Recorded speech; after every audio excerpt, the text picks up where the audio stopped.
Hello and welcome back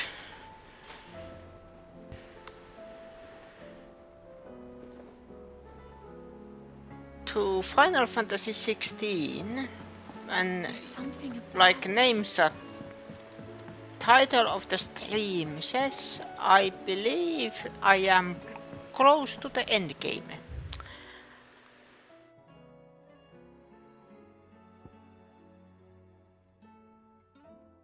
I think. I hope. Otherwise I am a big liar. Still alive, I see. Something tells me that eyesore on the horizon is your doing. How'd you manage that? It's a long story. One that I'd rather only tell once. Right. All hands on deck then.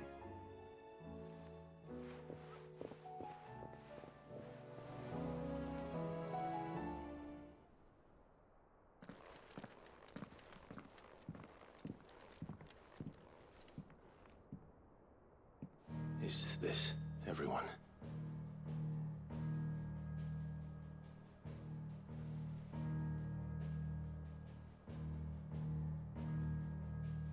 As I'm sure you've all guessed, the crystal which now commands the eastern skies was summoned by Ultima. He called it Origin. Though the significance of that name is as yet unclear. What does it matter what it's called? Its emergence tore Twinside asunder and wiped my homeland from the map.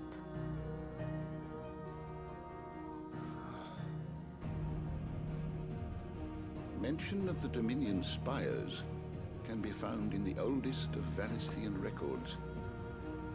But to the best of my knowledge, none provide any hint as to their true nature. That they would prove the horns of some slumbering demon. Well, the Dominion's demise was at least quick. Elsewhere, the Republican army cannot hope to contain the chaos engulfing Randalar.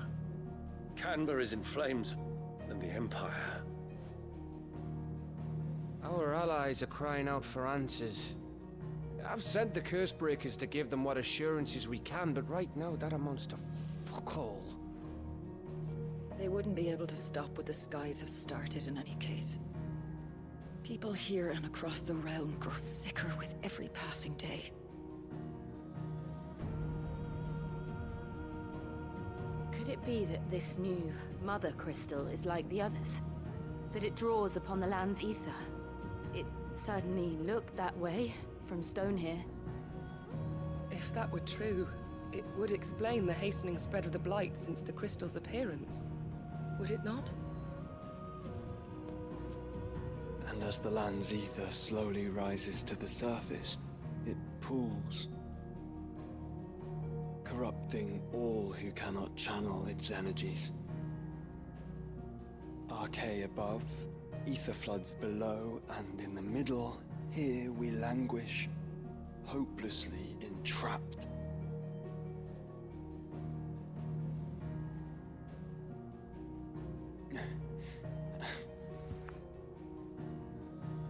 It's all right. When we faced him at Stonehere, Ultima told us his true power quickens in the halls of Origin. Needless to say, we cannot allow that to continue. If we are to stop him, we will have to find a way into the crystal.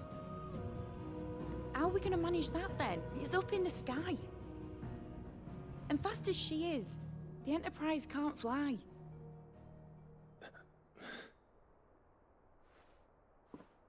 It's a lot to take in, and I reckon we'd all benefit from some time to clear our heads. The answer will come to us. Don't you worry. Ain't that right, Clive? Right. That's right. Well, go on then. Bugger off.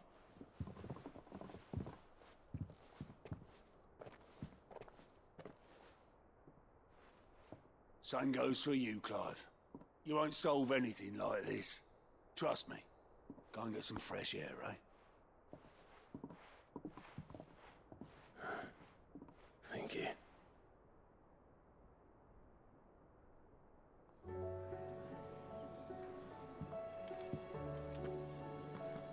Joshua seemed upset.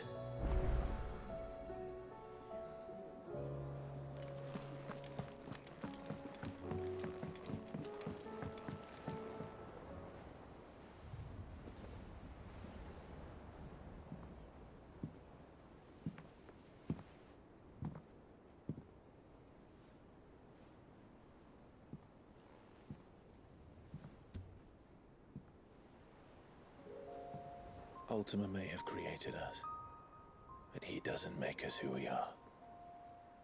Only we can do that. And if he would have us fight for our survival, so be it. It's what we've been doing all along. Much like Ultima himself, it would seem. His new world being naught but a means to survive. And so, we must contend to decide which of us shall inherit the land. Should Ultima prevail, it will mean death for us all. Of that, we can be certain. But even should he fail, what world awaits us? A withered, godless place, where our newfound freedom will most like prove a chain in itself. Well, that may be. But a chain can always be broken. As long as one has the will to break it. It won't be easy. It may take generations. Centuries of suffering. And that is, if everyone plays their part. But it will happen. And when it does, it will be on our terms. That is the world that awaits us. Indeed. And what better world could one wish for?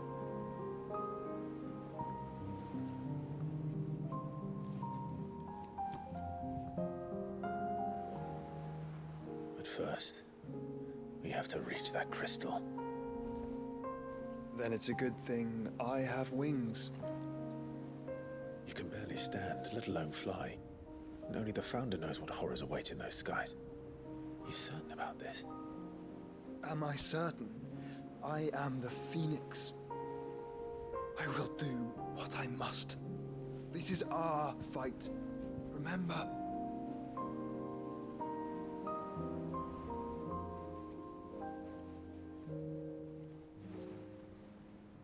All right. I yield. But only what you must, yes? I'm still your sworn shield. That you are. And what of my wings? Lest you forget, you go to stand against a god. I would not have you succumb to fatigue before the fight begins. Ifrit. Your brother mentioned that some few of the dominants who had lost their power to you were still able to prime. Is that true?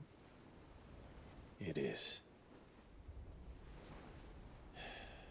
But their icons no longer submitted to their will.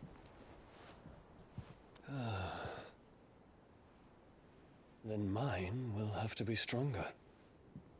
That you both might save your strength for the battle to come. You don't have to do this. If you do, there's a chance you might lose all you have left. And what have I but regret? My life ended in the Dominion. I fear death no more. Besides, I would have words with Ultima. He has much to answer for.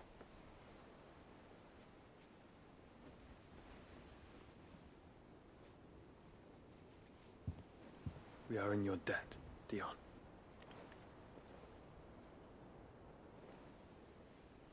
We can speak of debts when this is over.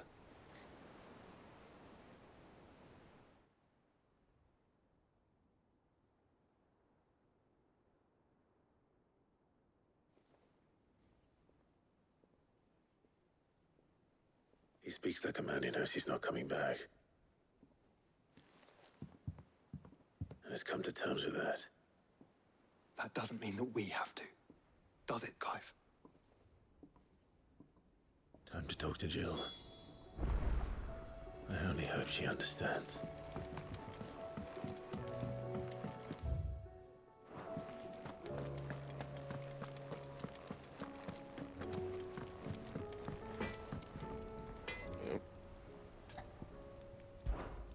What's Sangfordian, dear?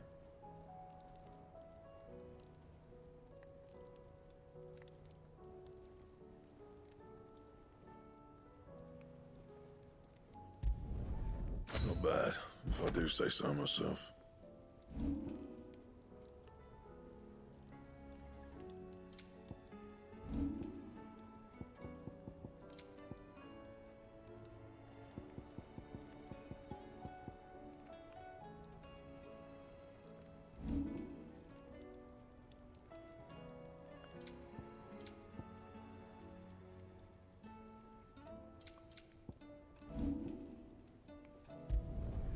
No scratches, right? Yeah, that should do you.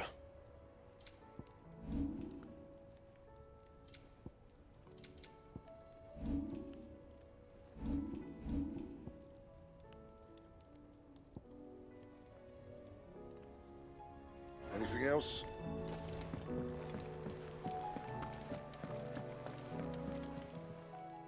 Aye, it's a dangerous world out there.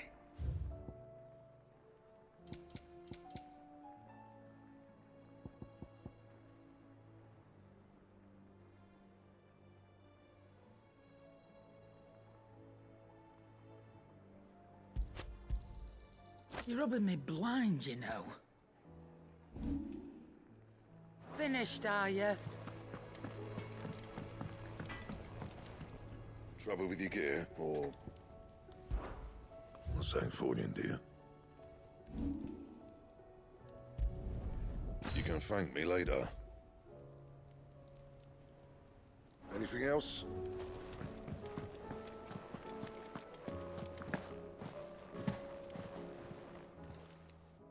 Still alive, are you? If you're gonna buy something, be quick about it. You'll not find a better price than that. It'd better all be here. You're rubbing me blind, you know.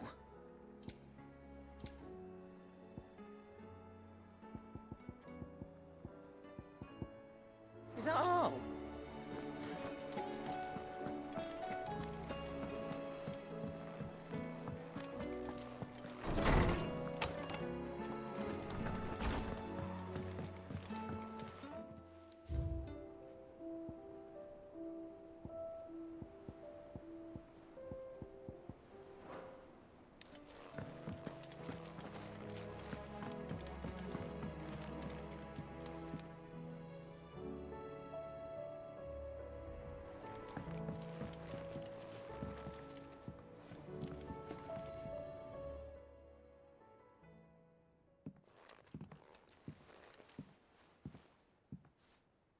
Come to wish on a star.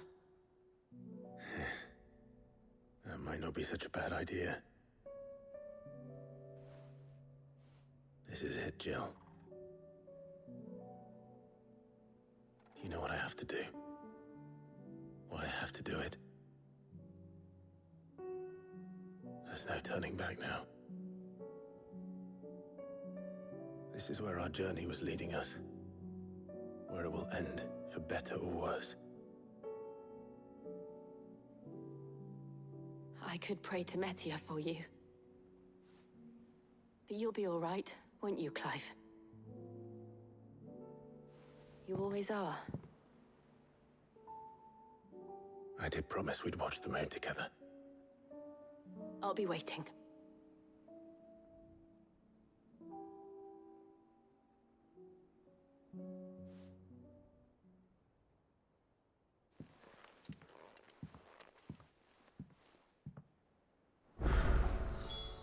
It's almost time.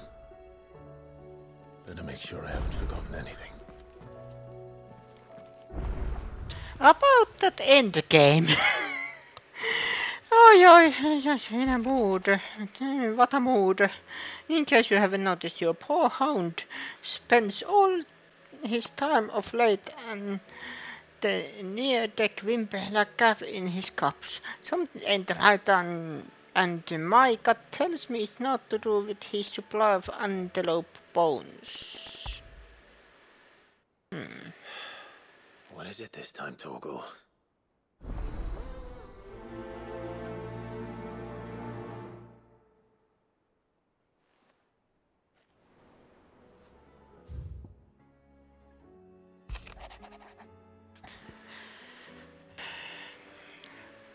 Reluctant as I am to add to your burdens, I would ask you aid in a personal matter, albeit one that may be beneficial to your cause. There exist ancient texts deemed so inferior to modern thought that their possession is deemed a crime, and it was a chance encounter with one such tome from a distance that sparked me the scholastic curiosity which burns to this very day. I wish to enlist your aid in reclaiming that text. Should you require further incentive, know that I am willing to offer compensation for services rendered. Compensation, you say? Something tells me this is no mere adventure story. No, this is Final Fantasy.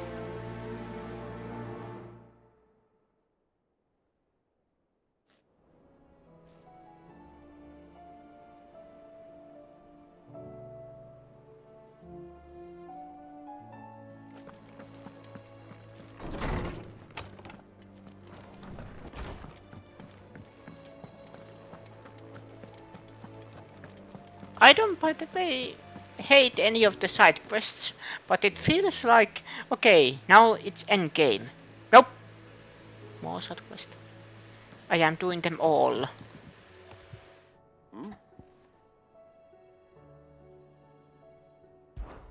Clive, my boy!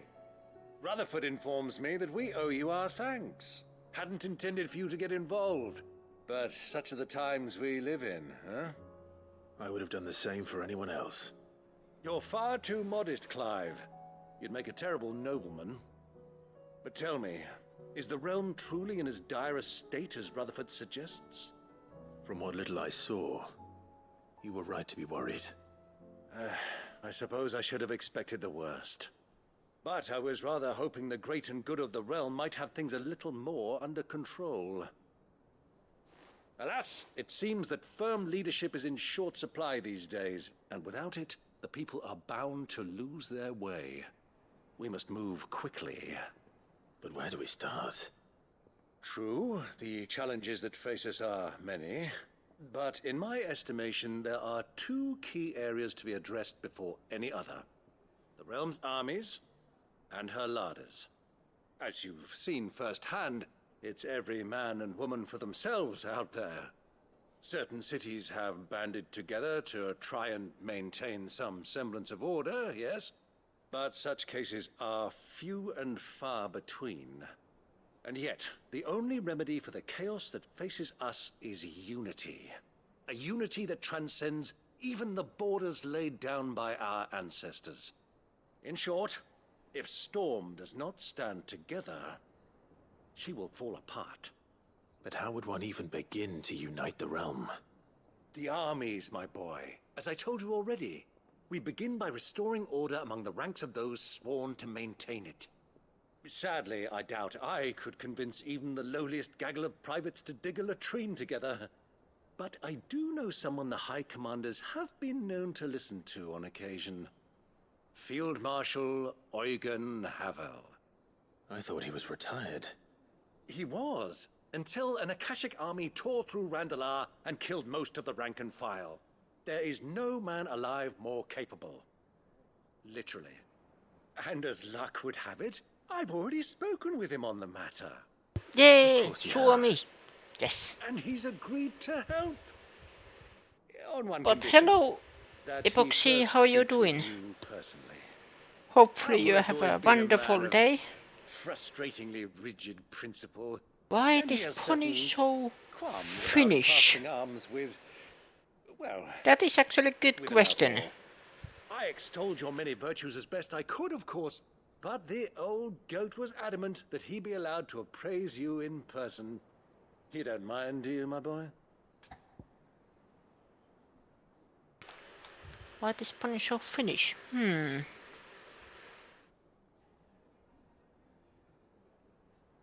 I have no idea. I was just born here.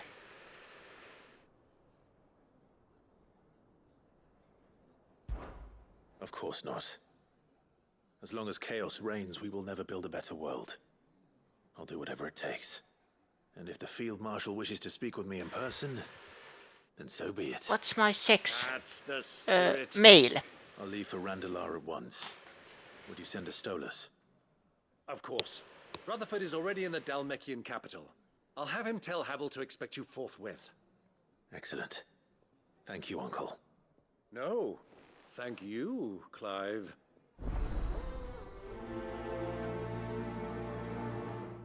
Him, yes.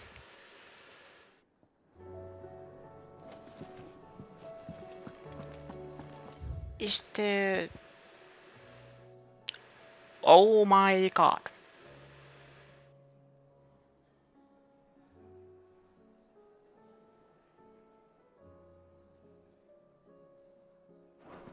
Let's go. Let's do this clockwise. Ah, Clive. Joshua, what's wrong? And don't say nothing. Funny Suomi words. Nothing. I've received word from Cyril. The Undying have found Father's will. Or something akin to it. His will? How? Where? In the crypt, beneath Rosalith Castle. After Kupka was kind enough to drive out the Imperials, the Undying took the opportunity to recover what relics of the Duchy yet remained. And in the process of doing so, they found a letter from Father. I'm surprised anything survived down there. Cyril asked that I join him in Tabor at my convenience. I have been meaning to go, but... would you join me?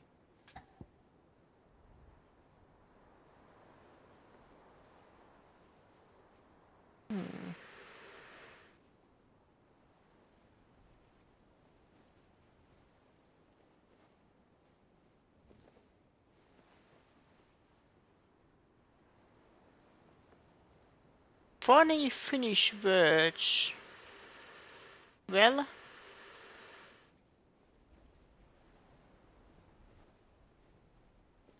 for example,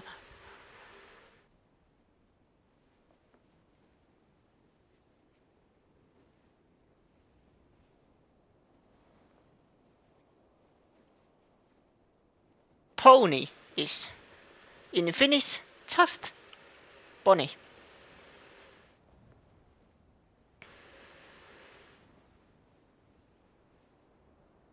And heppa. Of course.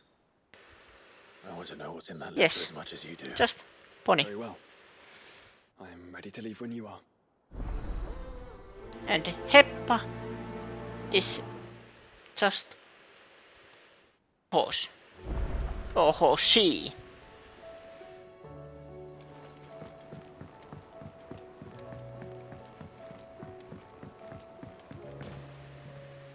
Sid, do you have a moment? By all means.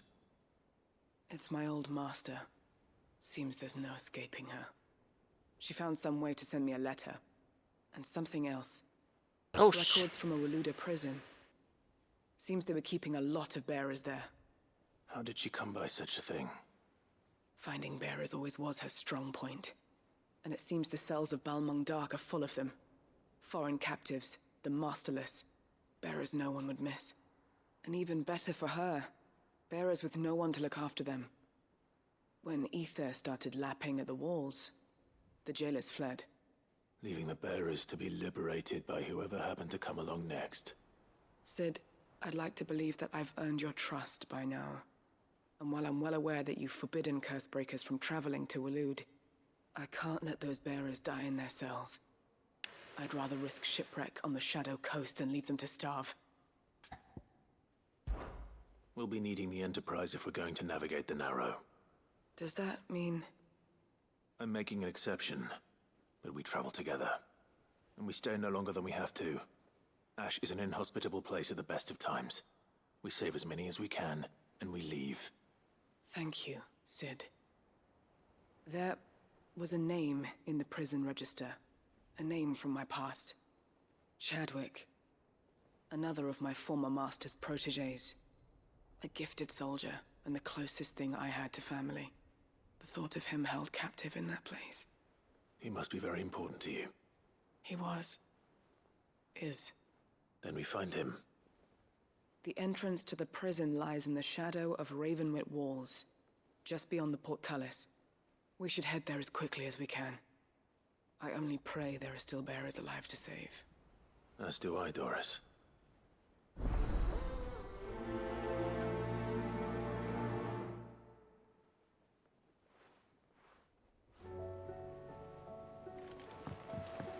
Then next. Sid, I was wondering if you could help me. It depends what with. A bearer, but recently freed from his bonds, is keen to join the Cursebreakers. As you know, the work we do is not easy, which is why we test every volunteer's suitability. I was hoping you could oversee this one's evaluation. I don't mind, but why this one? Because he wants to be a scout. Our ranks are filled with men and women capable of breaking chains and putting slavers to the sword. But scouting, we're few with the nose for that, which is why we still rely so heavily on Gav. And since he accompanies you on so many of your missions, I thought you might be better placed to recognize the traits in him that we should look for in those who'd fill his boots. Sounds reasonable. So you're happy to oversee the boys' test, then?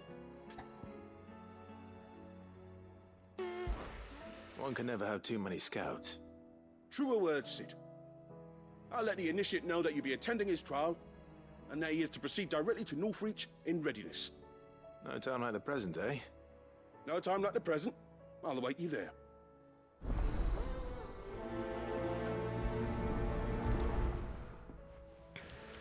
Northreach. I don't suppose they could have chosen somewhere closer.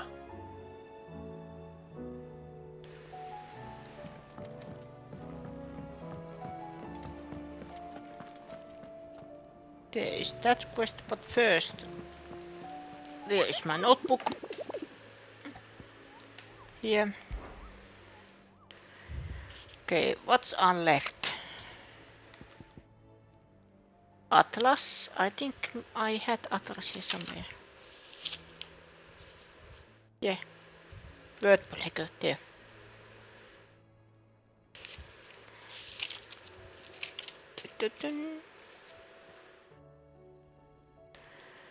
Then next is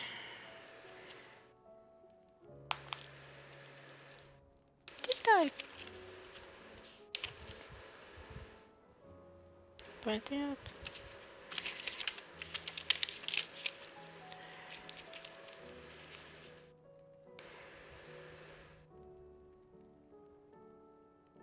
Maggot. Rose.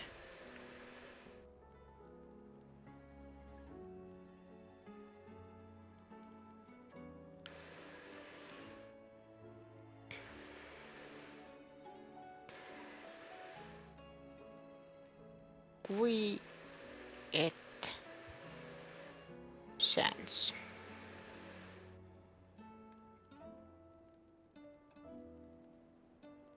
Rosalia. Next one is Pandemonium.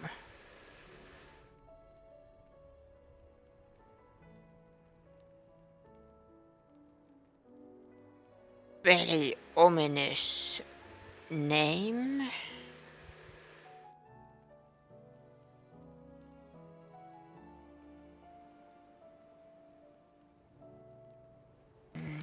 then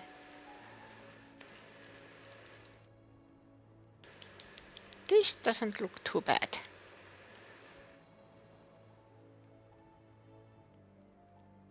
Copper.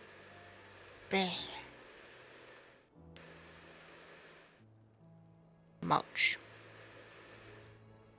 Then Eistla.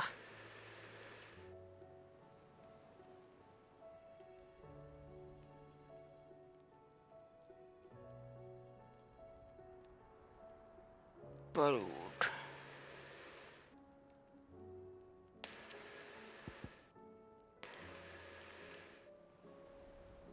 And then Acne.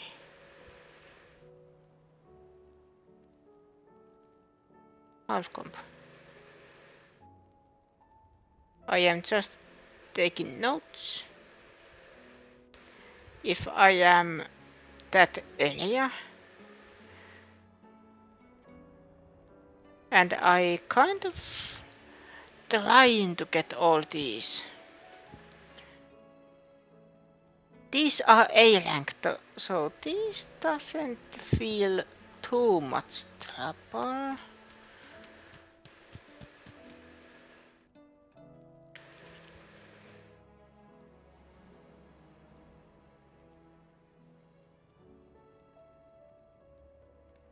Titan. And then the clock.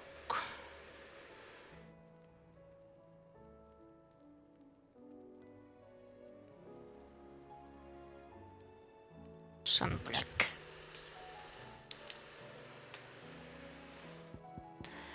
I think I am going to try the Atlas first.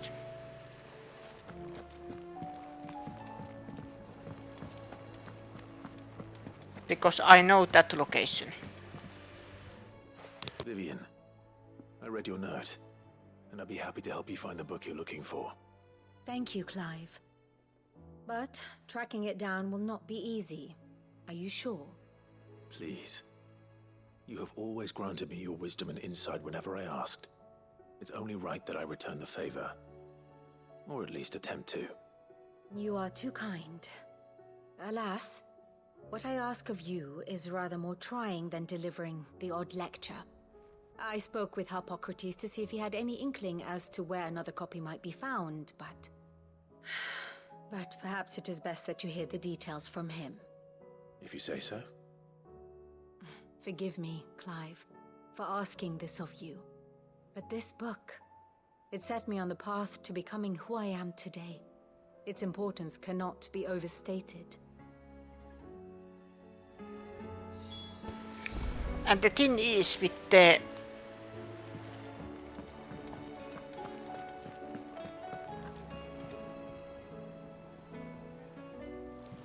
don't tell me. The thing is, if it helps me create the so-called Ultima weapon, I am happy to try at least. What do you think happened to Miss Midadol? I heard she was kicked out of the university.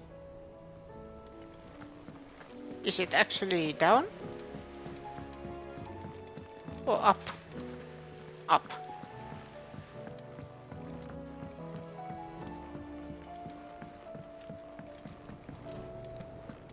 I will not let them be forgotten. Sid, may I have a moment? Of course. It is an honor to finally speak with you. My name is Herman. I've been with the Cursebreakers for some time now, and I wish to be deployed to Ash. Any assignment will do. No. The lands across the Narrow are too dangerous. I will not send good men and women to risk their lives needlessly. Why would you want to go back? I need to retrieve something. Something important. I was raised in an orphanage. The Badbach Conservatory. Or rather, I was held captive there. It was not a place of nurture. It existed solely to turn bearer children into mindless weapons. We were tortured, until we feared no pain. Tormented until our hearts turned to stone, and few ever survived long enough to become tools of the last king. I can't imagine. I lost so many. I can't even remember all their names, but they must be remembered. They cannot fade away, faceless and forgotten.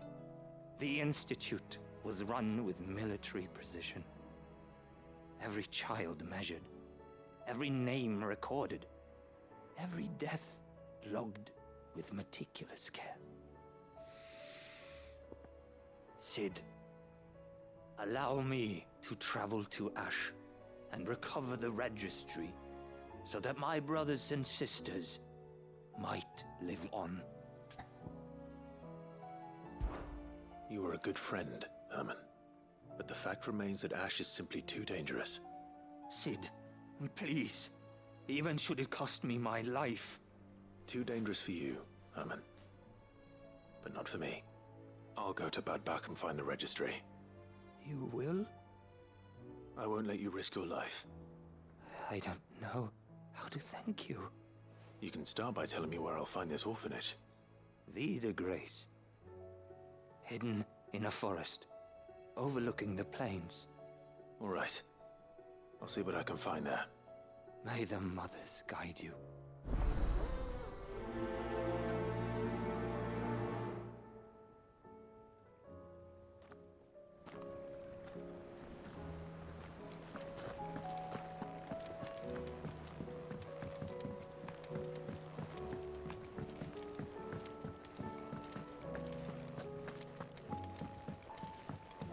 What do you think happened to Miss Midadol?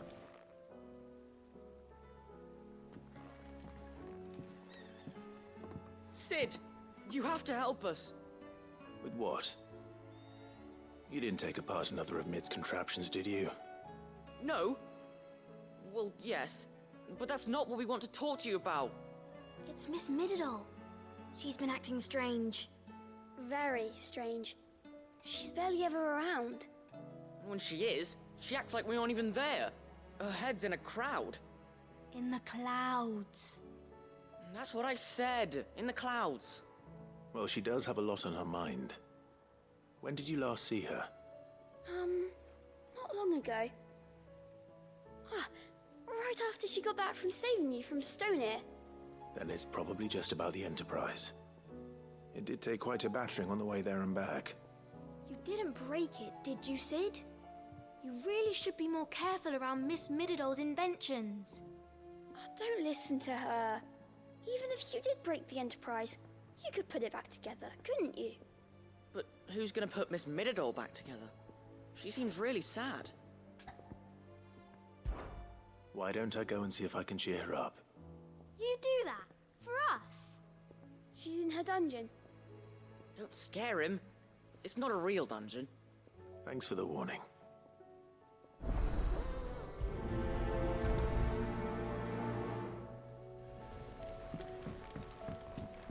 Has Midadol mentioned a new project yet?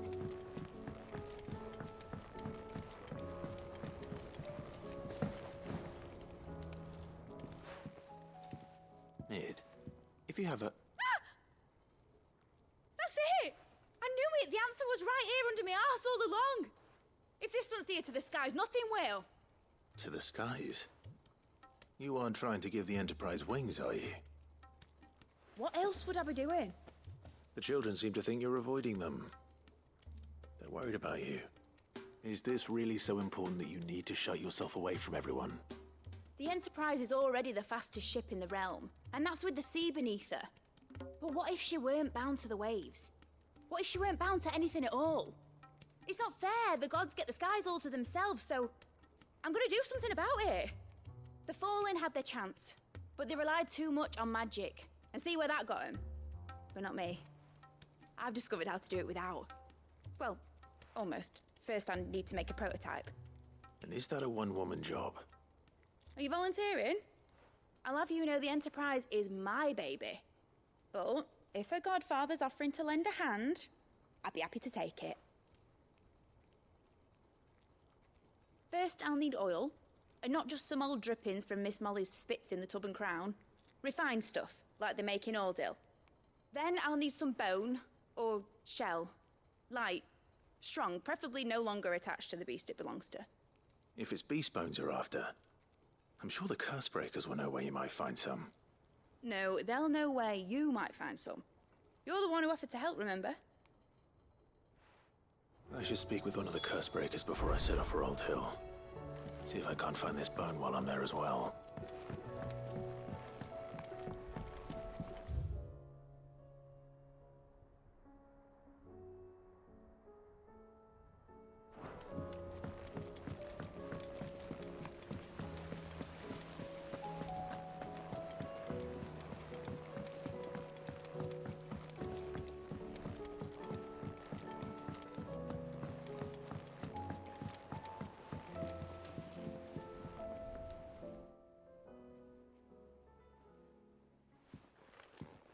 Pining for something, boy. What is it? What do you see out there?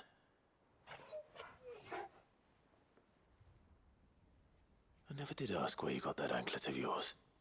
From Sid, that's why. On the day he brought him home. That long ago? And you're only thinking to ask this now? Sid saw that the pup had a habit of gnawing on his leg, since you ask. Clap that there iron on him to keep him from doing it. What was wrong, boy? I'll take like as not. Must have been hard on the poor whelp losing his loving masters at such a young age. Doubly hard in being a frost wolf, torn away from his icons and all. Sid would always tell him, you want my iron gone, you find what it is you're looking for. I reckon what he was looking for was you. I'm sorry, Torgal. Sorry for making you wait so long. Let's get that thing off you.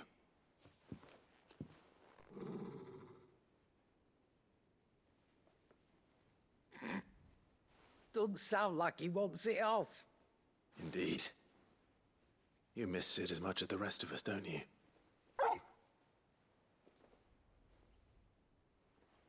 You want me to go with you somewhere?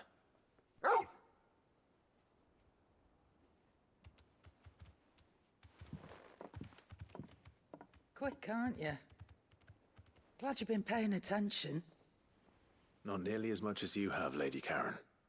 Aye, good thing and all. It's not like Gav would have kept him in nuts and rubbed his belly these past 10 summers. Your kindness is appreciated. You've been a good friend to him. Only because he doesn't talk back like the rest of you. Go on now.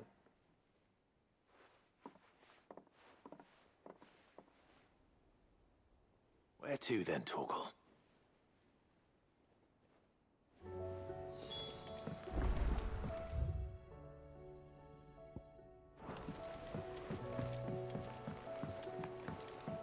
Say what you will, Lady Karen has seen our shelter. First the skies. All right, Torgal. Where are you taking me? I'm going to need a little bit more than that, boy. Do you have a better hint for me? Unless... you've already given me one. Back on the rear deck, you were looking west, toward Rosaria.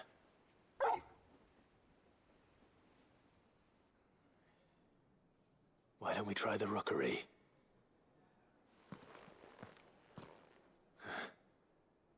I haven't been to the island in almost 20 years. To Port Isolde, then. Fingers crossed the old mooring is still there.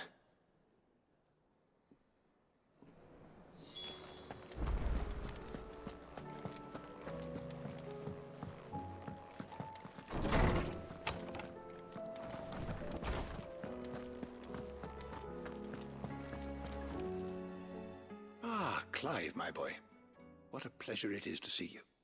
Harpocrates. There's something I need to ask you. I've been charged with locating a book called From a Distance. Then you seek a rare gem indeed. One whose name I had not thought to hear from your lips. You've been talking to Vivian. Right as always. But she didn't seem keen to tell me very much.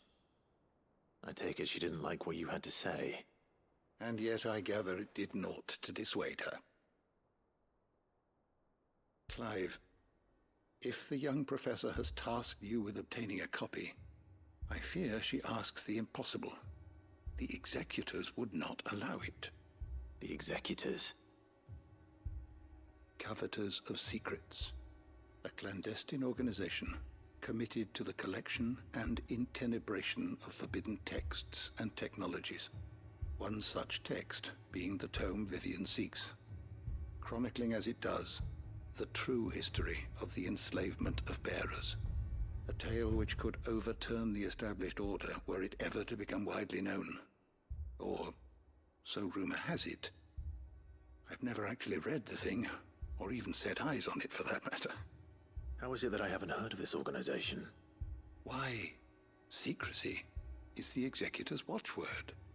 They lurk in the shadows, emerging only to seize that which must be seized, be it books, inventions, or people, before disappearing again, leaving nary a trace.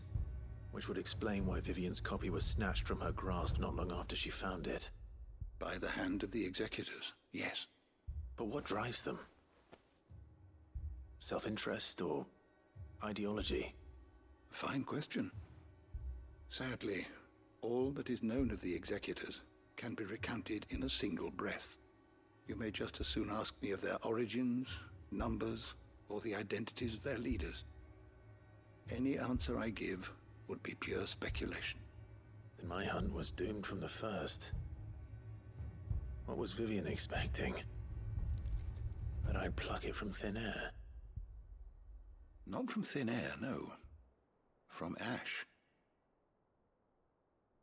Rumors of the Executors are rife among the scholars of Storm, but rather less so across the Strait. I have a friend. Well, I had a friend in the village of Garnik, a collector of rare tomes, upon which subject we would oft correspond. Alas, I have heard naught from him since the skies fell dark. And no doubt he too has turned. But though he did not mention it by name, it is possible that a surviving copy of From a Distance yet rests upon one of his many shelves, quietly awaiting discovery. If you were, by some chance, able to save even a single book from the poor man's library, I know his soul would rest easier. Very well. When I next find myself in Waloed, I'll be sure to pay Garnik a visit.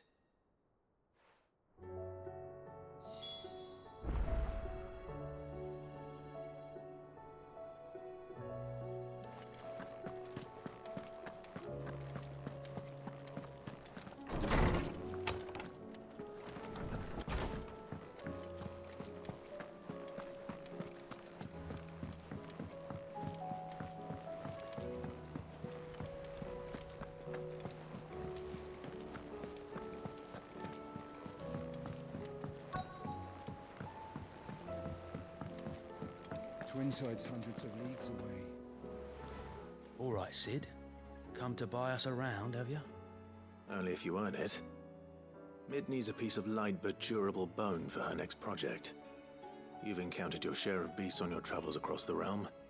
Any ideas? Most bones are the same. Whack 'em hard enough and they'll break. If it's durability you're looking for, shell will serve you better. You know what an adamantus is? I do. And I know to give them a wide berth. Will any old adamantus do? Well, with shells, the older the harder. There's a rumour of an ancient adamantus down in Karava, near Ul Bidza, or what's left of the village anyway. But don't expect to make quick work of the bastard. There's a reason it's lived as long as it has. I'll keep that in mind. Thank you.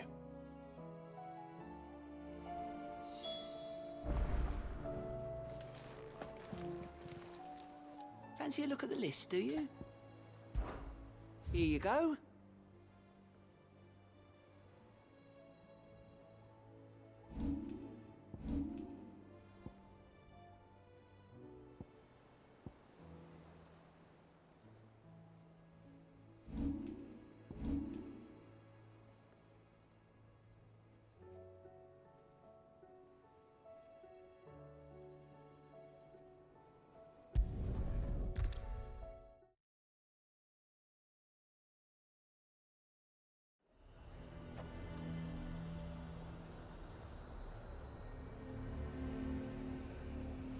Nazaire might at least have mentioned where in Northreach he'd be testing this recruit.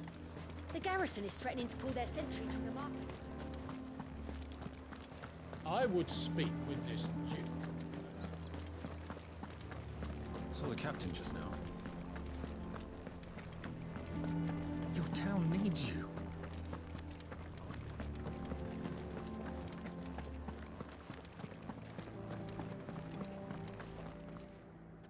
Do you have a moment, Clive?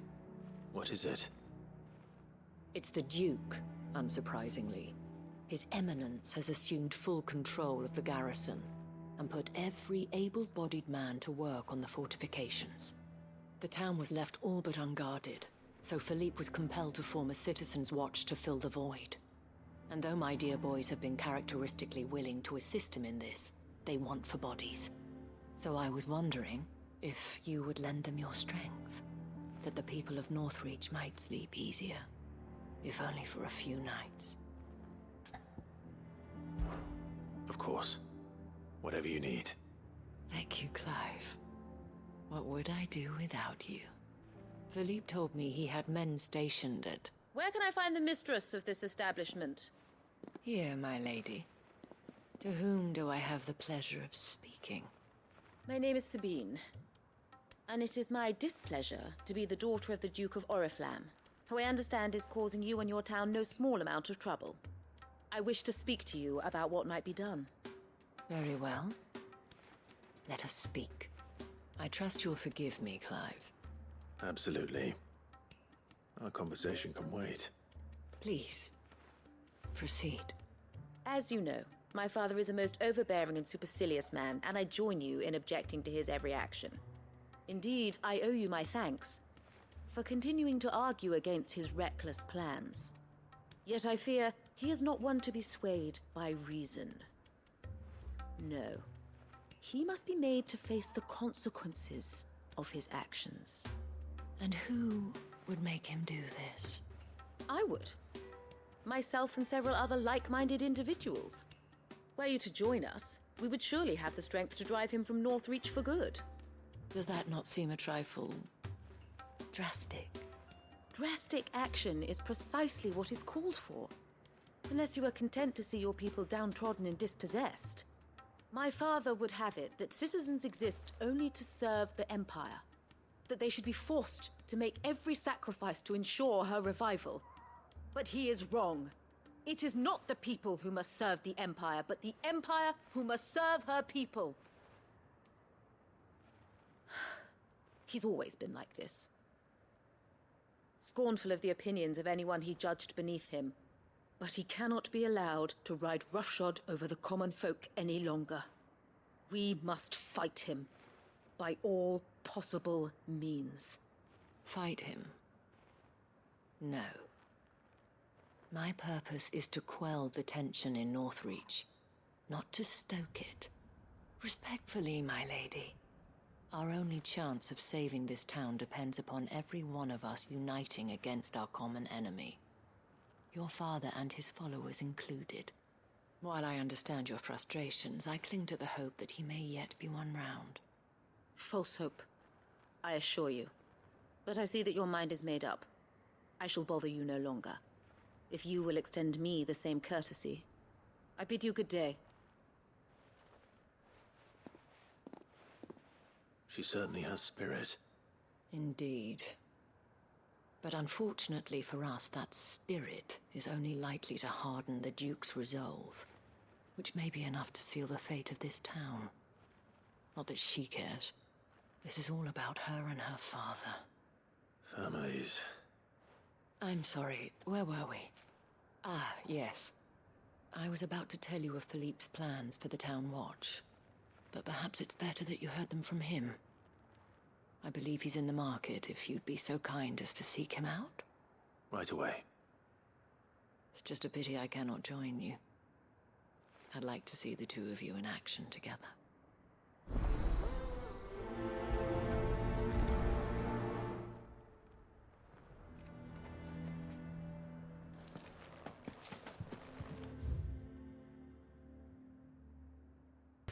Okay, let's see. Holy Empire Sunbreak.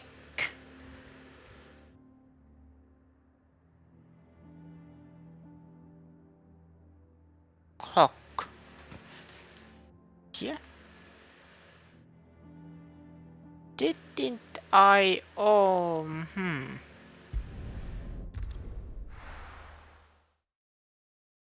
Did I look the wrong one?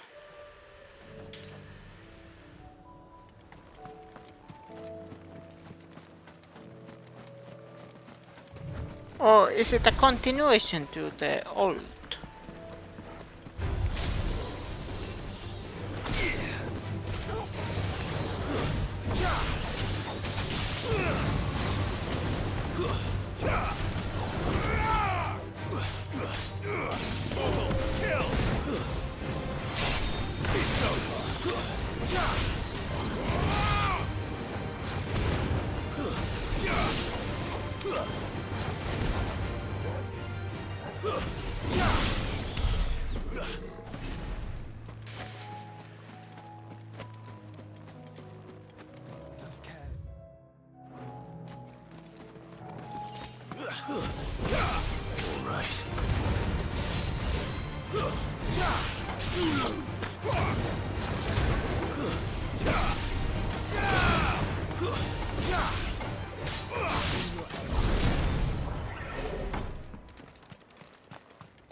Oh!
Terminus. Looks like we're working something up. Only one thing for it.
Sweet dreams.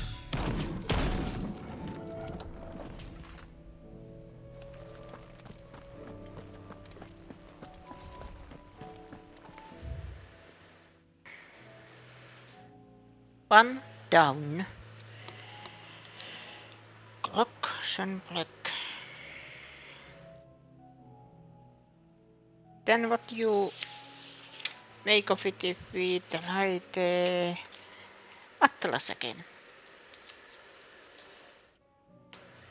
We know that marks location very well.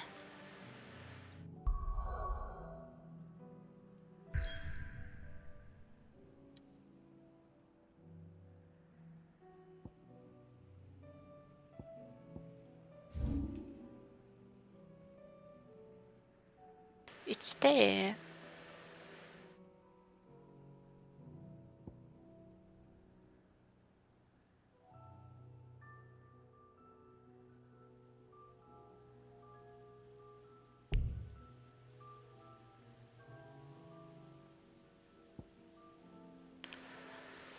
Wait, there was other...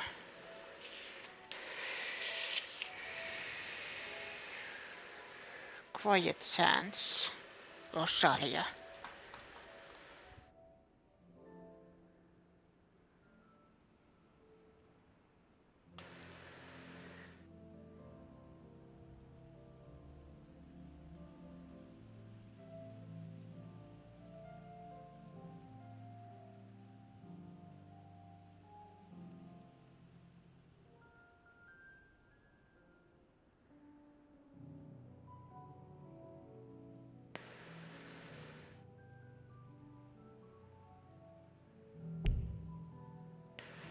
There.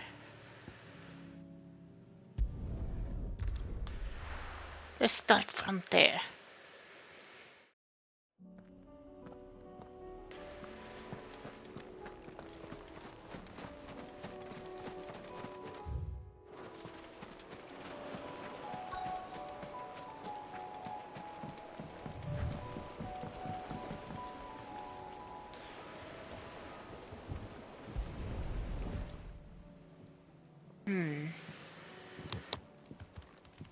It's still here. After all these years. lot smaller than I remember. And you're a lot bigger. You might have to swim, boy.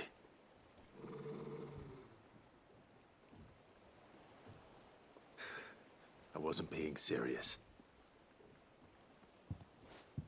You two go on without me. I doubt that boat will hold a third. If you're sure, we won't be long. Hop in, boy.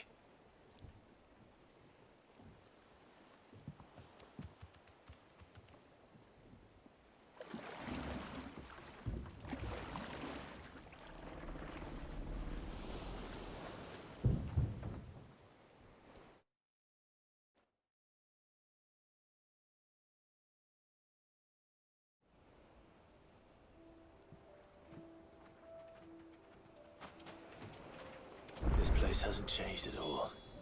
The rookery's right through those trees. Come on. Race you there? I bet I could still beat you.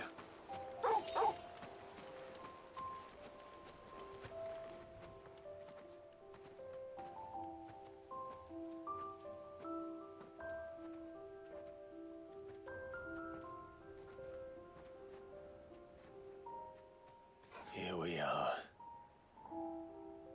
This was our hideaway. Wasn't it, Torgal?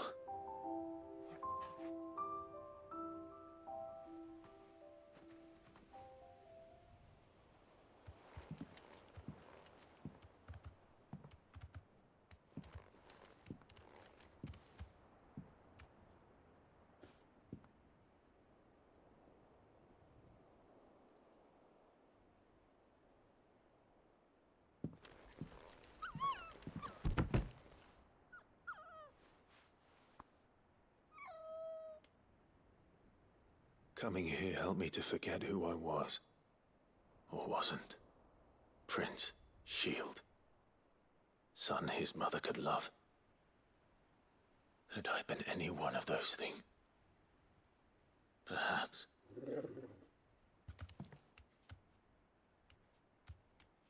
What is it, boy?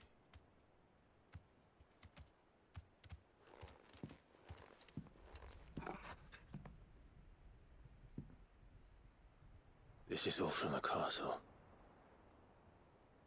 And Phoenix Gate. Did you bring these here?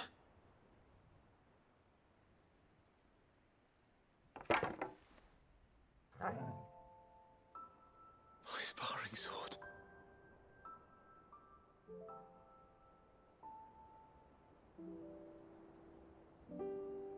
Well. You never stopped looking for me, did you, boy?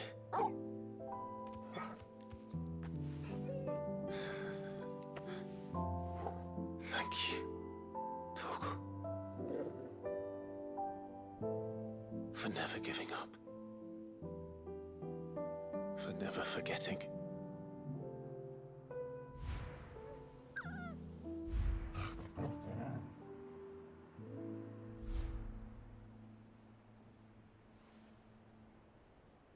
Let's take this with us, shall we? So I don't forget either.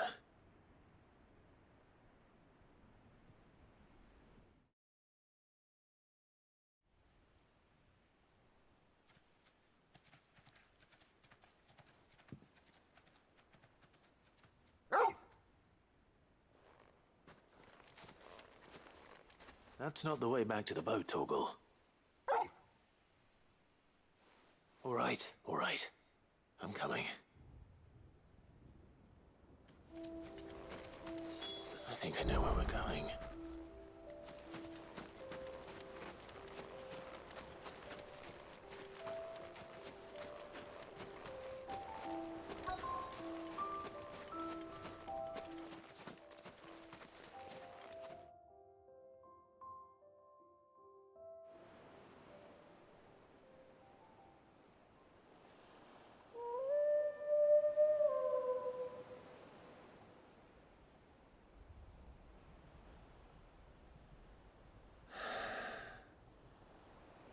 People always talk about the importance of putting the past behind you.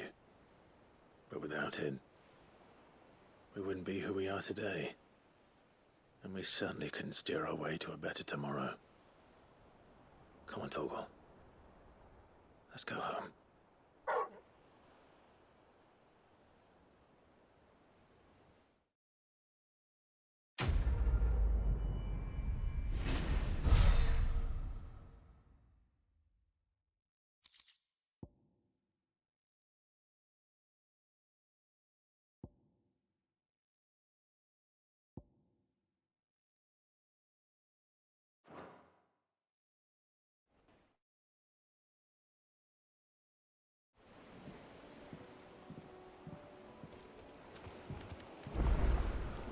Sorry for the wait. We're ready.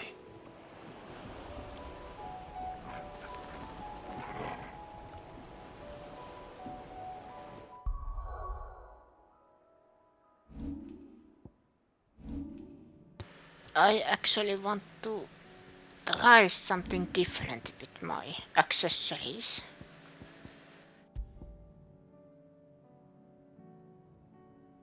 Nice sword, I can sword.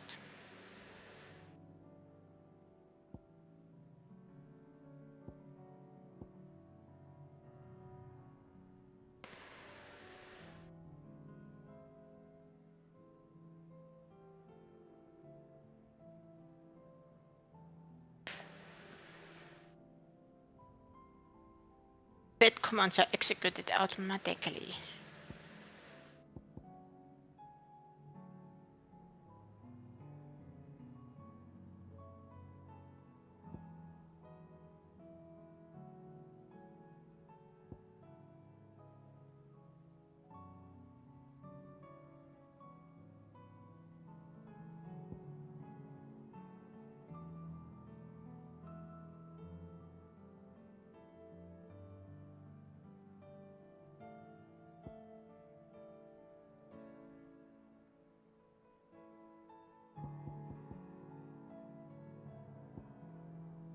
Enough timely assistance.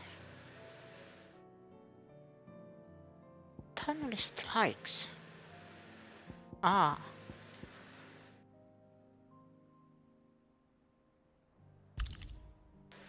I actually tried these ones out.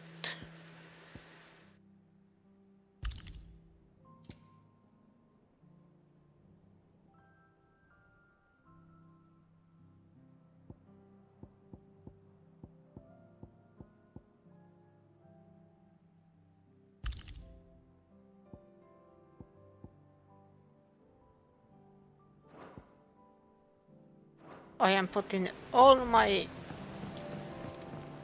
pet commands.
And of course, before we go hunt, we try to save.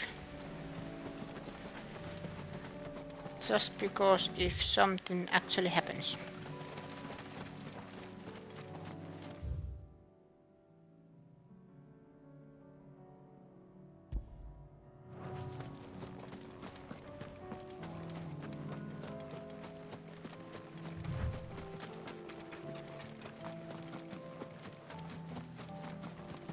Aha, hello, brothers of mine. Why there are 4 of you? I was thinking there is only 3. To make it, brothers. But have you make it?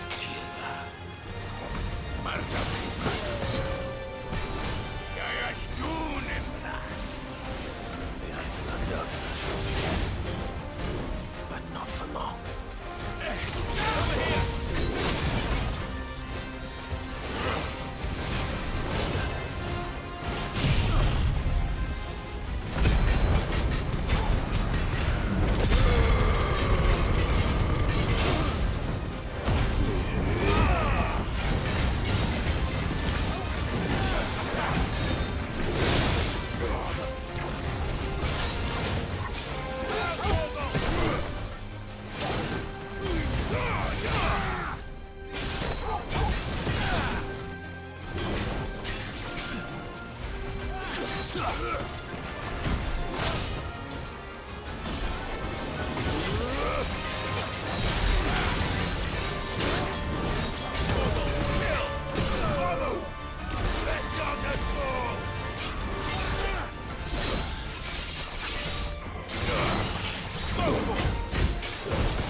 No more vengeance.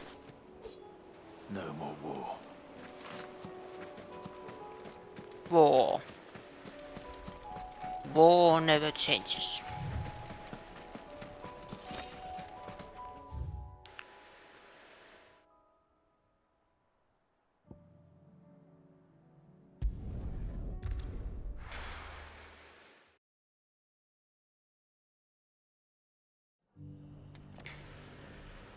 That was the brothers.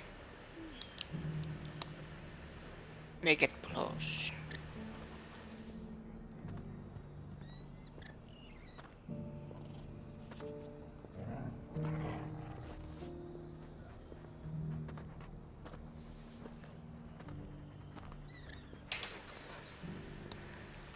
I think Pandemonium was one of the secret ones. I'll build a barricade so sturdy, even if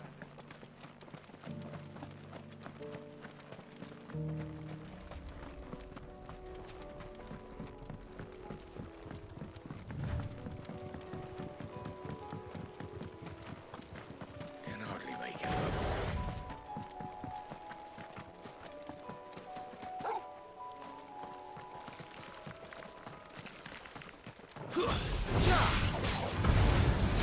all yours, Torgal. Go, Torgal. This one.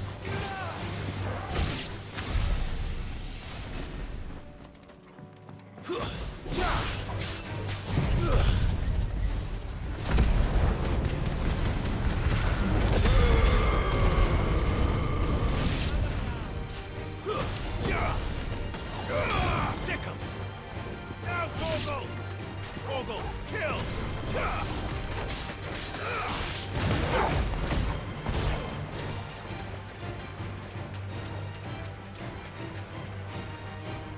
Now, Torgal.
This one's awake.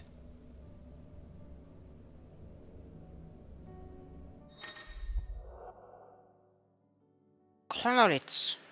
Chronoliths are similar to the Elite Stone in that within them is hidden a virtual battlefield accessible by Clive and Clive alone. Each chronolith presents Clive with a time trial in which he must combat continuous waves of deadly enemies, equipped only with the feat and abilities of a single icon. Let's see what's inside.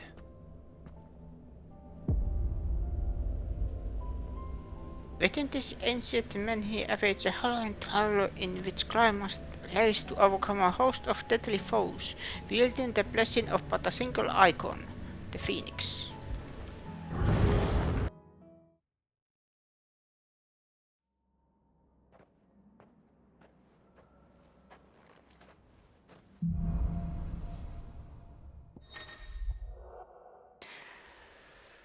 To complete the trial, Clive must defeat all enemies before time runs out, using only the predetermined feat and abilities of a single icon. Time can be extended by performing certain battle techniques specified before the start of each phase.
I knew those were important.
Enough.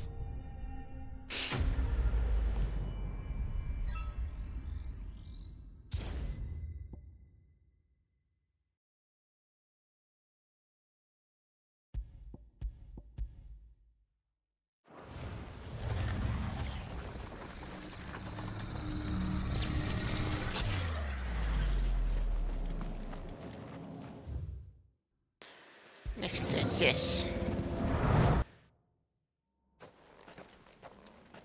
The big question is, what is the price?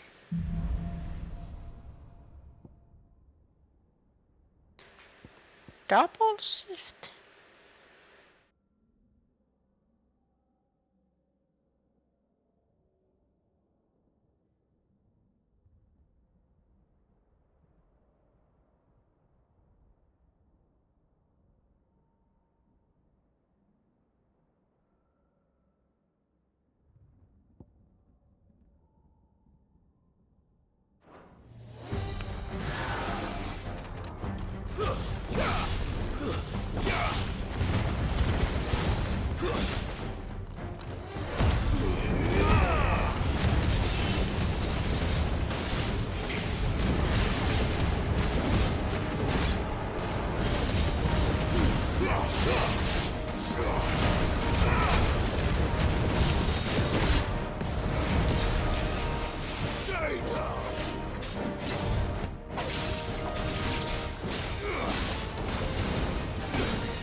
Farewell.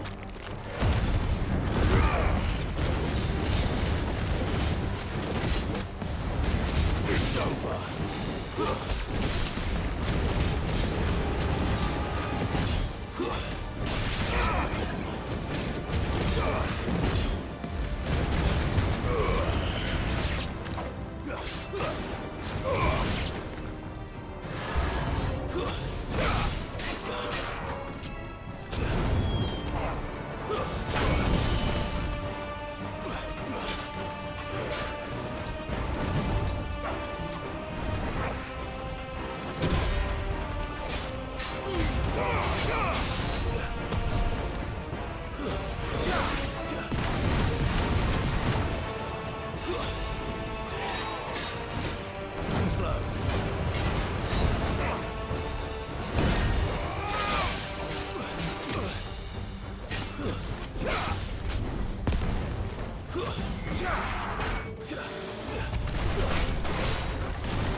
Enough.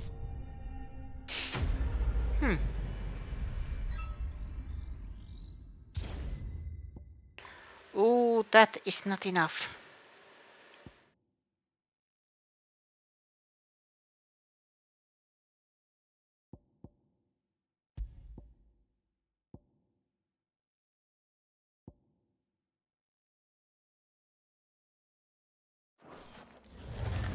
But let's continue.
Well, that didn't work.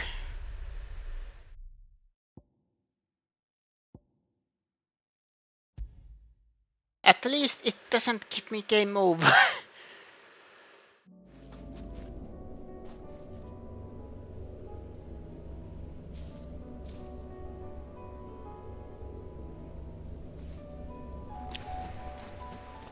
For hint everyone who makes those kind of things that don't make it so that you have to load heavier save, or if it is the reason.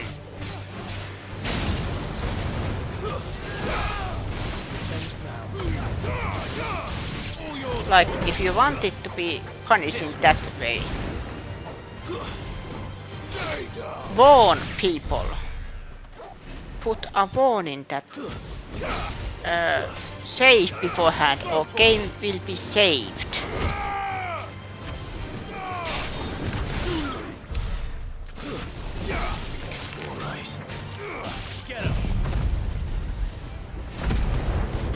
So game will be saved before you try them.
Nice try.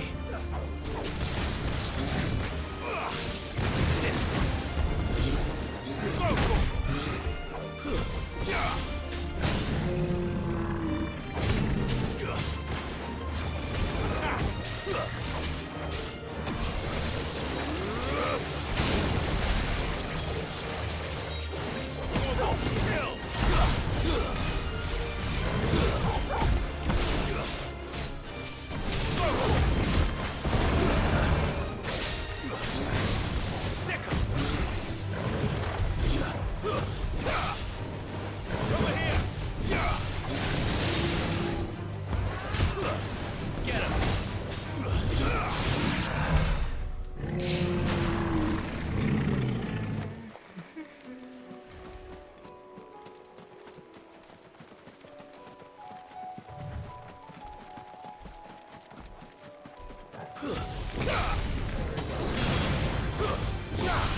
It's over.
Now, let's try this again. Wait. Oh, it wasn't yet. Okay.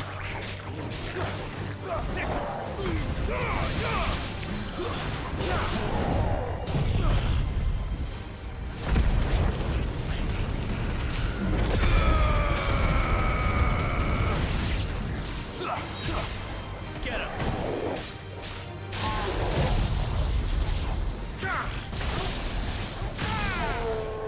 This one.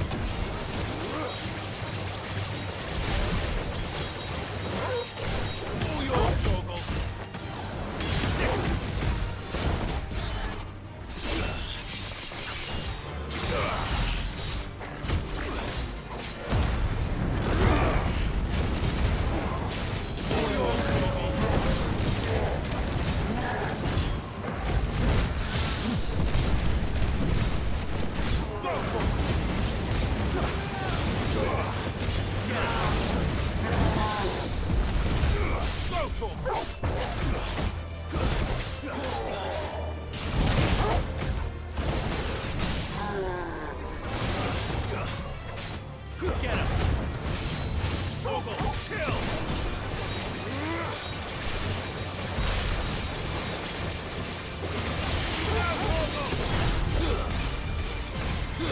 yours, Torvald.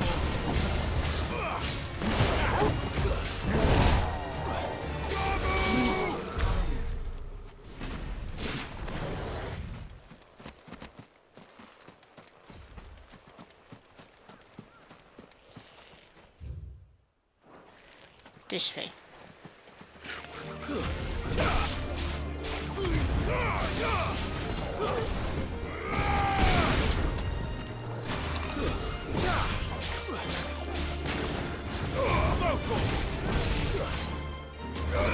Get him. It's over. Attack.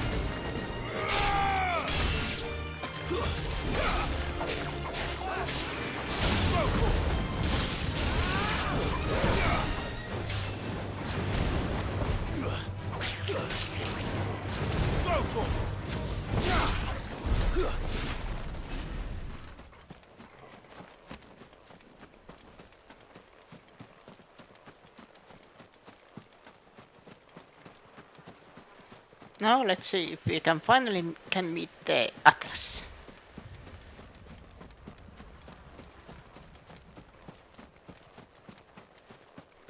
There he is.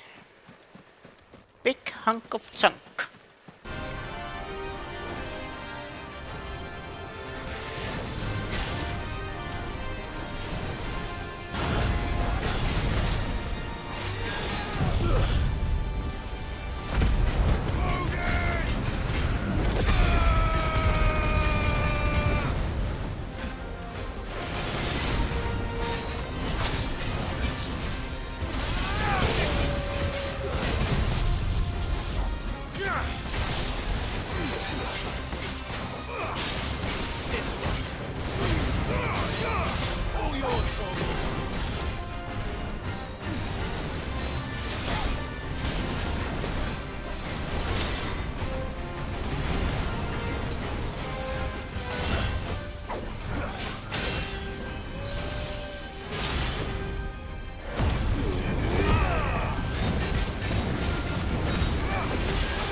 How? Maybe I got too careless. Just too careless.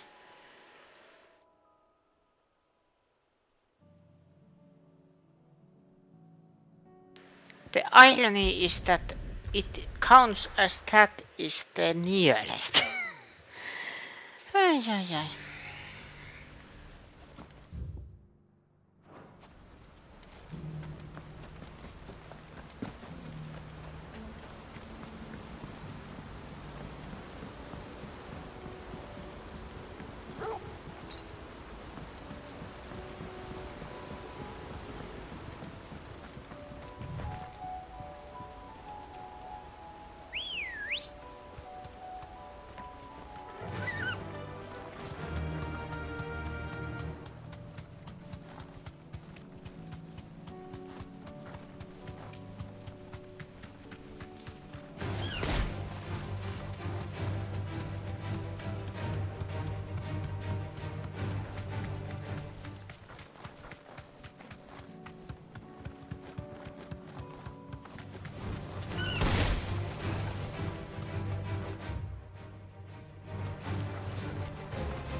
I can walk from here.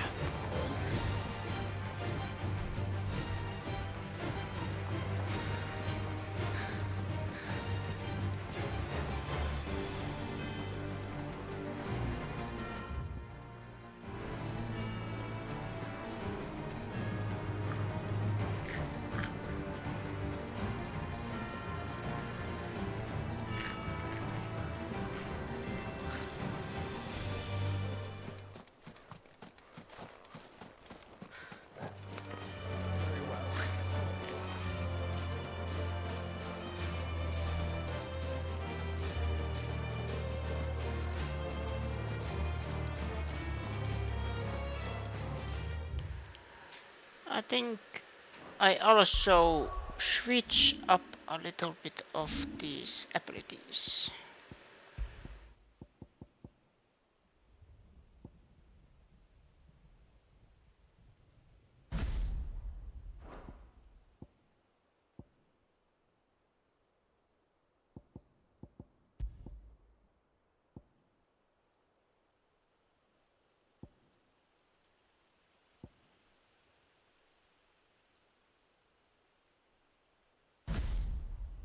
Diamond dust. Ice Age might be.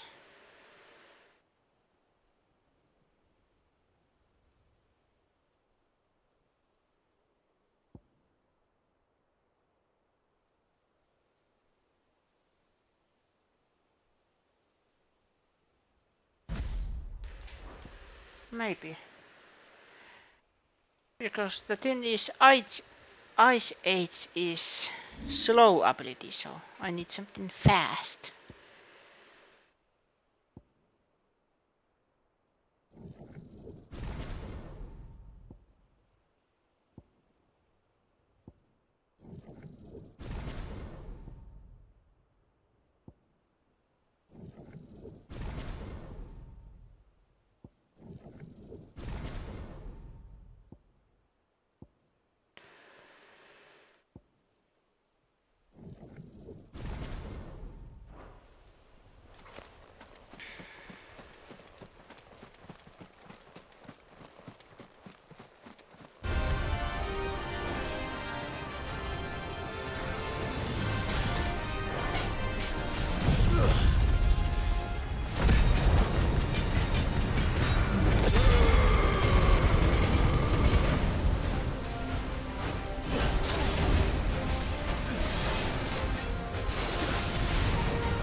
Mox Lane.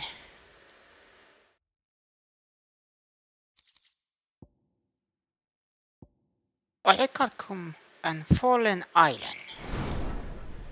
Back to sleep with you.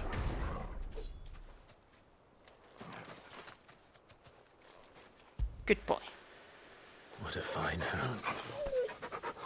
What a fine hound.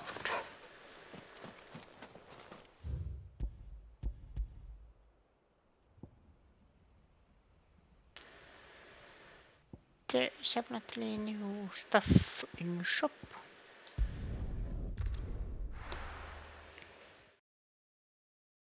So now the Atlas is taken care of.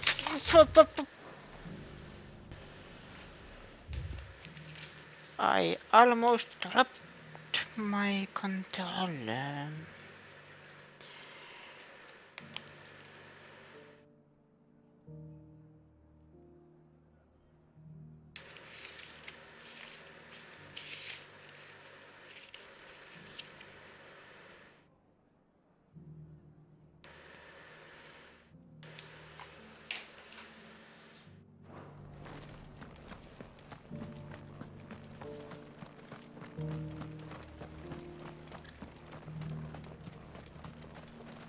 Anything catch your eye?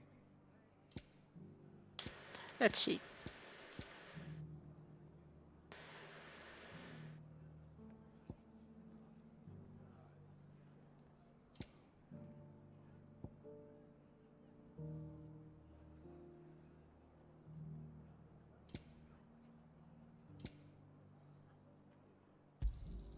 Much obliged. Now we go here.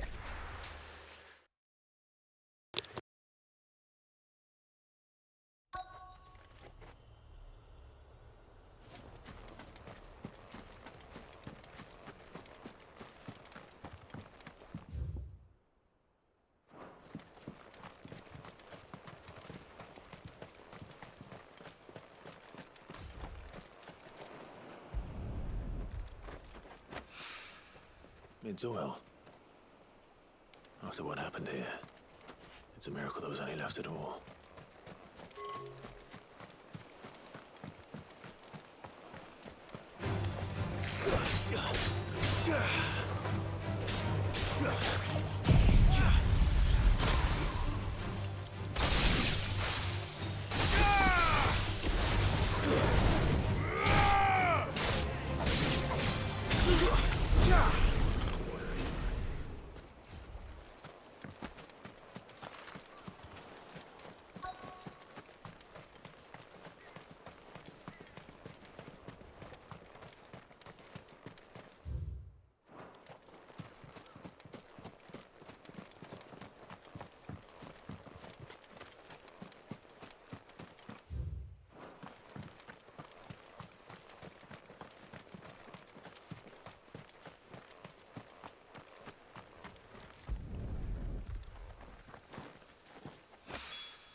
This should be enough.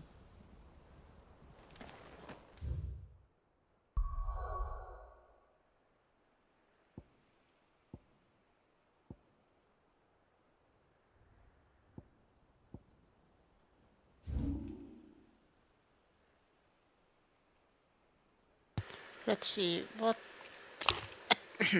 again. Ow. Titan Speak.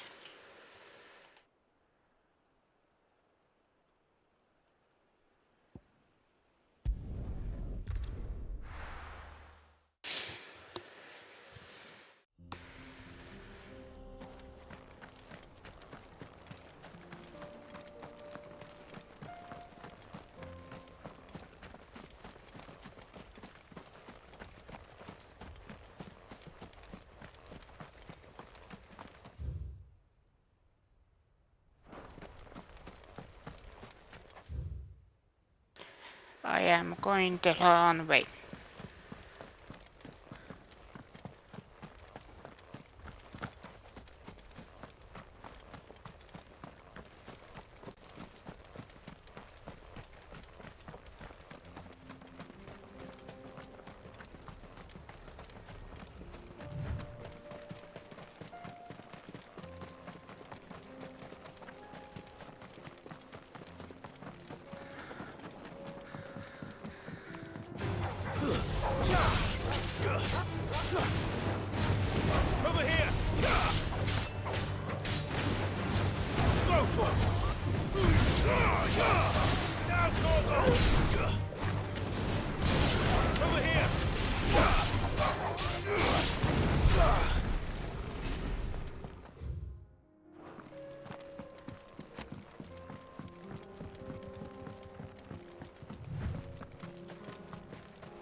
Hello.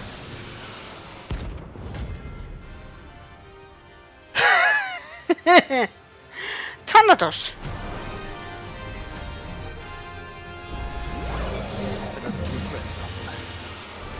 It's me you want. I'm right here.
Did you just hit my dog? No.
Dark Steel.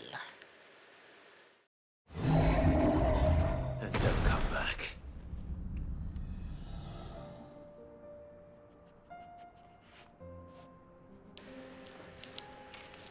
Titan's Wake.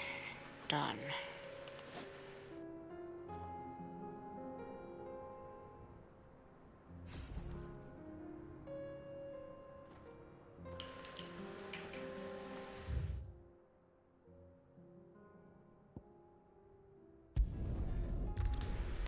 Let's go visit Tapur first.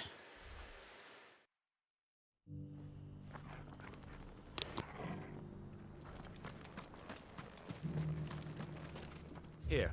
Take a look at my wares.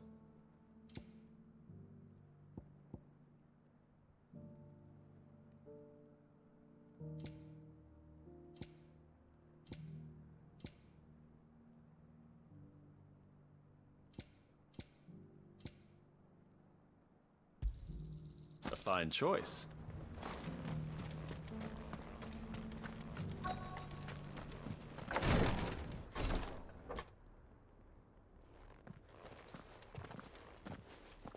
Your Grace, my lord, I trust your journey was not overly onerous. Cyril, you found a letter from Father? Yes, I have it here.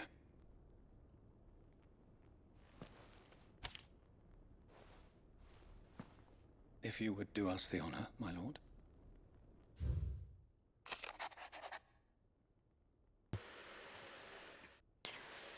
My beloved sons, I know that I ask much of you in this coming war, but I see no other way to secure a future for our duchy and our family. Yet even should we succeed in subduing the savages and winning back the Reichsblatt, the threat of the Blight still looms, and only with all Rosalia striving as one might we at last overcome it. I have made plans to see us through, but such are the obstacles that stand in our way. It shall likely fall to you to continue my work. I know that you have the strength, the courage, and the will to do so. This shall be an arduous inheritance, and so I offer you another, that you might be reminded of the love and the faith that I hold for both of you. An inheritance? It would seem the late Archduke penned this missive shortly before his passing. The day before we left for Phoenix Gate. What are these plans he spoke of? His plans for the duchy, Your Grace. Your father entrusted them to my predecessor, the former bearer of the Burning Quill, who entrusted them in turn to me. The complete emancipation of bearers is their stated aim. But your father's dream did not end there. His Grace also spoke of building hospices to care for those stricken by the curse, and the founding of a new university to further the development of non-magical technologies. With the Blight spreading ever more widely across the Twins, Archduke Elwyn saw this as the only means of securing Rosaria's survival. He wished to see men and bearers treated as equals. To see centuries of common wisdom overturned. Small wonder he did not think it achievable within his lifetime. But he thought it achievable nonetheless. Had he not, he would never have written this message. Nor would he have entrusted his vision to his most faithful aides, those who would have stood with you, shielded you from the machinations of the less benevolent personages at court. It's a pity only they are still with us. 'Tis true that those most loyal to your father were the first to suffer the Duchess's wrath. But one at least remains, and she has come bearing gifts. What do you mean? Mayhap it is better that she explain, my lord. After all, the duties entrusted to me by my predecessor extended only to recovering His Grace's will and arranging a meeting with the one who might execute it, or a part of it at least. And where is this woman? She awaits you in the archive, Your Grace. Thank you, Cyril. Shall we then?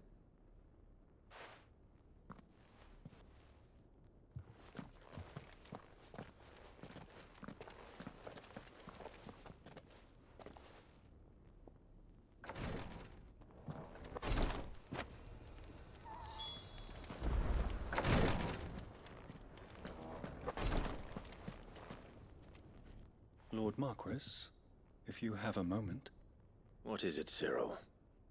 One of our brethren lately journeyed across the strait in order to pursue a new avenue of inquiry in our ongoing investigation.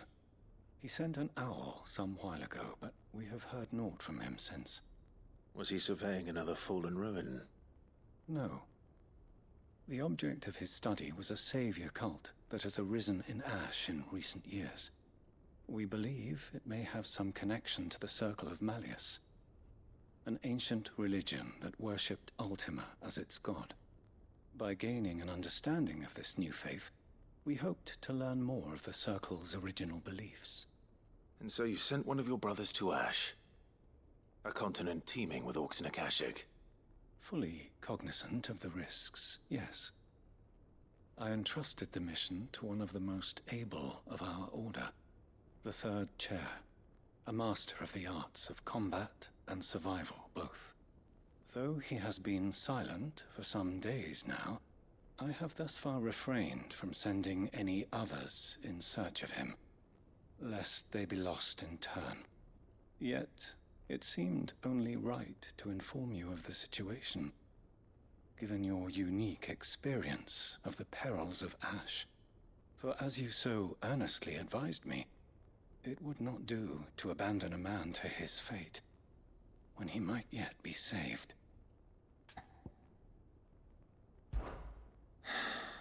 It would not.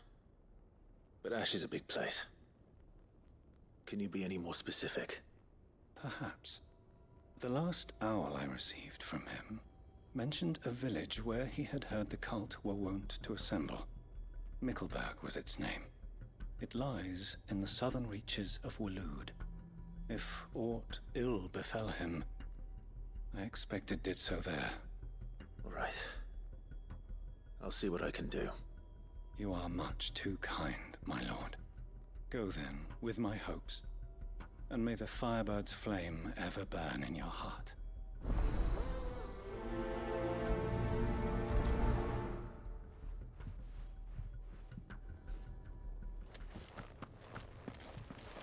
If this new faith really is an offshoot of the Circle of Malleus, then... Let's concentrate on finding the Third Chair first, shall we?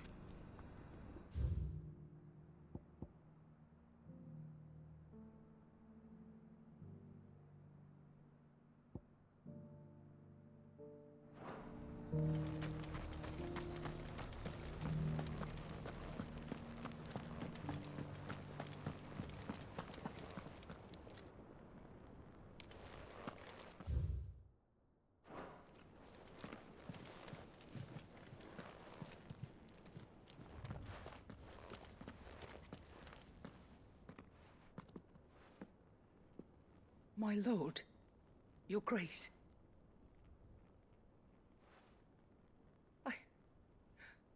I hardly recognize you. I am Goditha, retainer of House Rosfield, loyal servant to the Phoenix and his shields. Your father, the Archduke Elwyn, entrusted me with the delivery of a gift. I only hope you can forgive my tardiness in bringing it to you. Lift up your head, Lady Goditha.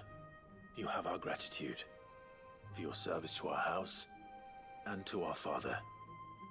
I merely did my duty, as any proud Rosarian would. My lady, perhaps you could explain a little more? What exactly is the gift you bring? As I'm sure you know, it has long been the custom for the children of House Rosfield to be presented with certain keepsakes upon their coming of age. Indeed it has. Our father often spoke of the day when our turn would come.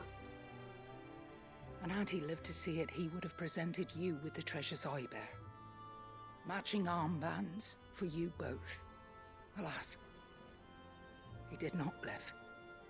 Indeed, he was taken from us even before they could be completed.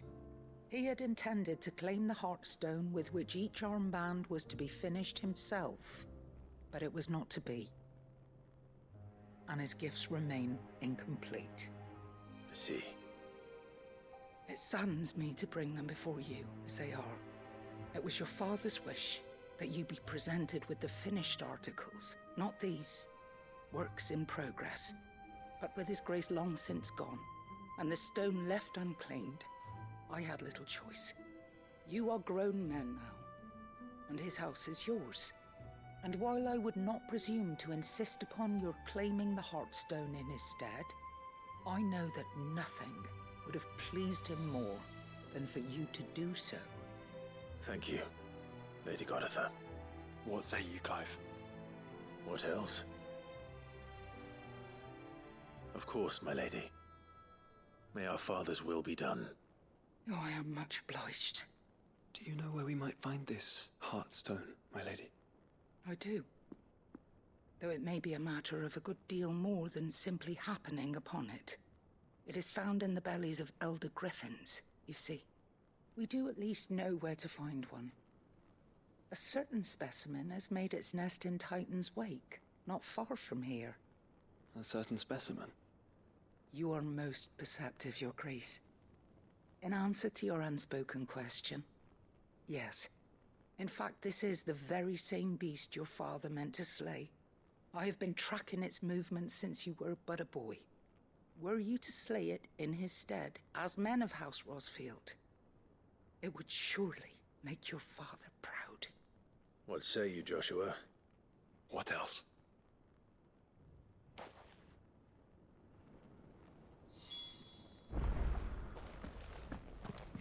Titan's Wake is to the south of here. But we must not be hasty. The good lady has been disappointed once already.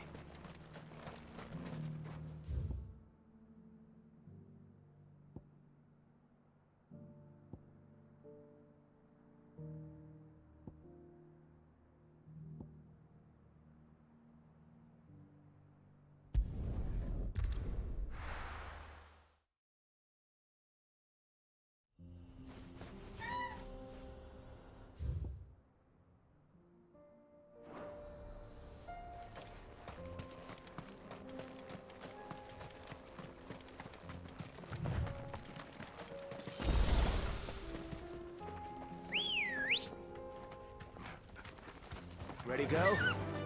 Yeah!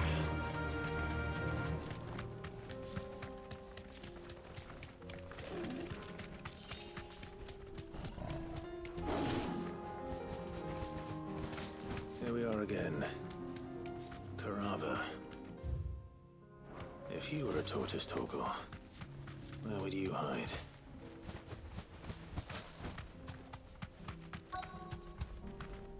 Straight home now.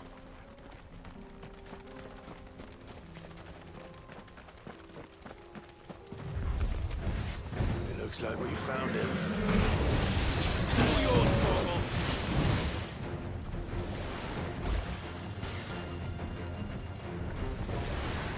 Too slow.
It's over.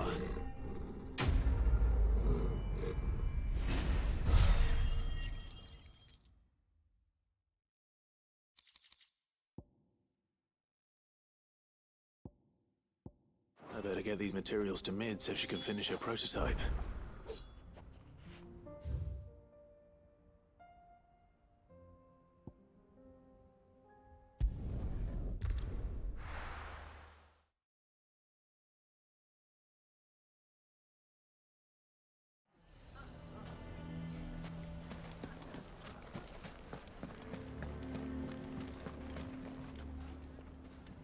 Here to help me pack? Thanks, but I'll be traveling light. I'm almost finished already, in fact. You're really going to go through with this, then? I am. But before I go, there is one small issue I'd like your assistance with. Well, two, in fact. If it's within my power to help you, I will.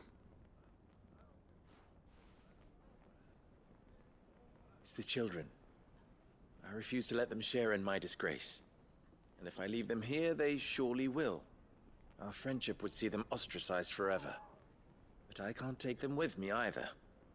I can think of only one place where they are certain to be safe, and provided for, and loved. The Hideaway.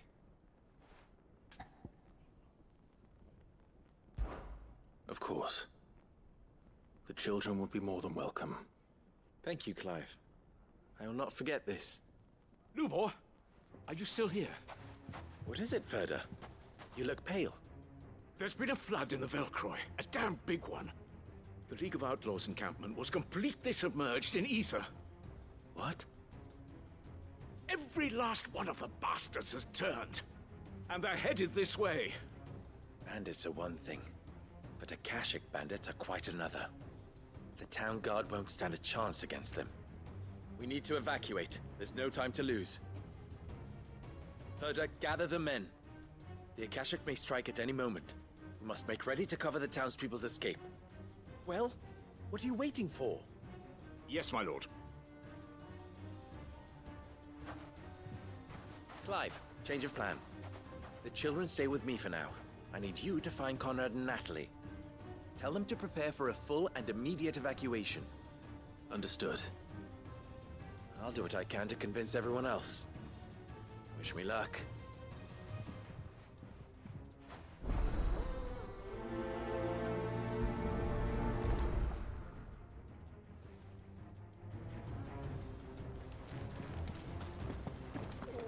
You have to listen to me. They're coming. Why do they always have to make such a...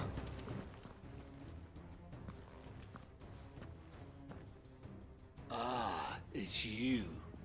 What do you want, Lord Underhill? To pass on an important message. There's been an ether flood out in the Velcroy. The camp where the so-called League of Outlaws were gathering has been swallowed. They're no longer just bandits. They're Akashic now, and they could be here at any moment. You need to begin preparing for a full-scale evacuation right away.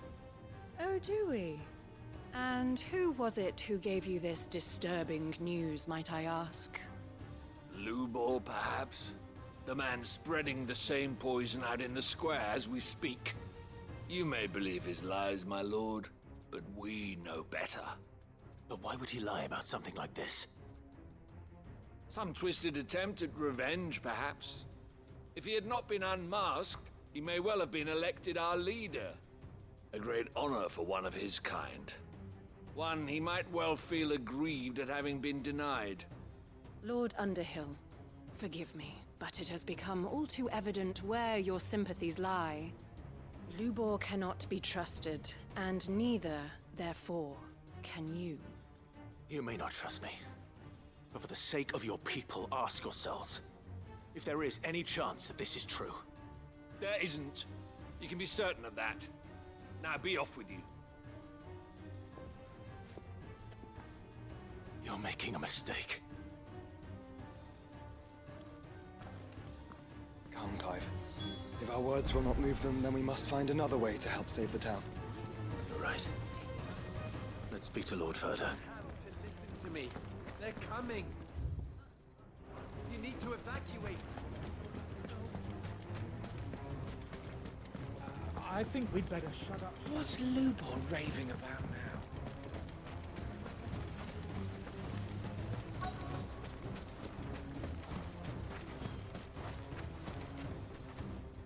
Lord Lord Furder. Cid, what's wrong? I went to warn Conrad and Natalie about the Akashic, but they wouldn't listen. They've convinced themselves that nothing Lubor says can be trusted. The bloody fools. Which means the town guard can't be counted on for support. But I can. If there's anything I can do to help you defend Dalamil, you only have to ask. I appreciate it. Cid! Further! I've been looking for you everywhere. Victor? I thought you'd left. I couldn't abandon a friend in need. And Lubor is in need at this very moment. Come quickly.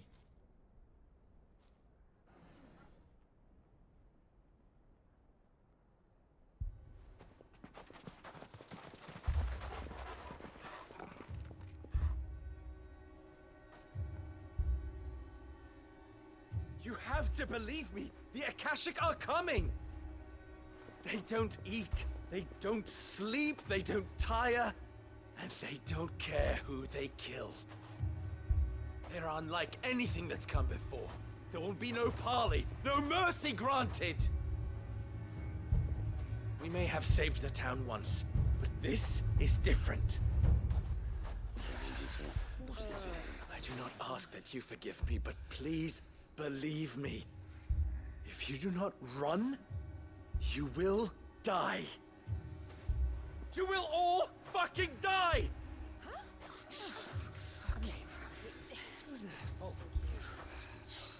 You'd like that, wouldn't you, bearer? Yeah, with us out of the way, your kind will be free to claim Dalamil for yourselves. You should run! Run, bearer! Yeah, run! Run! Far away! Run! Just go! Yeah. Yeah. Yes! Go! Come on, then. Go on! Just go. Lubor. Wait. Someone's coming. Go. Come on! Stop! You're hurting him!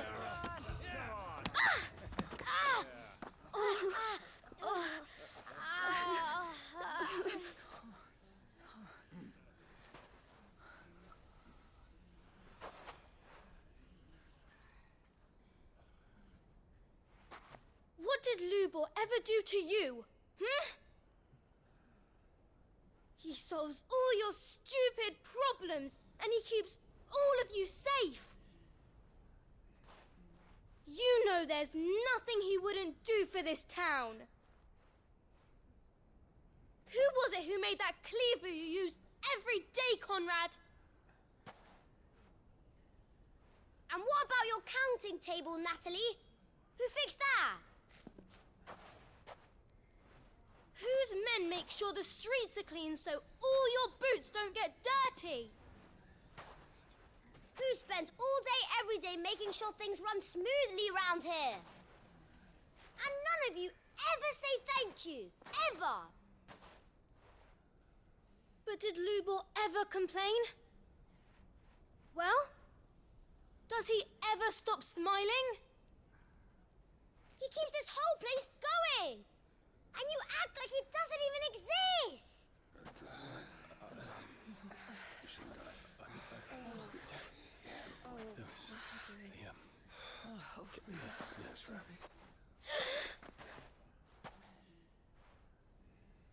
Lubor, we've heard enough. Wait! We will not run. The town guard will not abandon the very place it is sworn to protect. And I will not give up for lost the stores that we labored so hard to fill.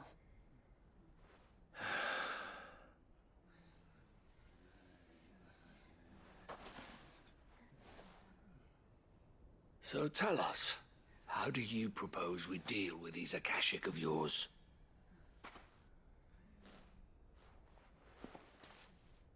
We won't run, but we will fight. All right, then.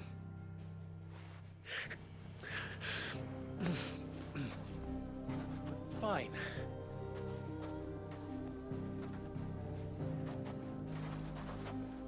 Gather round if you don't want to die.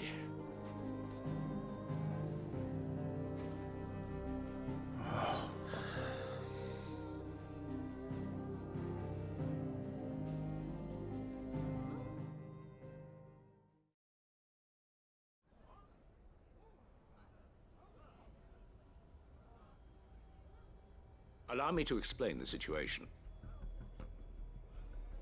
The ether flood occurred near the village of Cheratina, deep in the Velcroy. The place had been abandoned for years, until the League of Outlaws decided to make it their base of operations. Now they're all turned, and if the scouts' reports are correct, heading in this direction. They are mindless monsters, driven only by hate and rage, and they are utterly unpredictable. With the bandits, we at least knew how and where they were likely to attack. When these creatures come, Dalimil will have the bitterest fight it has ever faced on its hands. The town guard will muster at the north gate. The rest of us will take the south. Both forces will provide men to serve as scouts and messengers, ready to spread word of the size and nature of the Akashic Force as soon as it is spotted. And as soon as it has been, we will converge on its position and see that it is driven back from Dalimil at all costs. Conrad, can I count on the support of the town guard? Always. I leave the selection and coordination of the messengers in your hands, Victor. And the command of our men in yours, Ferda. If you would both be so kind. Consider it done. As you wish. Natalie, I would ask that you and your people have the townsfolk barricade themselves inside the bathhouse. And tell the merchants not to waste time securing anything beside the essentials. Preserving life is our one and only concern. As long as we survive, it doesn't matter what trinkets we might lose. Our riches can be regained. And if anyone doubts that, let it be known that the Briar's Kiss stands ready to cover any losses. Very well. I shall tell them. Where do I fit into this plan? Where else but the most perilous place of all? I would like you to travel to the home of our erstwhile League of Outlaws, Cheratina itself. The main host is most likely still there, and Dalimil will not be safe until it is eradicated root and branch. A little gardening. How pleasant. I doubt it. I have a feeling these weeds will be particularly stubborn. Luckily, so am I. So you are. All right then, we all know what we have to do. Now it's simply a matter of doing it. For Dalimil.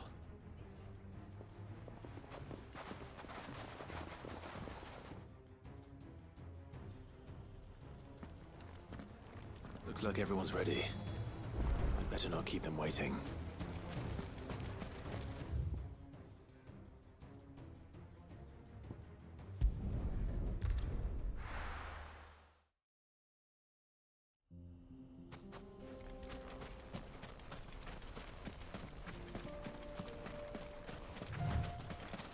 There it is. The flood. But what's waiting for us inside?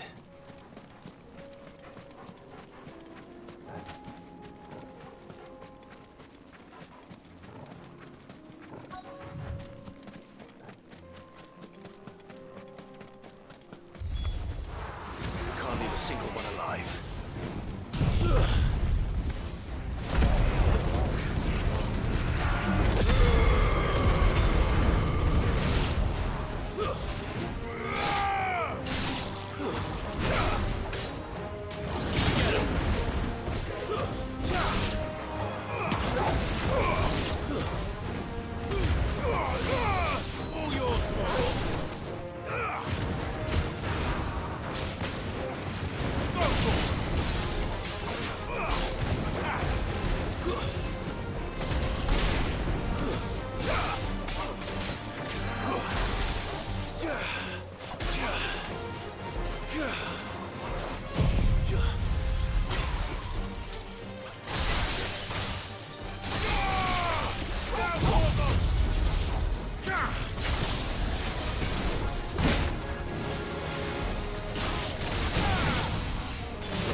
All yours, Torgal!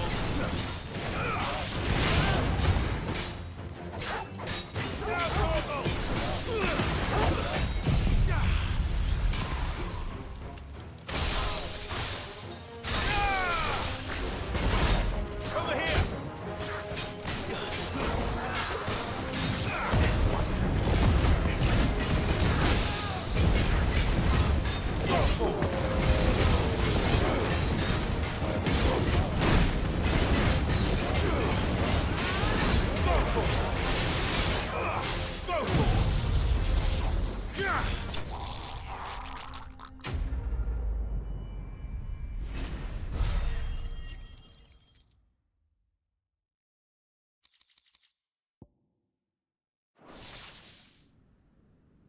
The League is disbanded. I should get back to Dalimil and see how the others fared.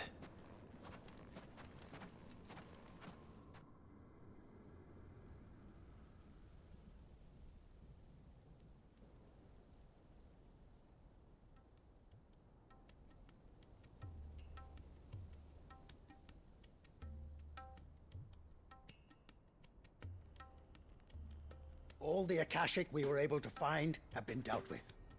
Seems that might be the last of them. Last of them here, perhaps. Lubor, Sir Clive has returned. Clive! What news from Charatina? It's done. Root and branch. I knew you wouldn't let me down. Thank you, my lord. Friends, the Horde has been driven back. The Akashic have been defeated. And we need not fear the arrival of any more, thanks to Clive. Victory is ours. We bloody did it! We saved Dalimil. Lubor, allow me to apologize. After all you have done for this town, we should never have doubted you. But we did. And for that we are truly sorry. We only hope that you can forgive us. We need you, Lubor. Dalimil needs you. So, if you would still like to be considered for the position of mayor, you have our backing. You do remember that I'm a bearer, don't you? We do. But that is not a stain on your character. It is a stain on ours. We thought only of what we perceived bearers to be, not what you truly are. The man who saved Dalimil twice over. I see. But I will only accept your proposal on 2 conditions. Name them. Firstly,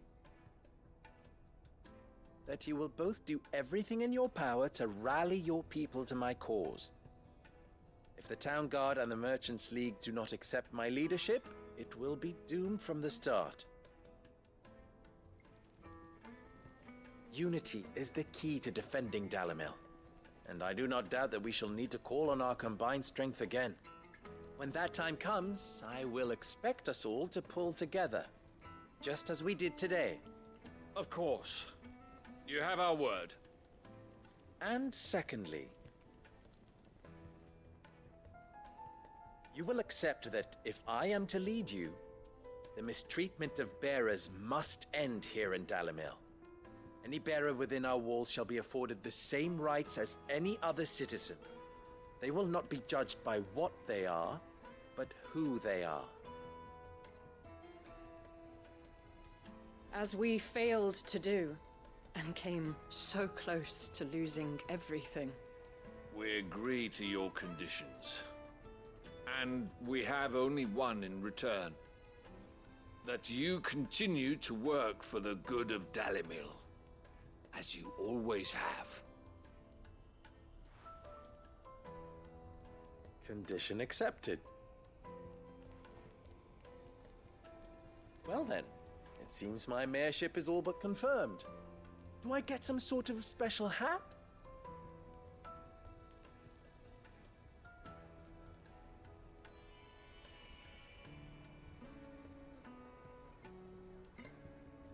How fickle fate can be. Not so long ago, I had resigned myself to leaving Dalimil in disgrace. And now, I find myself her leader. Here. For everything.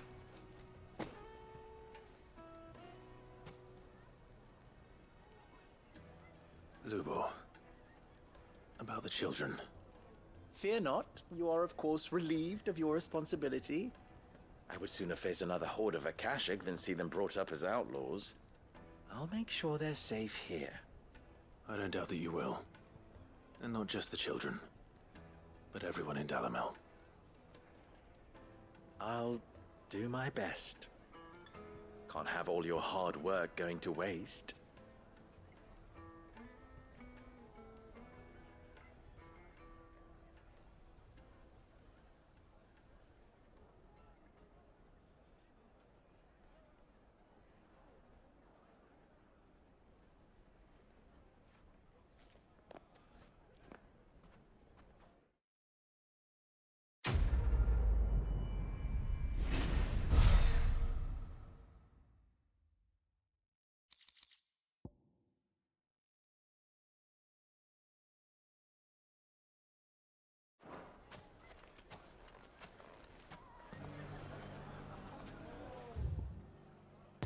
Now let's see, next destination.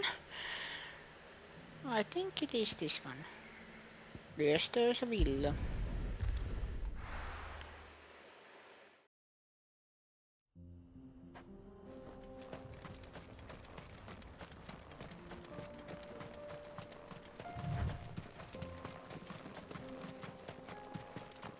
Eyes peeled, Joshua.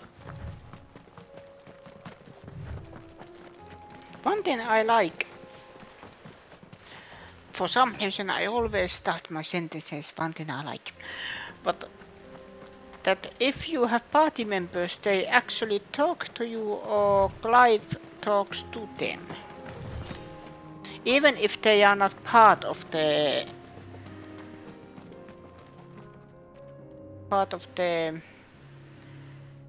cutscenes. There it is. The House Rosfield. Morgul, kill! That's better.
is the Heartstone? I expect Lady Goditha will know.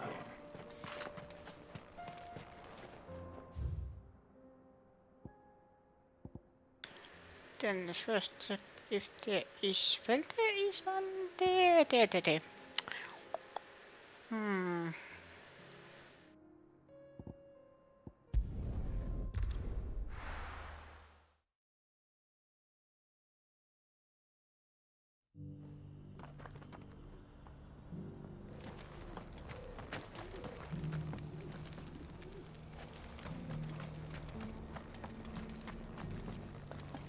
It was here.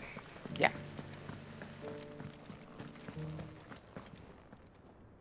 Oh, thank the Founder you were safe. The Griffin is slain then? And the Heartstone claimed.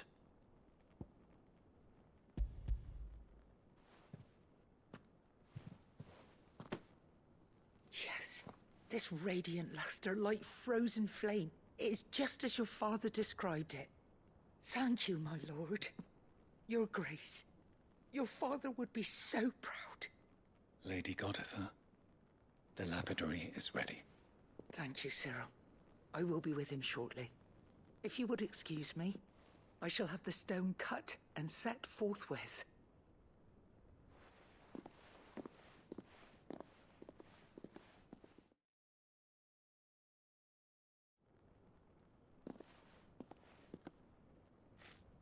The armbands are complete. Pray, take them. They are yours, after all. Heartstone is harder and more enduring than garnet, or even ruby. It symbolizes unwavering will and devotion. And the graven vines encircling the stone represent the unbreakable bonds between you. It's a message. Father knew we had enemies both inside and outside the duchy. Enemies who would thwart his vision. Only with unwavering devotion would it ever be realized. And only if we stood together, as Phoenix and Shield, as brothers in arms. Only then might those enemies be overcome. Indeed. His Grace knew the enormity of the task he would entrust to you, his heirs. But this was more than just a message. It was a promise. That he would always be with you. Thank you, Lady Goditha, for remaining the steadfast custodian of our father's will. Forgive me, my lady, but there is something I don't quite understand. The Undying told me that after Father died, Mother claimed all of the ducal treasures for her own. Even if the armbands were incomplete, she would surely not have overlooked them. So, how were you able to keep them from her? Because I was the keeper of the vault. Though I was but a lowly servant, your father spoke to me of his intentions for the bands, of the deep love he had for both of you, and his hopes for your future. In the days before the disaster at Phoenix Gate, I discovered that the Duchess had ordered her jewelry be sent away from the castle. It was then that I knew she meant to betray us. I tried to warn your father, but it was too late. When word of the fire reached Rosalith, I knew my time was short. So I took up the armbands and I fled into the night. And thank the Founder you did. Yet my duty to your father was incomplete.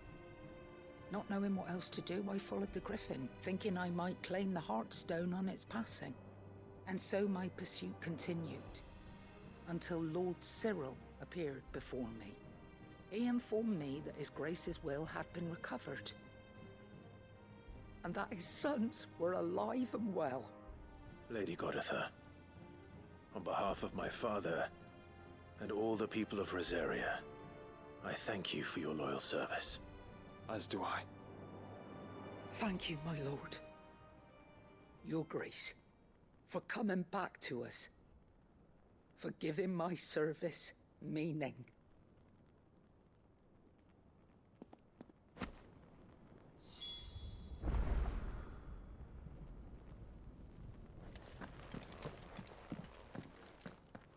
The bands suit you well. It must be gratifying to finally receive the inheritance that was denied you for so long. It is. And we thank you for the part you played, Cyril. If you would permit me to play my part a little longer, might I suggest that you make your way to your father's memorial atop Hawk's Cry Cliff? Let him see that you have received his blessing, and that his vision lives on in you. I suppose it would be churlish not to. What do you say, Clive? Shall we pay Father a visit? I think we should. I was hoping to be able to offer him my thanks before we left for Origin. Your father's helm is enshrined there. It has been since the day we recovered it from Phoenix Gate. I prithee claim it, for it too is a part of your inheritance, and I do not doubt that your father would prefer it in your hands than perched upon some lonely rock. Thank you, Cyril.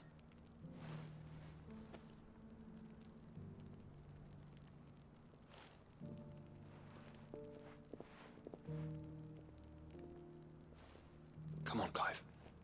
He's waiting.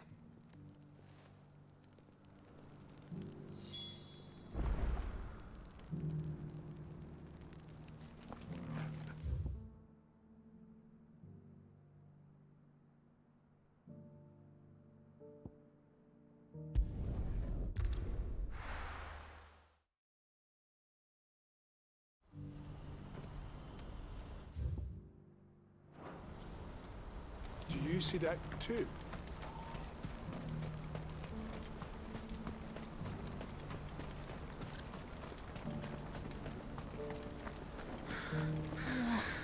What is it? Oh, please. Just make it stop. I'm scared. It's all right.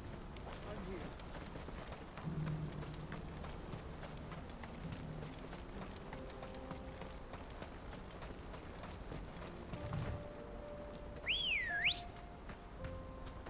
Come on. Run like the wind.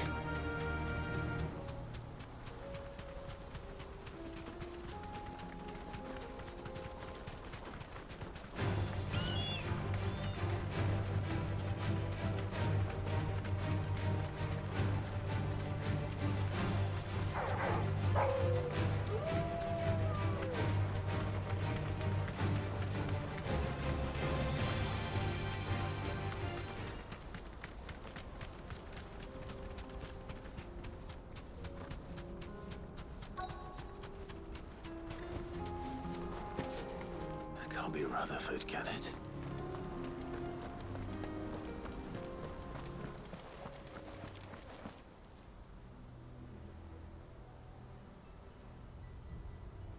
Turncoats and cowards, the lot of you! If it's a fight you want, it's a fight you shall have! Allow me. I don't need your... Please, Field Marshal, oblige him. This won't take long. You're right. It won't. Men, finish him.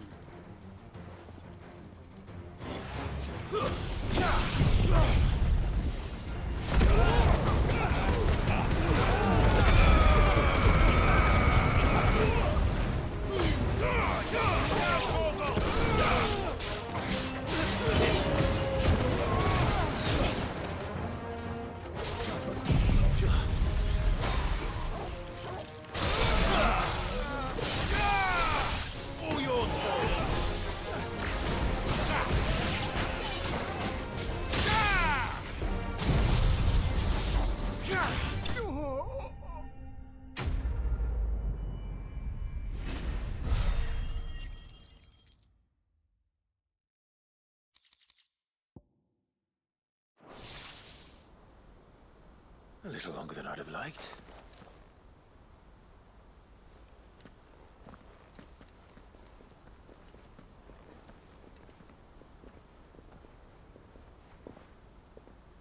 Field Marshal Havel, I presume. Are either of you injured? No, my lord. You arrived just as our escort turned on us. Fucking traitors! I'd heard reports of soldiers in the outlying regions abandoning the oaths they swore. But I hadn't thought the corruption had reached so close to the heart of the Republic. It's a fucking disgrace. Your interfering old bastard of an uncle tried to warn me, of course. My lord Marquis. Or is Sid the Outlaw more to your liking? Call me what you want. It doesn't change who I am, or the urgency of the message I bring. My uncle has a plan to right the realm, and he needs your help to see it through. Before I agree to anything, I'd have you answer one question. What do you stand to gain from all this? I won't deny that I might benefit from further chaos. But I seek a new beginning for all of us. And while the choices I've made may not always have been the right ones, I know I made them for the right reasons. For so long, so many of us have been told how we could live, how we could die, when it should have been our decision all along. Now we have a chance to put things right. But in order to take it, we must stand together. Even if it be beside those with whom we don't see eye to eye.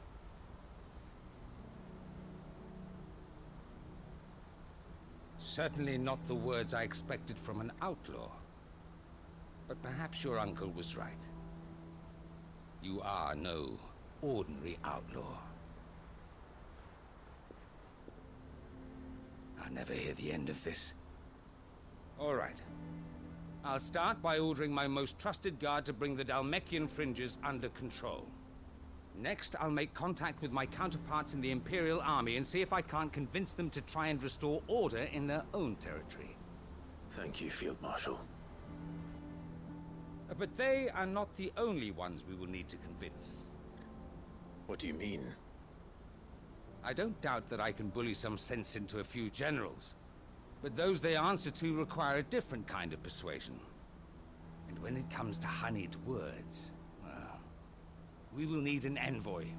One who can court even the most stubborn of statesmen. You, perhaps. I'm flattered. But I'm no diplomat either. And I have other problems to attend to. What we need is a skilled arbitrator. And I may know just the person. Is that so? And would he happen to be an outlaw too? Of a different kind, perhaps. Beggars can't be choosers. I suppose we'll all have to find a little of the outlaw in ourselves if we're to make it through this. Very well. Send your man to me right away. I shall.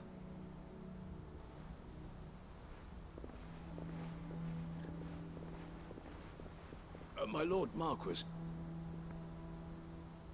Your Lord Uncle bade me escort the Field Marshal to his manor in Port Isolde. And I will see that my associate joins you there. Very good, my lord.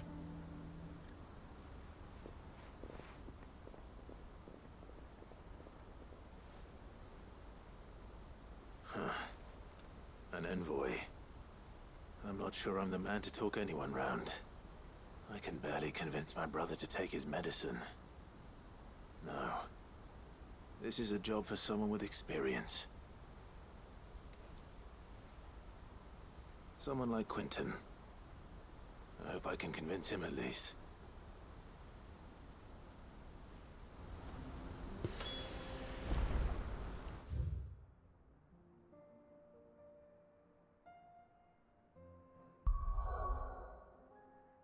Now to go somewhere else. And thank you, Super 001 for the follow. Welcome. Hopefully you enjoy your stay. Thank you very much.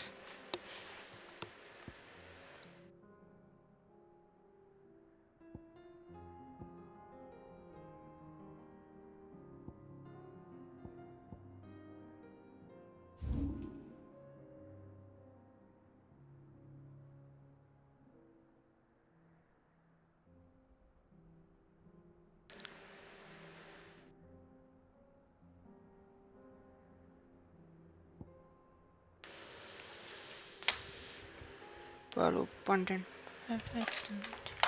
Where is the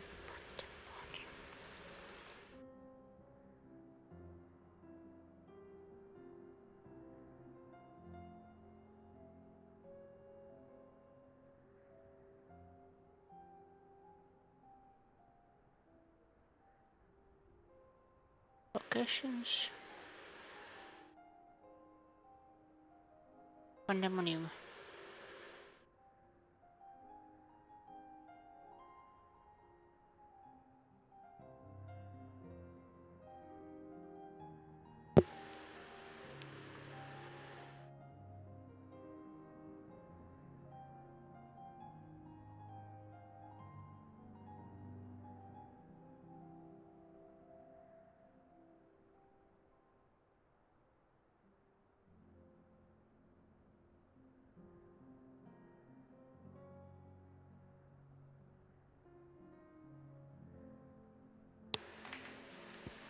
So not there.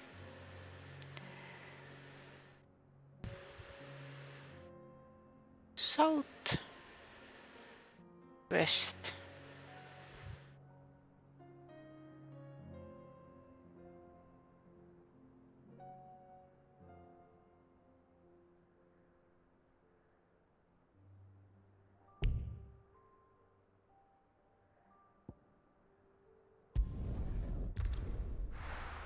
Let's try.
Wolfdal.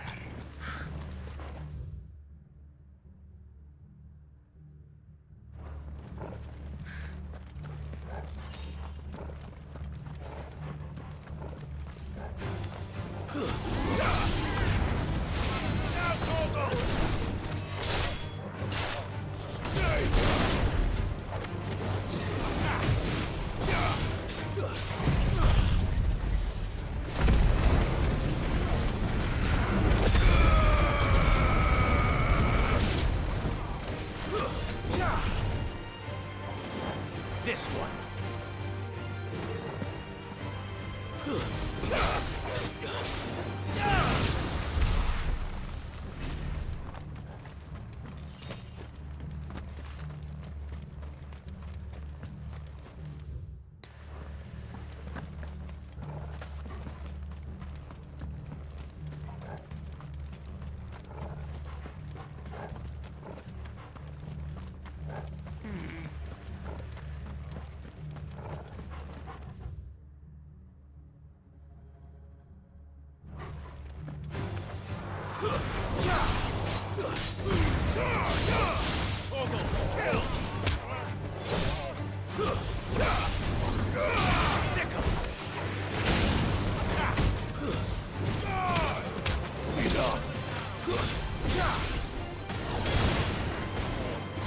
Farewell.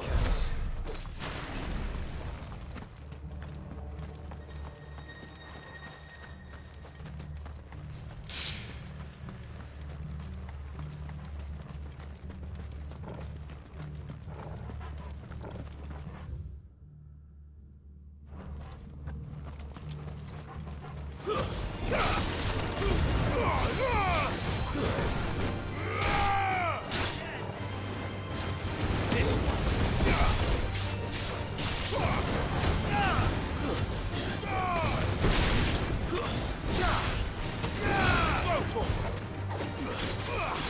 one.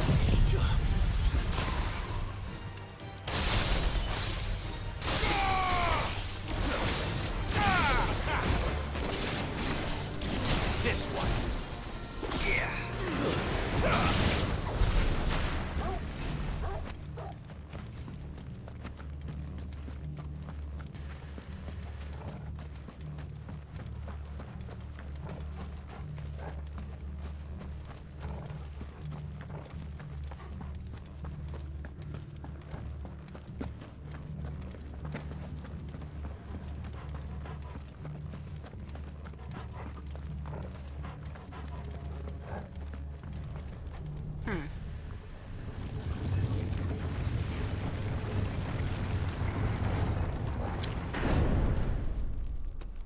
Wow, you are beautiful.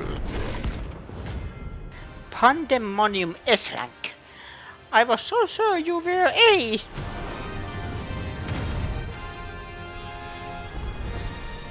Oh look, it's the king of the castle.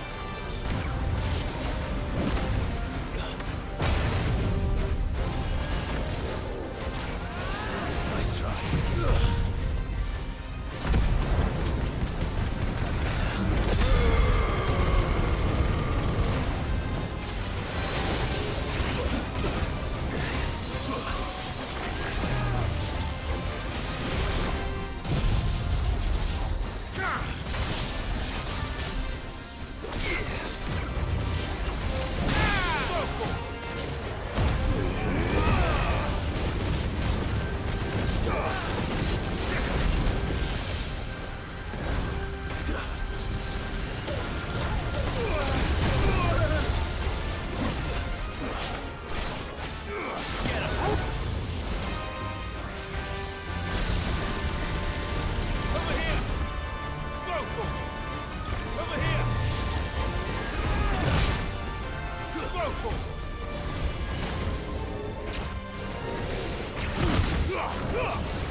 Oi, oi.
Too slow.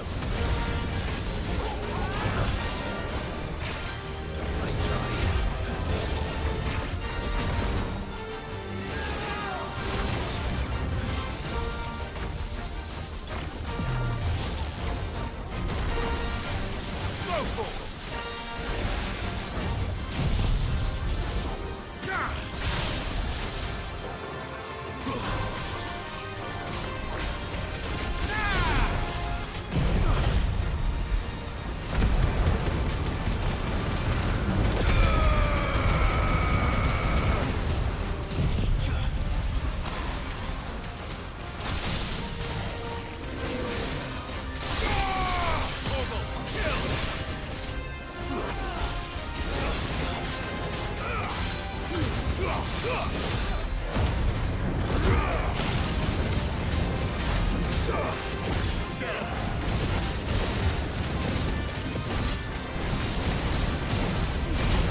This one.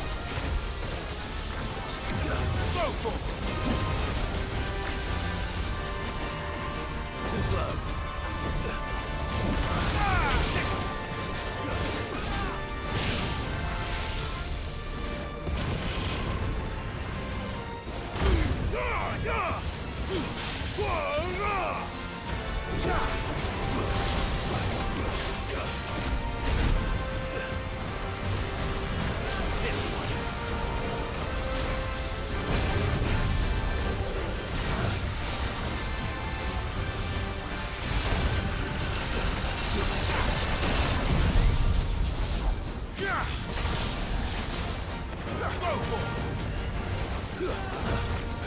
Get him!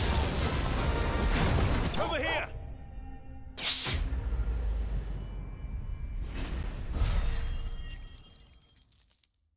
Pandemonium done. And I am actually sad that it wasn't a panda. Your reign is at an end.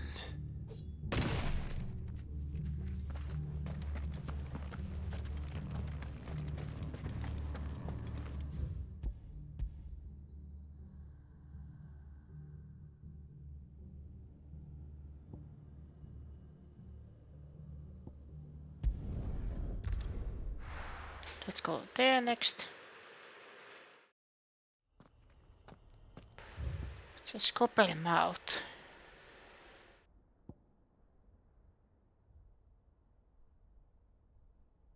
Quit the hammer.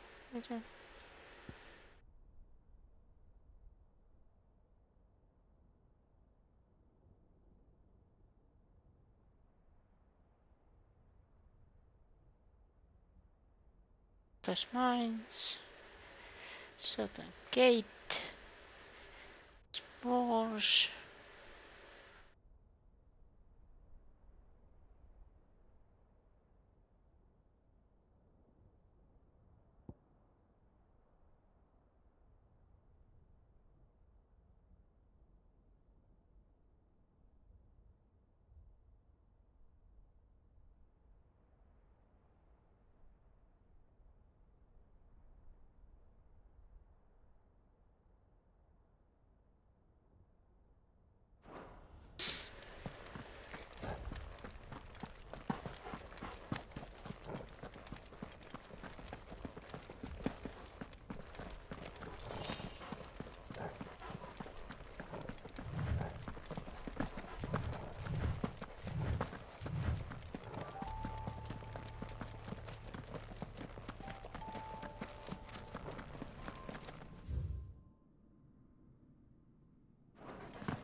Adamantite gauntlets.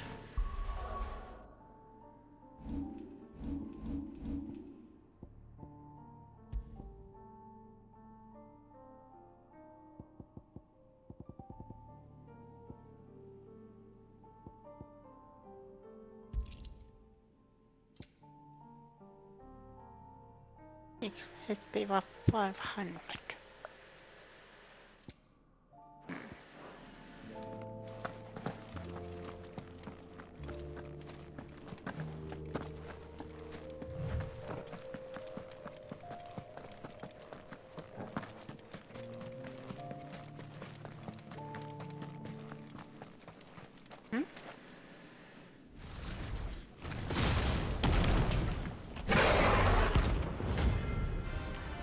Acne.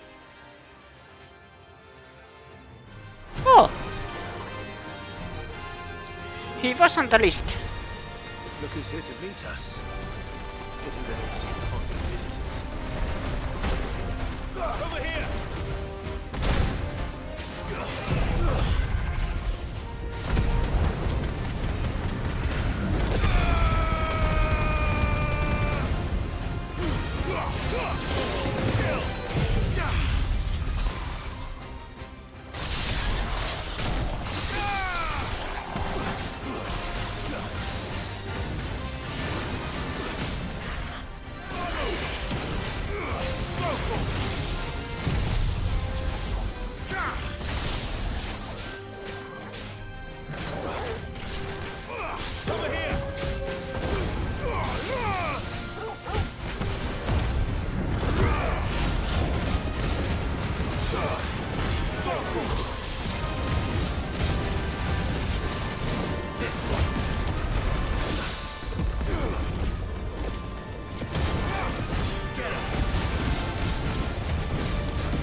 Det var Sakni.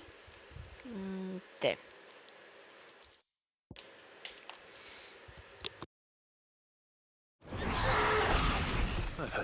catacombs?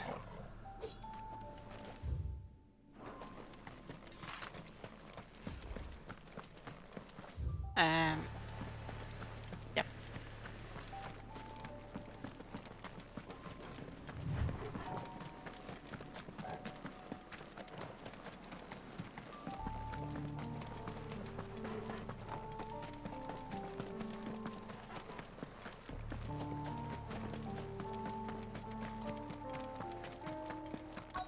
Might this be Mickelberg?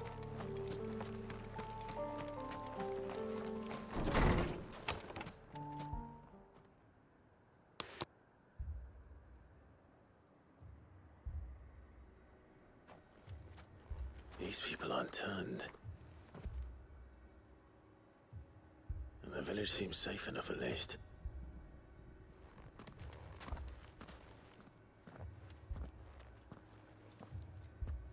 What is going on here? Ah. Did you too heed the call? Heed the call? No, I came here looking for someone. To be honest, I wasn't sure I'd find him here. Let alone all of you. Is that so?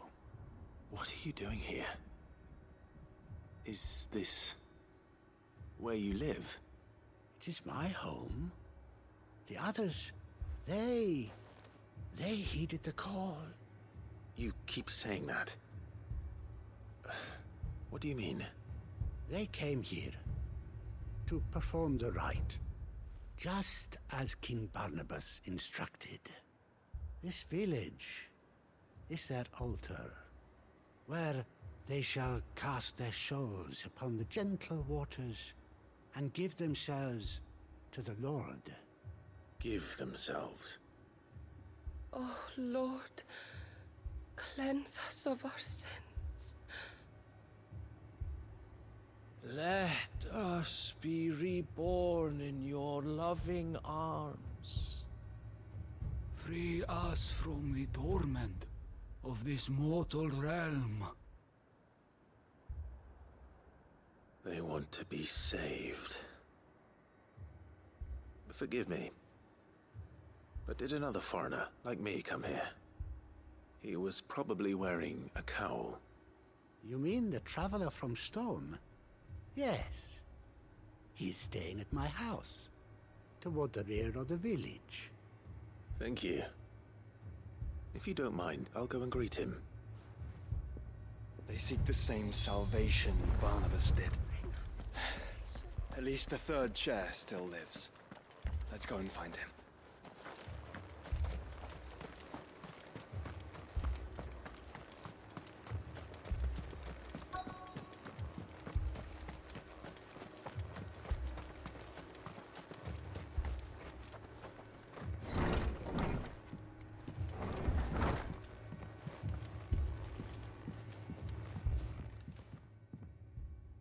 Excuse me. Are you with the Undying? I am. And so it would appear, are you? Lord Rosfield, if I am not mistaken. That's right. And you must be the third chair. I am. Cyril was worried for your safety. He sent me to find you. Then I must apologize. I did not mean to trouble the bearer of the burning quill. Much less you, my Lord Marquis. He said that you had failed to report. Is there a reason for that? I came here to study the followers of this new faith. But the more I learned of them, the more my own faith began to falter. You have seen them at their prayers, have you not? They devote themselves to the veneration of their Lord with a fervor I have never seen before. Praying night and day that they might be rid of their wicked wills and reborn in their Saviour's light. Not that they might be granted respite from their worldly woes, but so that they might continue to serve him. Serve him with all of their beings. I, too, swore to devote my life to the service of my lord and master, but this... 'tis different. It is more. And so I would see it through to the end. See these people safe, that they might achieve their dream. That they might do their duty to their lord. Even if it should keep me from doing my duty to mine. You do understand what their dream is, don't you? I do, my lord. They would cast aside their wills and become a Kashik. I know that it may be hard to believe, but to these people, that is the very essence of salvation. Forgive me, my lord, but I must remain here.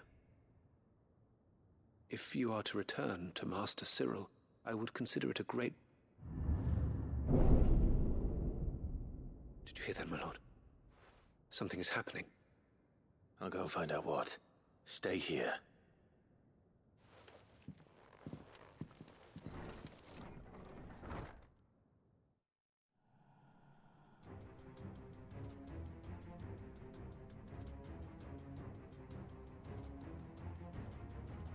Beneath the flood. Oh no. There must be something I can do.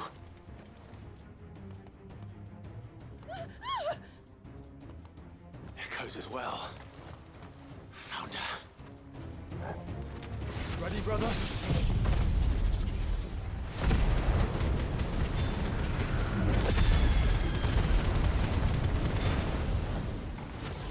Ready.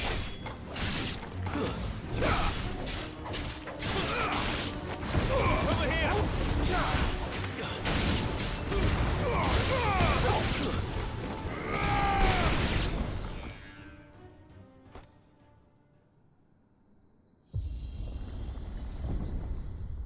What now?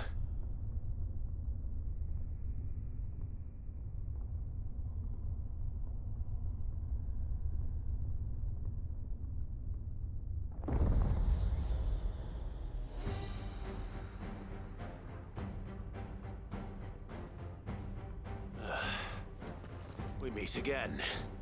What have you missed? I've killed your kind before. Couple of hunts. Let's try. What else? There was a titan or something called Thanatos.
I am doing fine. Thank you for asking. Nice try. Nice try.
Damn it.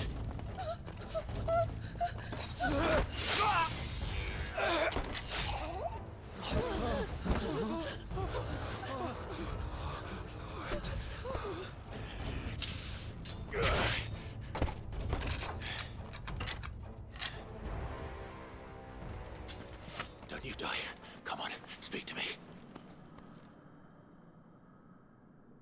I had to save them, that they might have a chance to find true salvation.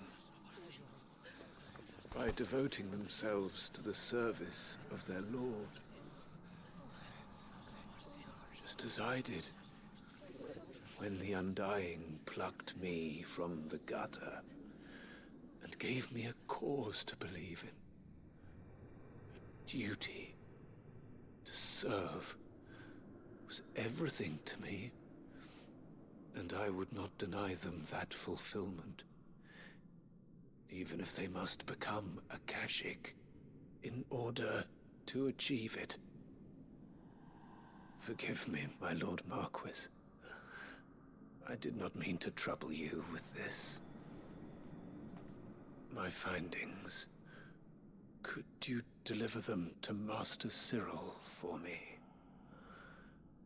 Of course. Your duty will be done.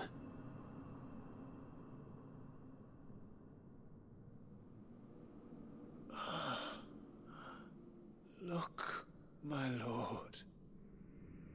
They are saved.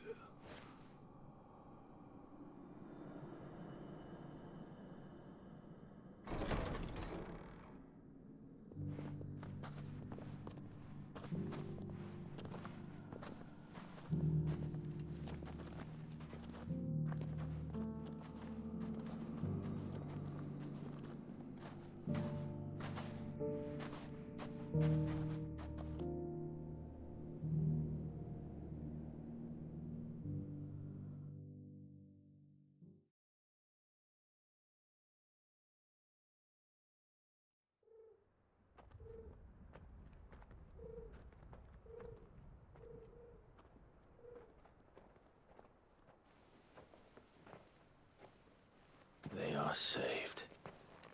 Founder. I should get this report to Cyril.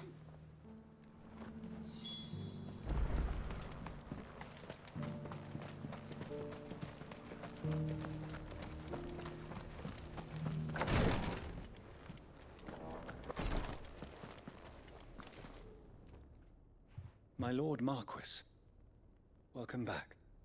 I am glad to see you hale and whole. I met with your third chair, Cyril. He bade me deliver his findings to you.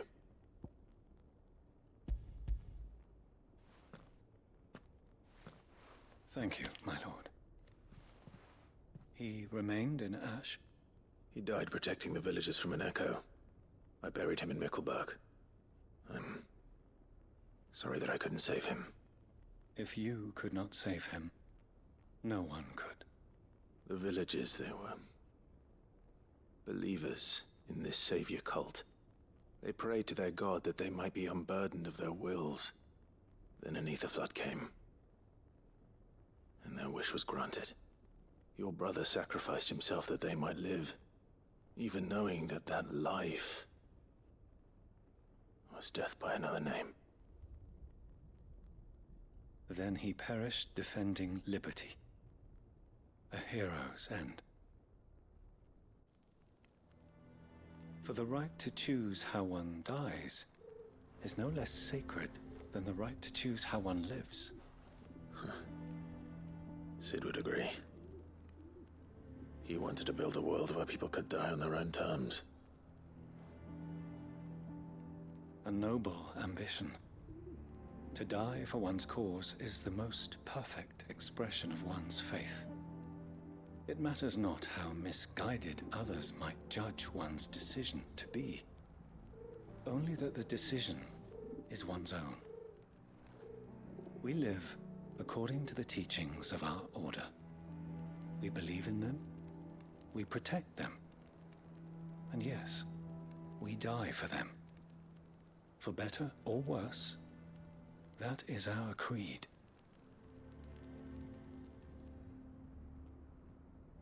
But he didn't die for your creed. He died to save them. And you still believe that what he did was right? I believe that he believed it was. We of the Undying are not slaves, but willing servants. And this was his will, the ultimate expression of it. All right. I'd like to know this man's name, Cyril. To know the names of all the Undying who've fallen in the line of duty. They died serving my house. It's only right that I remember them. That is my duty. Of course. I shall fetch the Book of Martyrs at once. My lord, it has been, and shall ever be, the greatest honor of my life to serve House Rosfield. Though our duties may differ, yours is no less important. I pray with all my heart for your success. And were they here, I have no doubt but that every one of my fallen brothers and sisters would feel the same.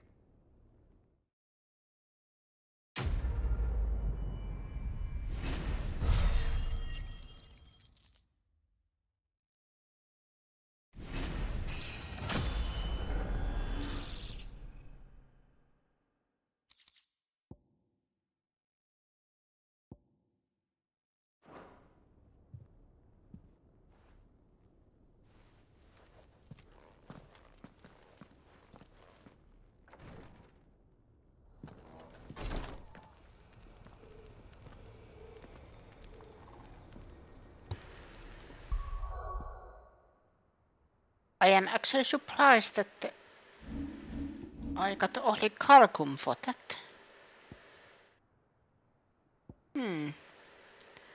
But then, where next?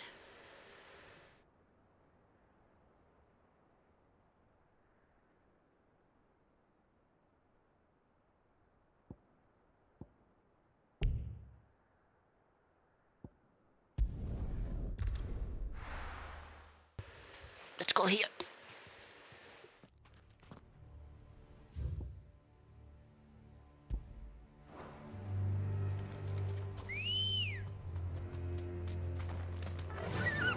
Fly, Ambrosia. Fly.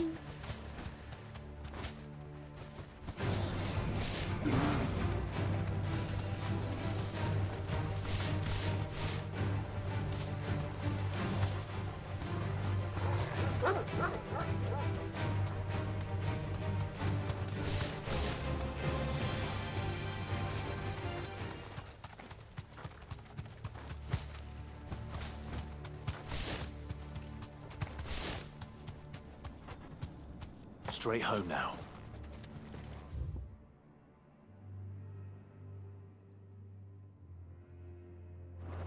Oh, I am at the wrong place. I needed to go that way.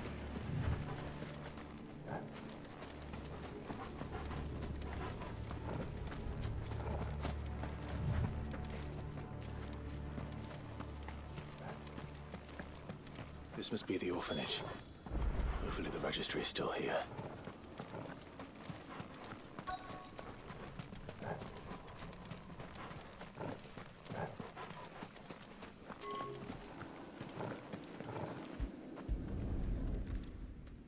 Let's see what's in here.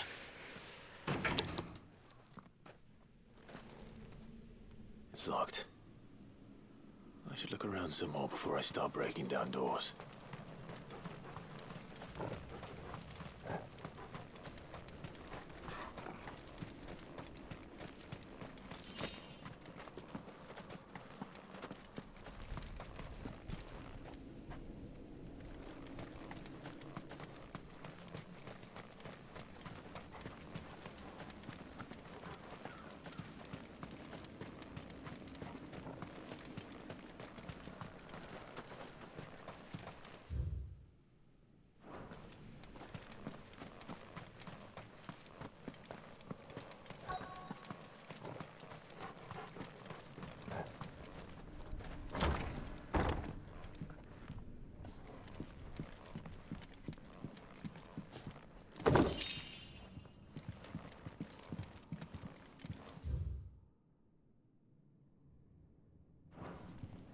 Disposed of.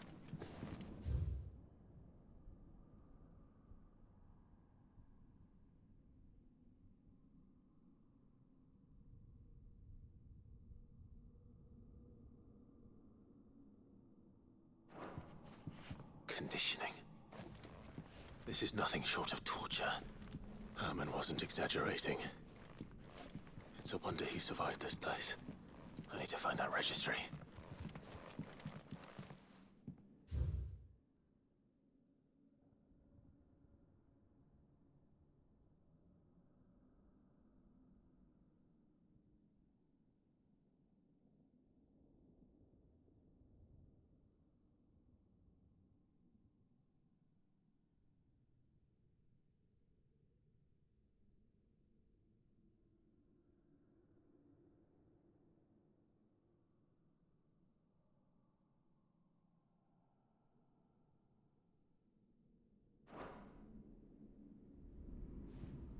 This reads like a suicide note. Did the director go through with his plan? There's only one way to find out.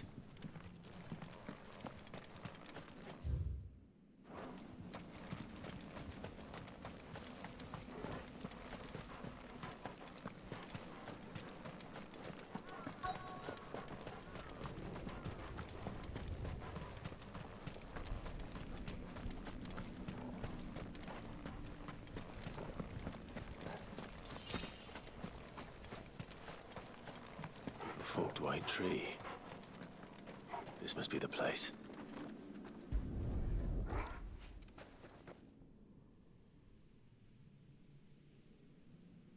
Could he really be buried here? There's something hidden among the roots. Let's see.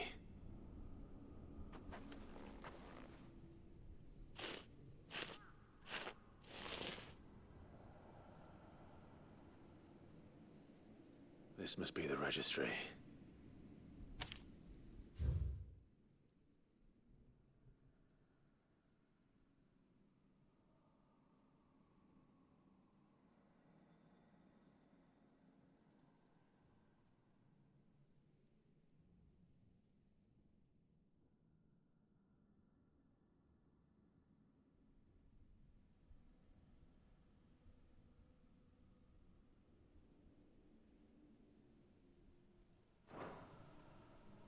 So many names. This place was a slaughterhouse. But where is the architect of all this misery?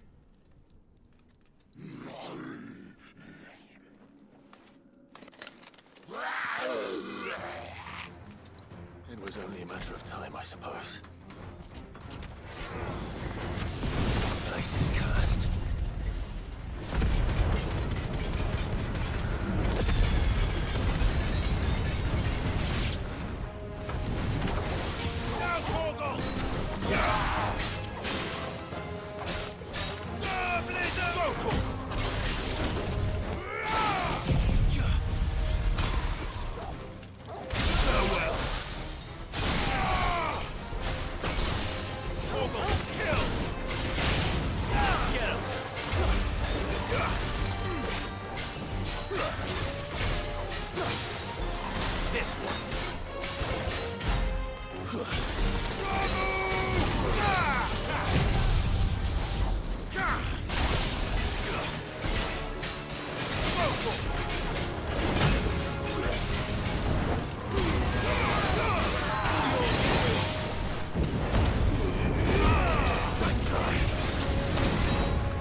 I'm done here.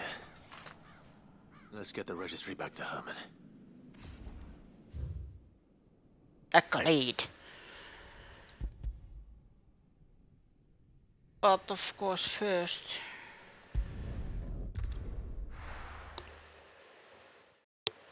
all other stuff.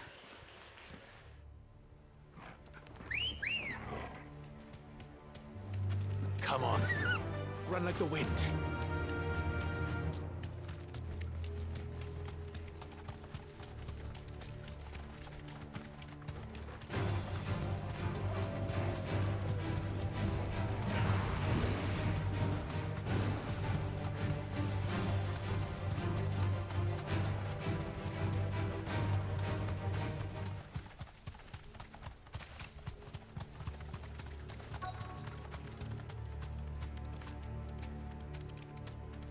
The entire village looks abandoned.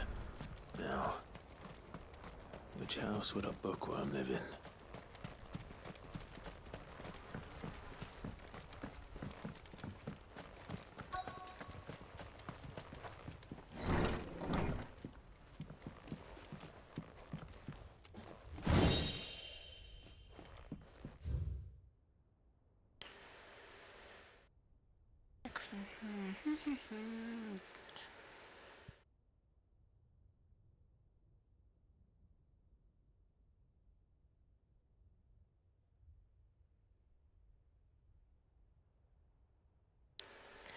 Stonehill.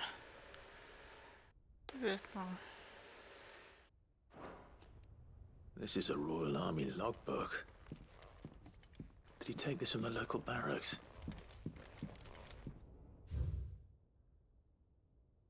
$840 TV, and now white of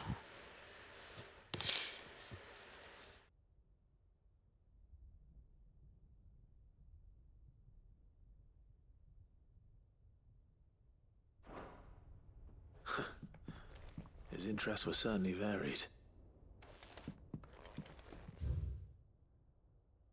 Folklorists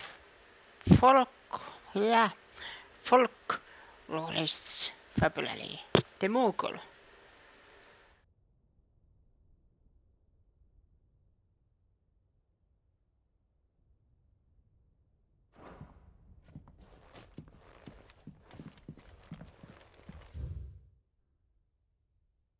Distance. Chapter 16, The Fall of the Bearers.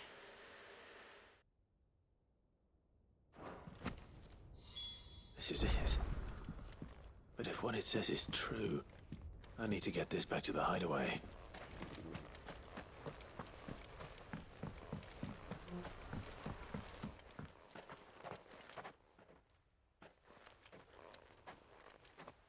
Leaving so soon, stranger? We've been watching you. From a distance, so to speak. Subtle. I know who you are. Then we need not waste time on introductions. Hand me the book. Leave it in our care and return to your life. Your care? Do you mean to burn it or bury it? That is not my decision to make. But by one means or another, its contents shall be removed from the common record. Then I'll have to politely refuse. I won't let you erase our history. Then we find ourselves at an impasse. Very well. The book can just as easily be pried from your dead hand.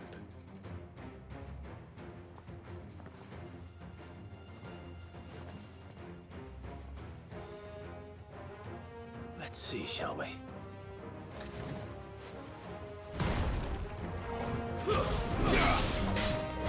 Slow.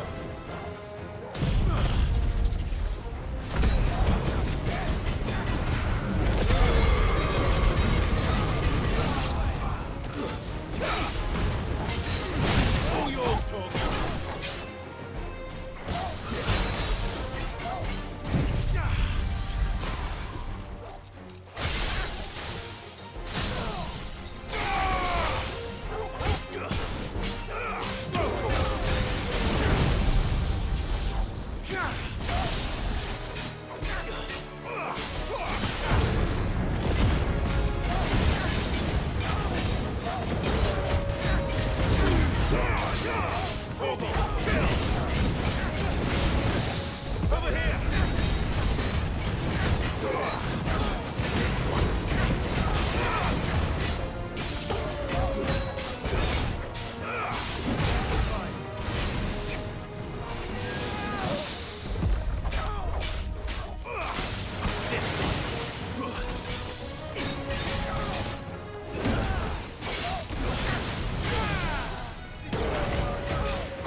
Impressive.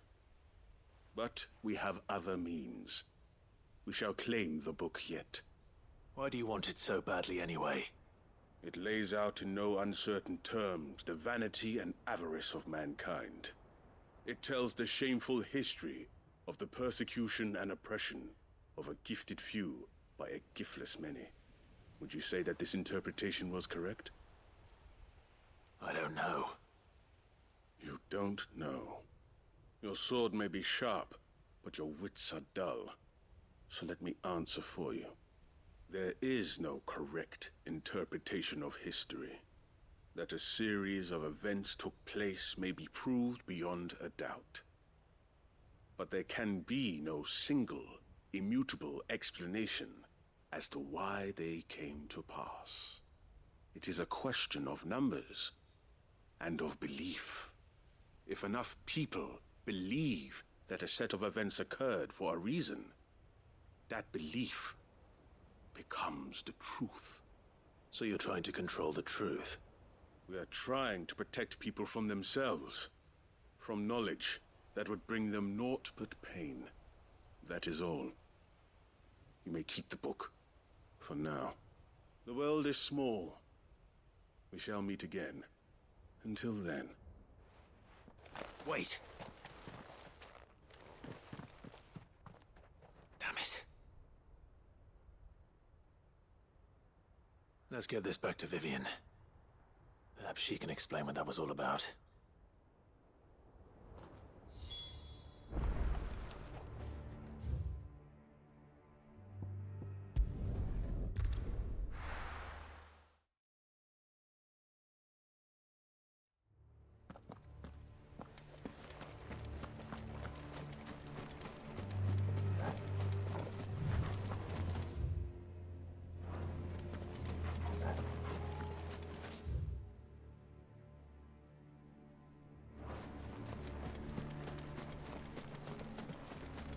Doris is waiting for me near Balmung Dark.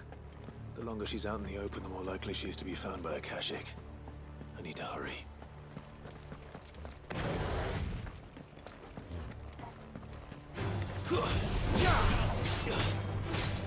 Over here!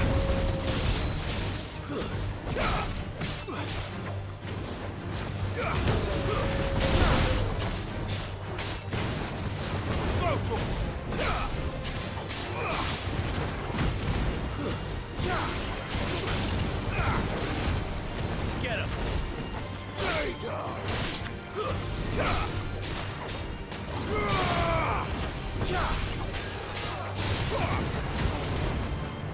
Over here! Get him! Vogel, kill! You're finished!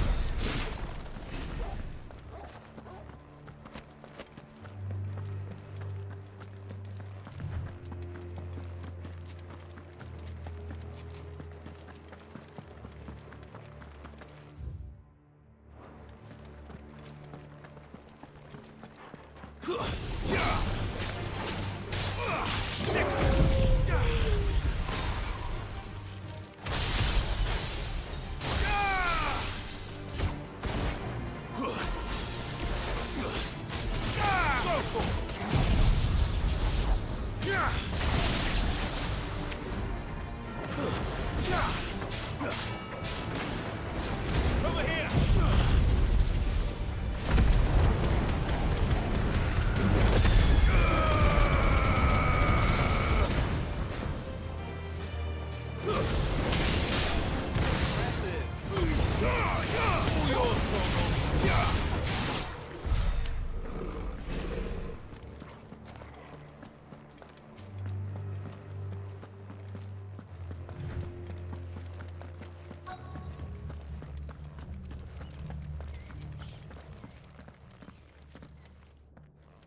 There were no guards, I take it.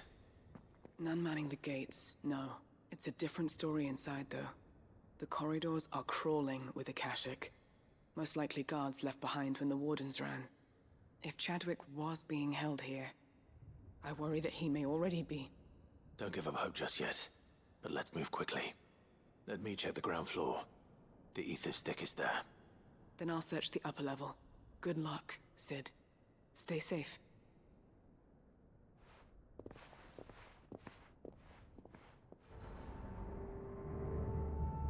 Just how bad are the floods inside the walls? Bad enough to turn a bearer? I hope not. We're risking a lot just being here. Better keep my eyes open for signs of life.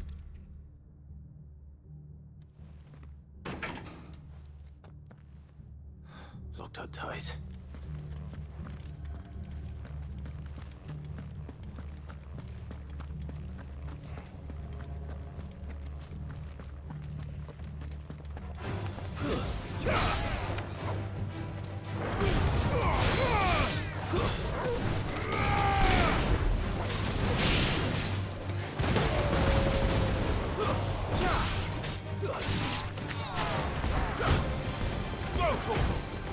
Get him!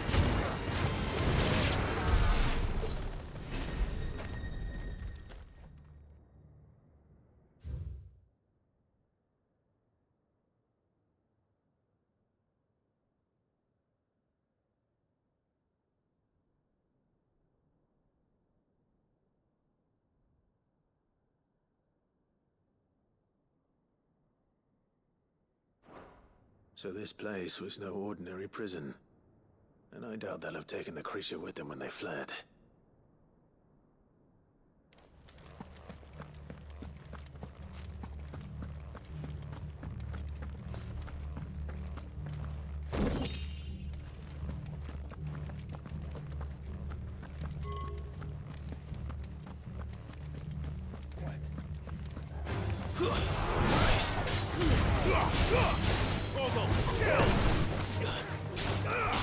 This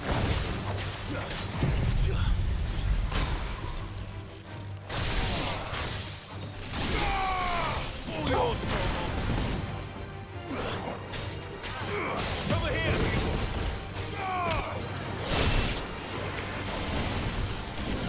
This one.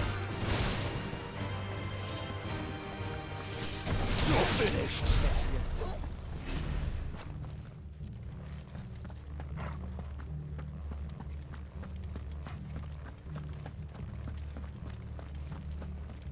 No sign of any bearers yet. I hope you have better luck downstairs. Quiet.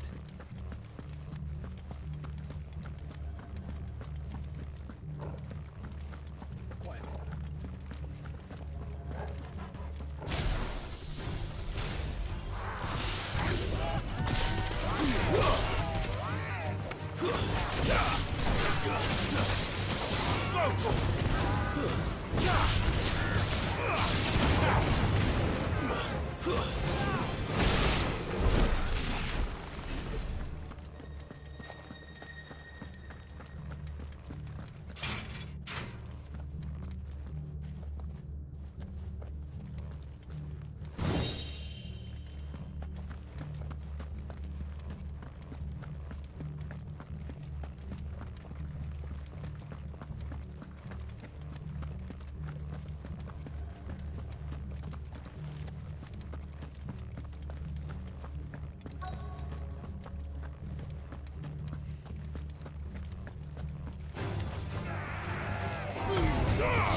This one.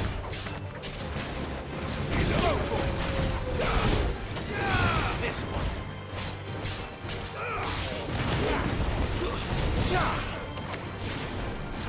This one.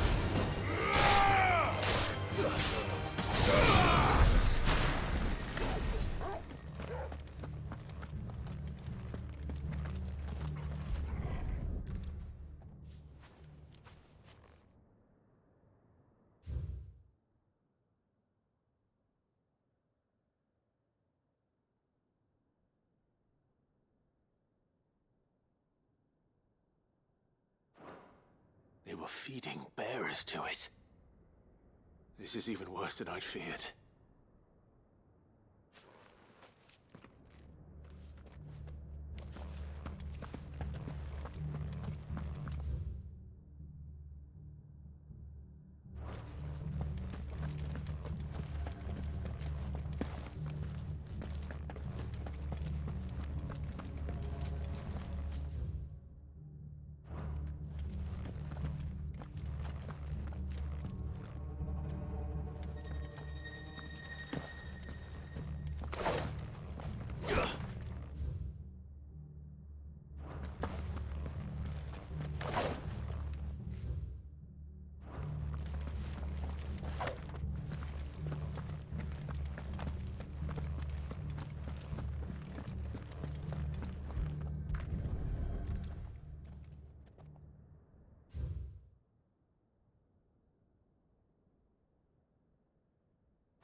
Minimal loss of Waloda lives.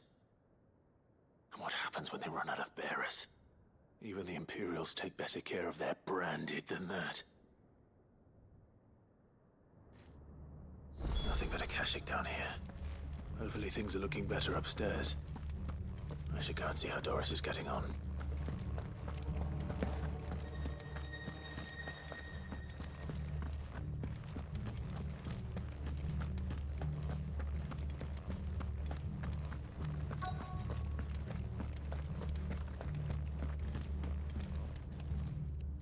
No lock downstairs. But I did find out that this place was more than just a prison. Something far more sinister was happening here. I know. I've been reading some of these documents and... it can't be true, can it? Bearers die every day in service of their masters, but this is so much worse. Pitting bearers against a wild beast armed with nothing but their wits? And all in order to bring about more death. And not just those who could fight, but the elderly, children even. And those who wouldn't or couldn't were disposed of. Whatever that means. I'm afraid it means they were fed to the monstrosity they kept here. Then we're too late. And I was a fool to bring you here. Don't say that. Did you find anything else? A key. But it doesn't fit any of the locks on this floor. Perhaps it will fit one of the doors downstairs. There's a corridor I haven't searched yet. Finish up here, then come and find me when you're ready. All right. I'll be there in a moment.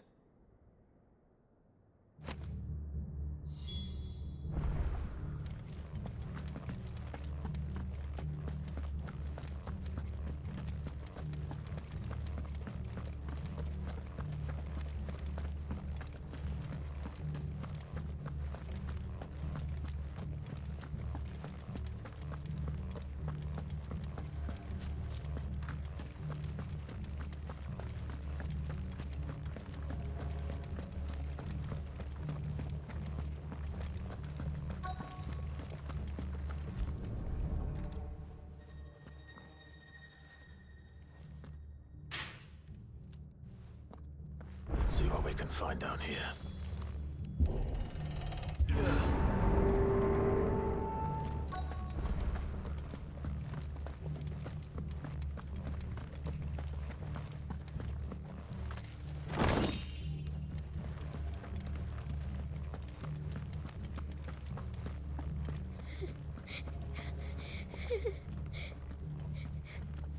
A survivor.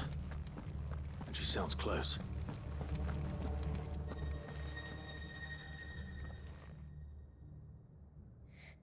Who are you? There's no need to be afraid. Are you alone? Are there any other survivors? Some of the guards. They're still here. But something's wrong with them.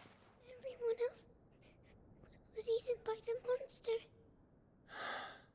Of course there were. Thank the Founder. It was worth our coming. But I'd rather we didn't linger. Are you ready? Ready when you are. You poor thing. You must have been terrified. Did Chadwick send you? What? He fought the monster. Distracted it so I could run away. He must have sent you.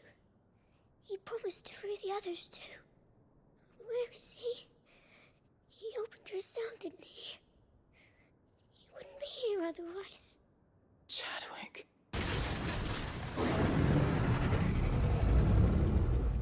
Was that? Monster's back! Chadwick, help! We have to get out of here. Doris, keep the girl safe. All right. You put that bearer-eating bastard in the ground. It's out there waiting for me. I can't let it live. Not if it's got a taste for bearers.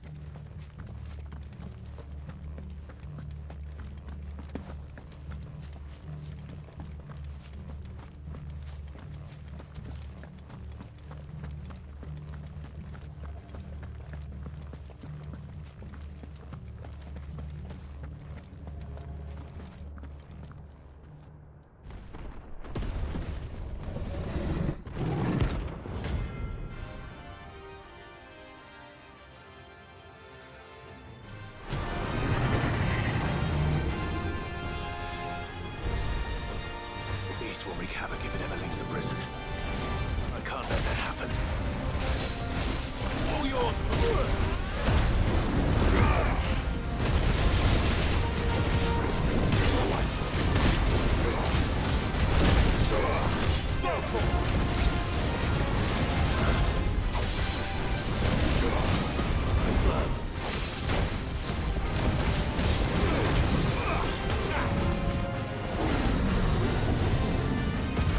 Too slow.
Finally. Cid, are you hurt? I'm fine. I think.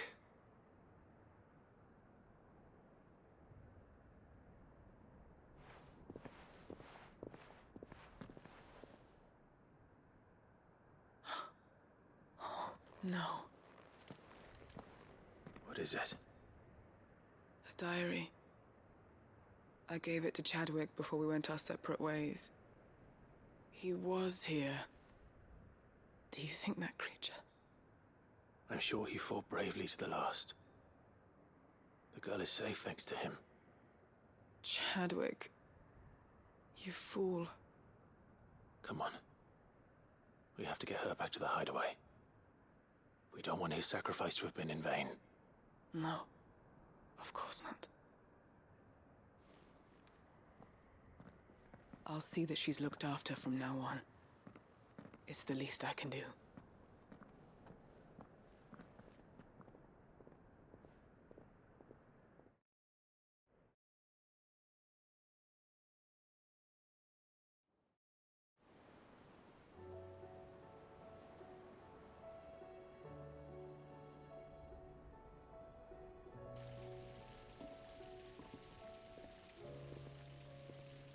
From what I hear, you've barely left the girl's side in days. I hope she's recovering from her ordeal. She is. Slowly but surely. She's far tougher than she looks. I thank the flames we found her. If we hadn't... I know. But we did. I'm sorry we weren't able to save Chadwick. There's no need to apologize. Without your help, I would never have found out what happened to him. How he fought to the bitter end to save her. To save Hyde Marie. That's the man I remember. The man I thought of as a brother. I wish I could have met him. I'd like to hear more about your past. If you don't mind, that is. Of course. You already met my former master. She trained Chadwick and I to do two things. Kill and obey. We were supposed to be sold to the highest bidder when the time came. But no bid was ever high enough to convince her to part with us. For years, we were her daggers in the shadows. But we could never quite shake our doubts about the things she made us do. And then, one day, we just couldn't do them anymore. So we escaped. But staying together was out of the question. They would have found us too easily. After so many years of training, the pull to serve was always strong. It scared me to think he might have taken another master, become a dagger in someone else's hand. But even in captivity, the battles he fought were his own. And he died not as someone's tool, but as a hero. Hyde Marie is proof of that. Bearers can cast off their shackles. And the Cursebreakers will show them how. I'll fight until my dying breath to see it done. For Chadwick, and for all of us. Thank you, Doris. We'll be counting on you.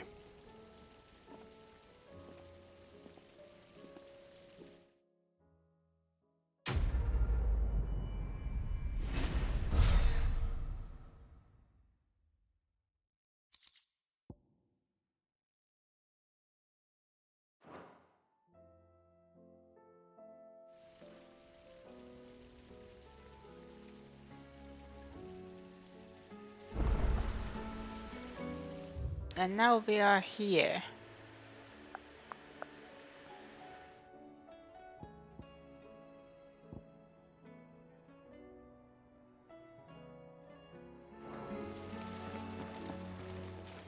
Let's go here first.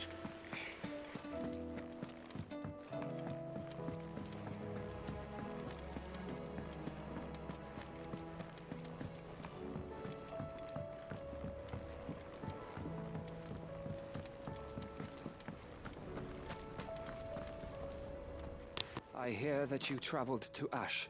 Cid, did you by any chance recover the names of my fallen friends? I did. Yes.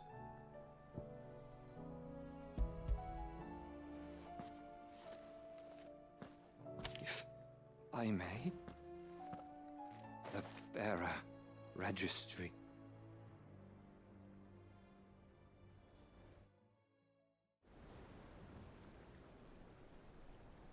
The director was a brutal man. He got no worse than he deserved. The registry was all I found beneath the tree. There was no sign of a body. Or any record of what happened to the children after the orphanage closed. I pray that at least some of them survived. All their names are here. The ones we lost. My friends. My light in those dark times. I can still remember their faces, like it was yesterday. Children who were taken from their bunks in the morning, never to return. No explanation ever offered. They'd be happy to know that you survived, Herman. But why did I make it out alive, when so many others died in that awful place? It's not your fault. And blaming yourself won't bring them back. Honor their memory. See that their names live on. That way, at least. They're never truly gone. Thank you. Cid, I'm going to write a book. An account of the horrors of Badbach, and the spirit of those its custodians sought to crush. All of Valisthea will know of our suffering. in the name of those I lost. I will not let it happen again. Neither will I.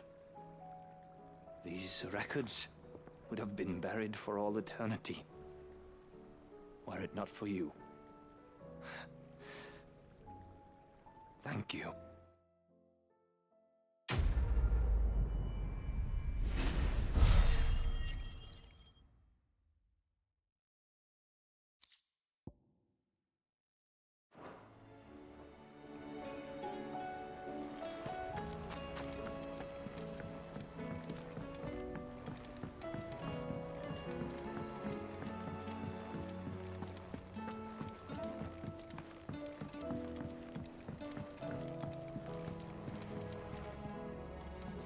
Mid, tell me this is all you need.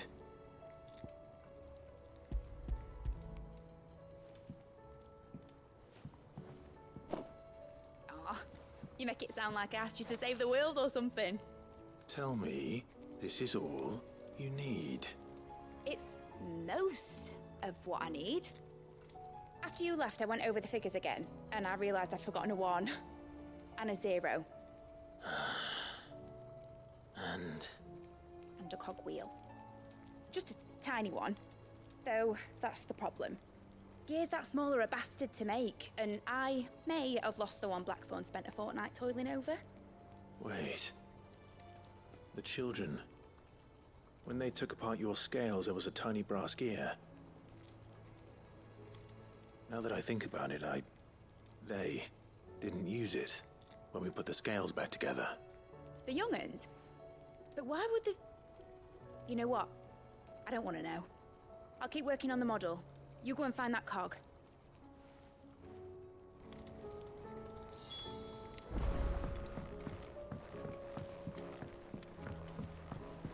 Has Midadol mentioned a new project yet? Sid! Is Mid still hiding from us? She wasn't hiding. She's fine. She's just busy working on her next project. A new invention? What is it? What is it? Is it an airship? I bet it's an airship! Do you think she'll let us help? That just so happens to be why I'm here. She needs something special, something only you three can provide. A brass gear. A tiny one. One that might fit on, say, a set of scales? Oh, the one you forgot! We remember! We saved it, just in case. It's in the bag of bits. Since your lesson, we've been disassembling, then reassembling everything we can find. All the pieces that are left over, we keep under our beds, just in case. That's good to know. Look! I found it!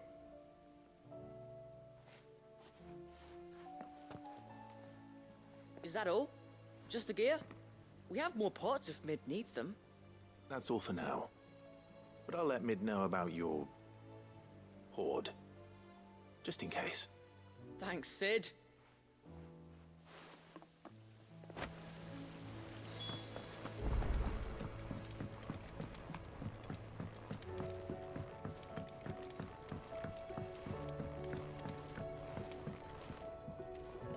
Well, did they have it?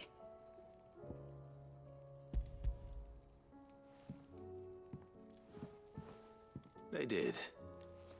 And they kept it somewhere nice and safe. Will it work? Will it work? He's perfect! You're a genius, Clive. What exactly are you going to use it for? Only the most important job of all. The wings aren't going to move on their own, but with the right cog in the right place. Well, you just wait and see.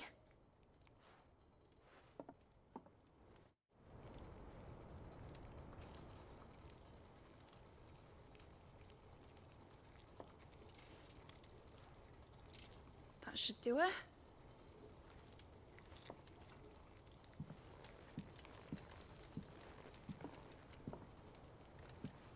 Here goes nothing.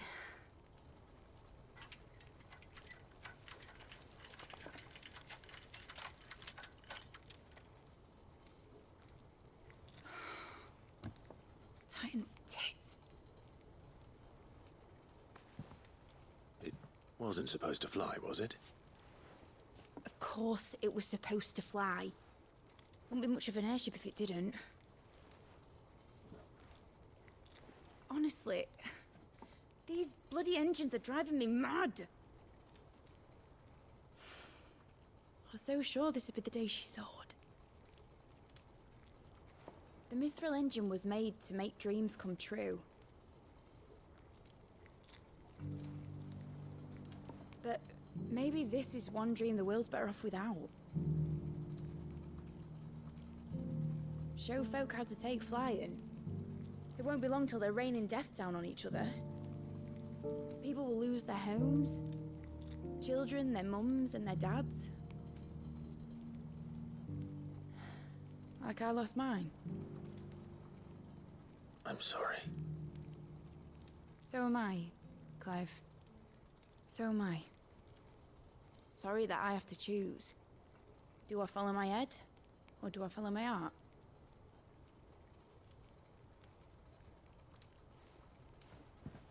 Good question. The first time I stood on the deck of your ship, felt the wind in my hair. It was like I was flying. But imagine how it would feel to actually do it. My dad always said there were two ways of living life. Chasing a dream or shuffling to your grave. And he were right. Right about a lot of things. Not that I like to admit it. People need dreams to chase. Especially in a world like this.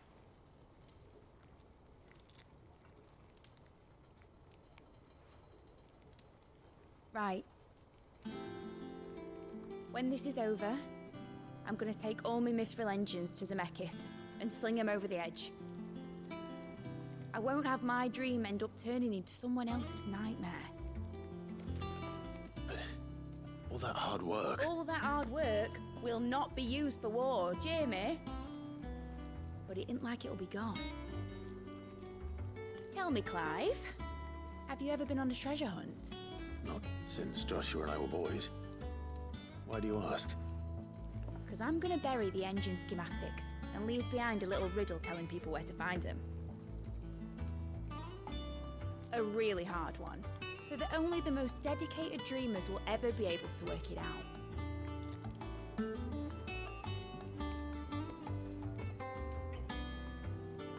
Ooh, I can picture it now.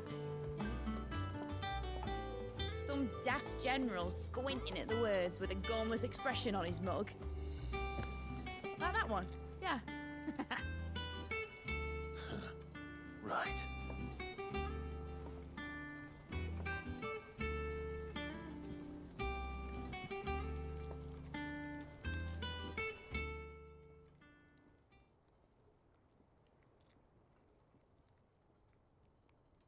Of course, if I'm putting this engine at the end of a treasure hunt, I'll still need to make it a treasure worth hunting for.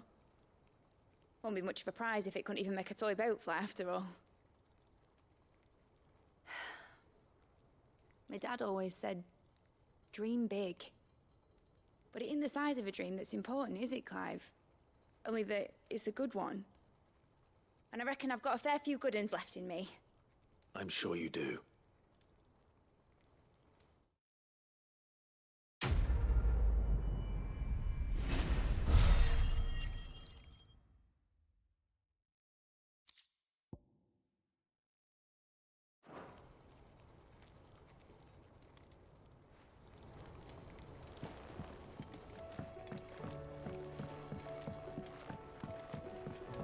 Has Midadol mentioned a new project yet?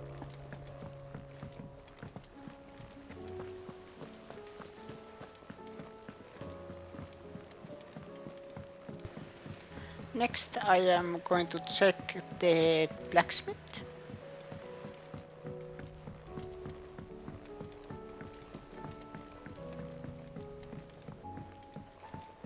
Say what you will, Lady Karen has seen ourselves. To what What do I owe the Can I make some specific weapon? What do you want? Apparently not.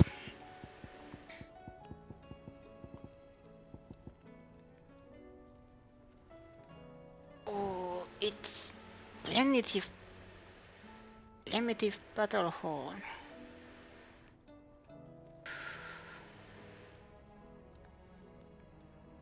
Anything else?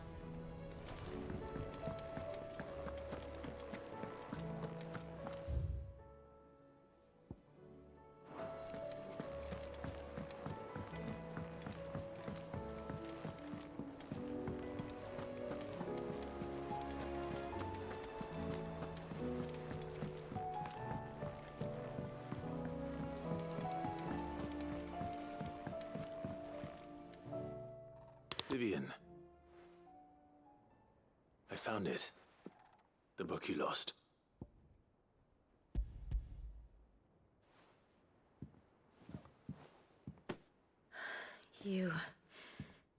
You found it. Thank you, Clive. Even though I asked this of you, I was not entirely sure it would be possible. I feared the executors had seized every copy. I met with one of these executors, and I convinced him to let me keep it.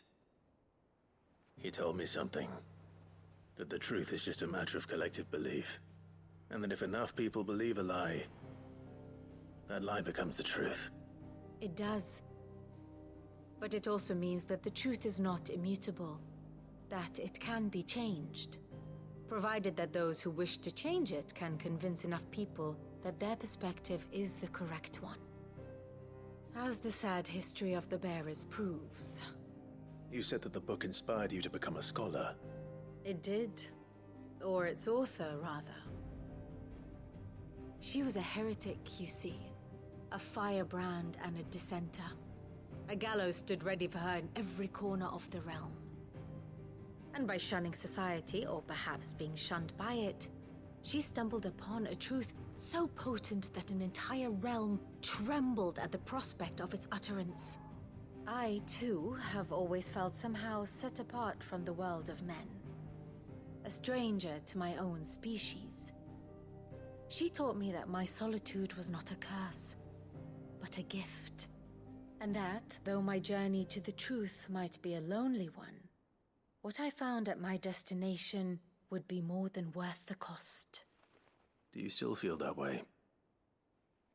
That you're not one of us? Honestly, I'm not entirely sure anymore. Since coming to the Hideaway, I find my thinking somewhat clouded. Perhaps the result of studying mankind from a rather closer perspective than I had intended. But the more I study, the more I find value in this perspective. In looking not from the outside, but from within. So if you'll permit me, I'd like to continue my work here. Remember, Clive, when enough people believe, belief begets truth. Give the men and women of this benighted world the gift of truth. Make them believe in you, as I do. I'll try, Vivian. I'll try.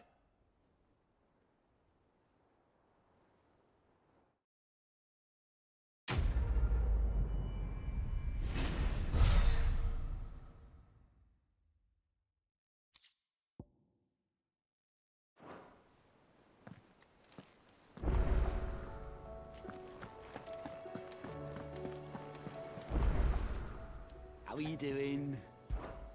Anything catch your eye? Always something, isn't there? Twinside's hundreds of leagues away.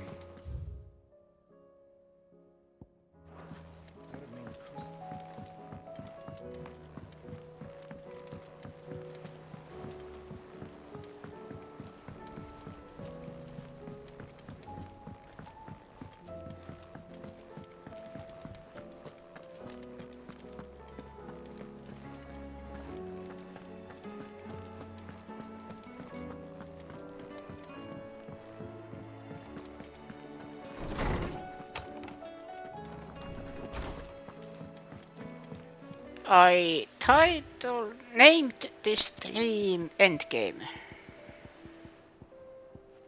5 hours in and yeah.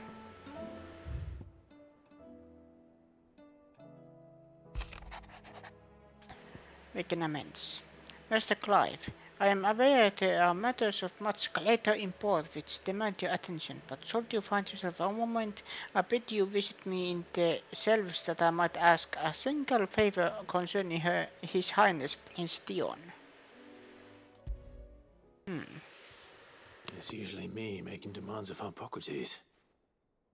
I wonder what this is about.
Lordsman Harpocrates, I received your note. Ah, yes. I expect you're wondering what this is all about. You spoke of making amends with Dion, but I can't imagine what for. Then I should begin by telling you that I was once his tutor. This was some years ago, of course, before I joined Cid in his hideaway. At that time, I was counted among the foremost scholars of Oriflamme, and was accordingly invited to the palace to supervise the young prince's education, all to ensure that the future emperor had a firm grounding in, well, everything an emperor should. History, religion, commerce, government. Alas, our time together was cut short when Dion left to join the Dragoons, his studies no longer being deemed necessary. I had not expected to meet with him again, least of all here. Have you spoken with him? No, I have yet to find the right moment. His Highness always seems so preoccupied, especially when alone. I would not wish to disturb his ruminations with idle words of greeting. Not when I know he dwells upon the evil Ultima had him commit in the Dominion. The guilt weighs heavily on him, I know. But as you say, that was Ultima's doing. Surely you can't blame yourself. When I first met him, it was not guilt, but his people's expectations that weighed heavily upon him. And I did nothing to ease that burden. He bore it alone, until the day he could not bear it any longer. It is one of my greatest regrets that I only ever offered him my wisdom, when what he truly needed was friendship. The blame for Dion's transgressions lies not only on his shoulders, but on mine. I see. I'm ready to help you in any way that I can. Then I beg that you bring me a wild wyvern tail. Apothecaries across the ages agree that even to glimpse such a flower is to be granted inner solace. Fabulists and fraudsters all, of course. But there is oft a seed of truth to be found where even the most outlandish opinions align. Well, it can't hurt to try. Where can I find this flower? And how will I know it? You have seen cultivated wyvern tails before, I trust. The lily-white blossoms from whose roots the poisonous ink for the brand is distilled. Well, those which grow in the wild differ only in their purple hue. The harsher the environment in which they are raised, the deeper the color. There is a waterfall in Rickmal's roost across the strait, where the flowers once grew in abundance. Whether they still survive there, I know not. But try as I might, I can find no likelier location. It's all right. I'll find you a wyvern tail one way or another. Thank you, Clive. And please, be safe.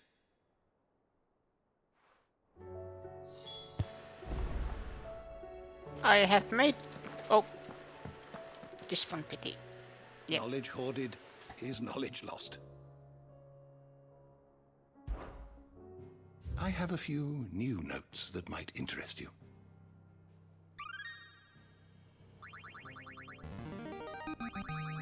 Now this, I believe you will find most interesting. You wish to study the tomes? Wait. Bestiary. Mysteries of the Realm. Oh, there is missing couple.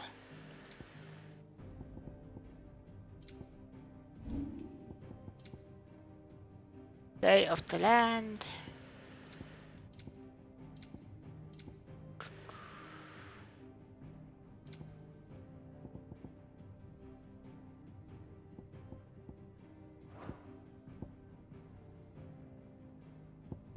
Yeah, there is so close for 100. The door to the shelves shall ever be open.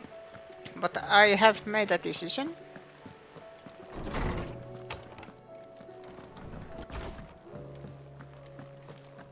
First. Clive. Going purse weighing you down? We buy... You'll not find a better price than that. Everything. You're rubbing me blind, you know.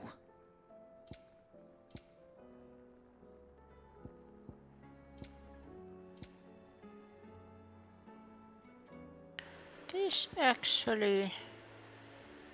This gives me...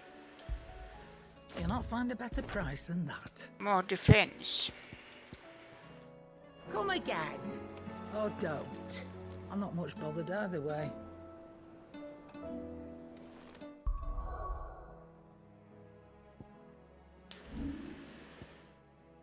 But yes, I have made a decision. I will save now. And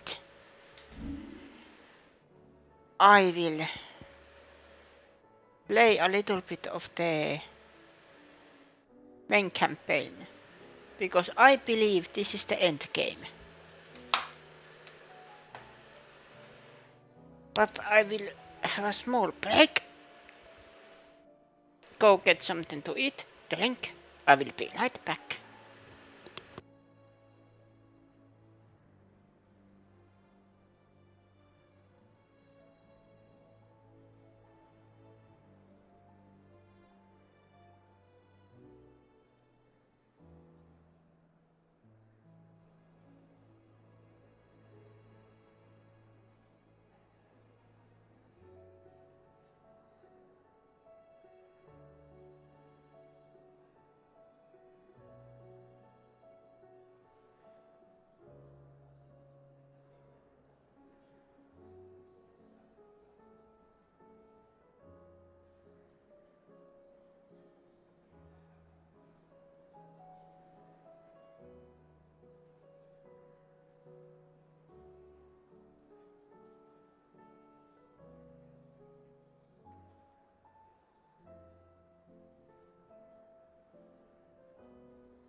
I'm back. And let's go.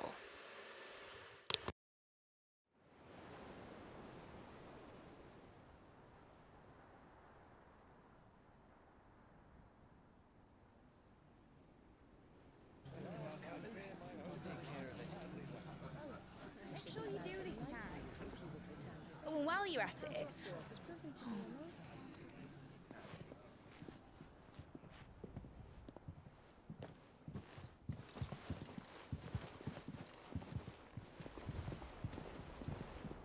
Clive, if you see me dad up there, tell him we were right to leave his legacy with you. Tell him he'll be in the front row. There's no way he'd miss this. Well, behave yourself, Mid. We'll see.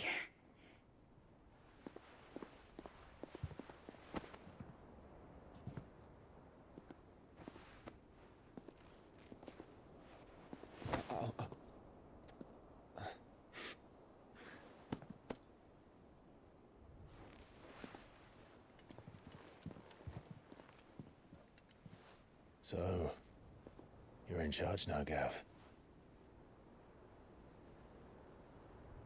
And what does Taya have to say about that? Come back before she finds out, eh?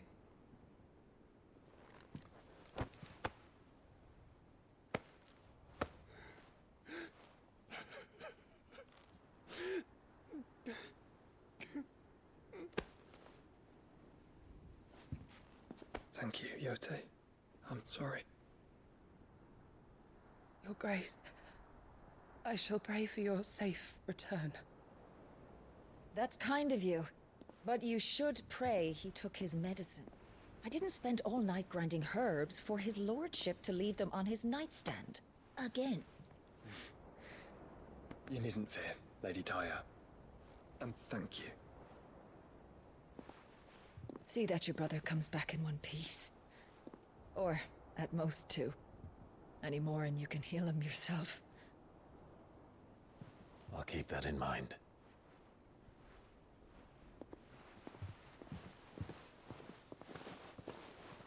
Well, there's nothing to say that hasn't already been said.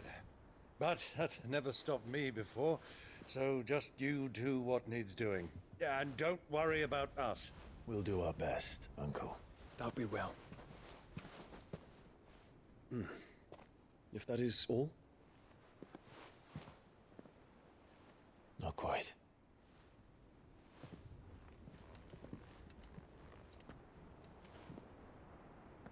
Jill. It's time, isn't it? It is. Take care of him. And you. You take care of her too, boy.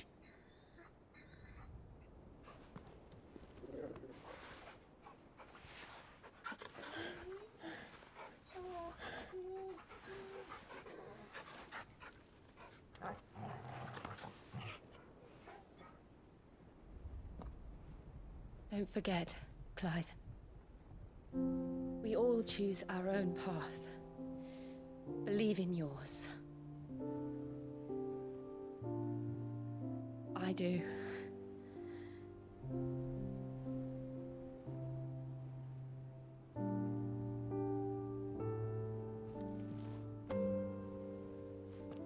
I'll be back. I promise. I love you, Jill.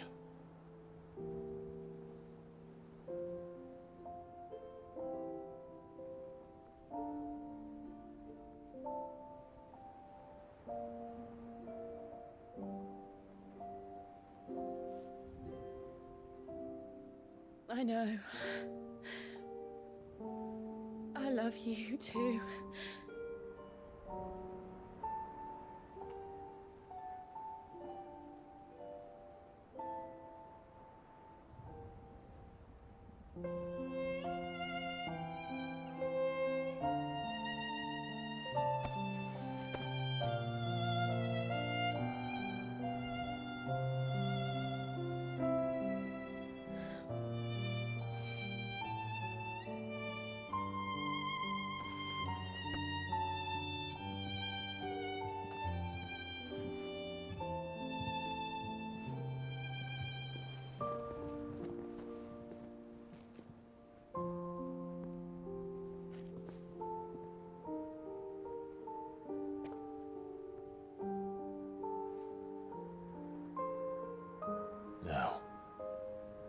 have a god to kill.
Here they come! Hold on, Joshua! Already am!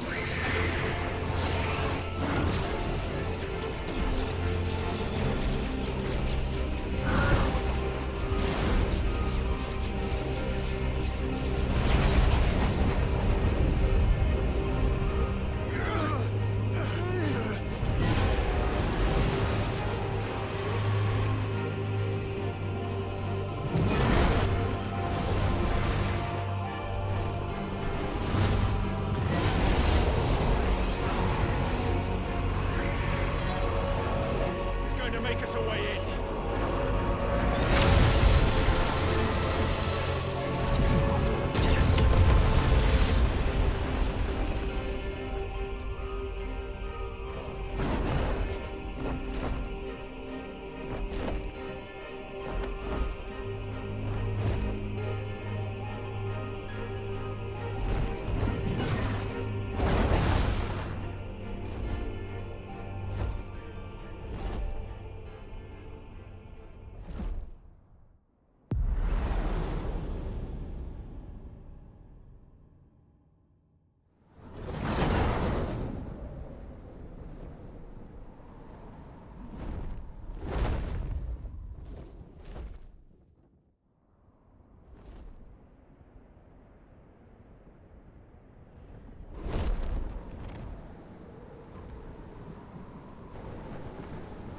So, this is Origin. A far cry from heaven.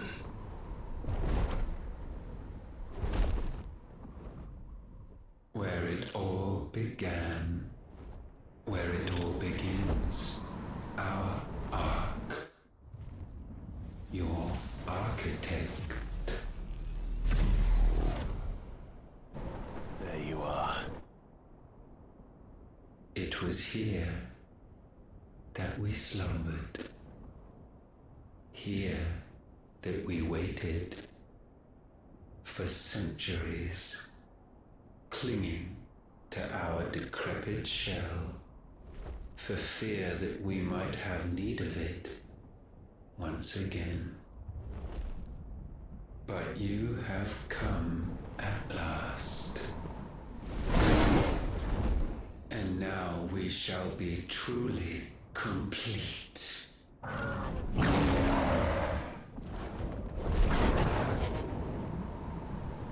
Well? There's 3 of us, and 1 of him. Let's make it count.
armies surrendered, this unpleasantness could have been avoided.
Clive!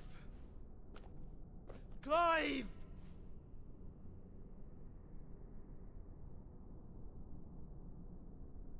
No.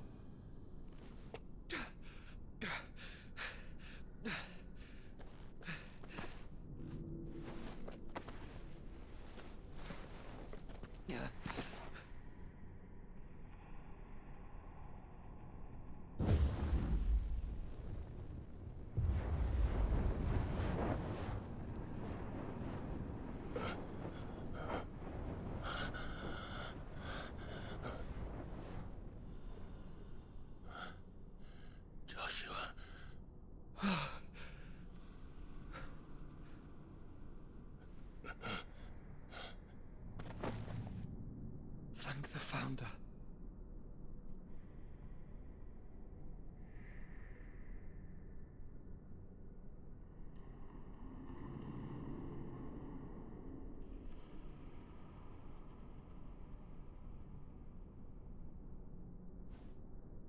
Did I mention you look terrible? That makes two of us. Oh, I'll be alright. And Dion.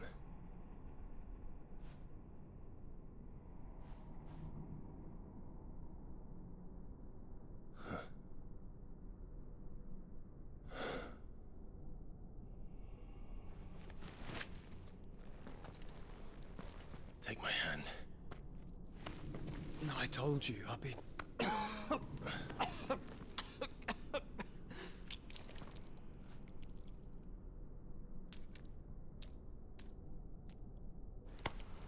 Come on. Thank you.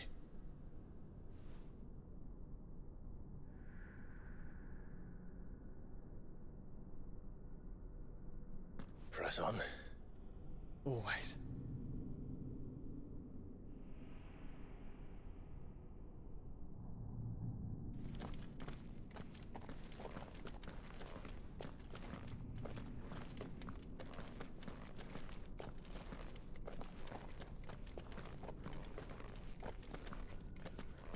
I'm sorry about Dion. Don't be. Please. He did what he had to do. And it's time we did the same.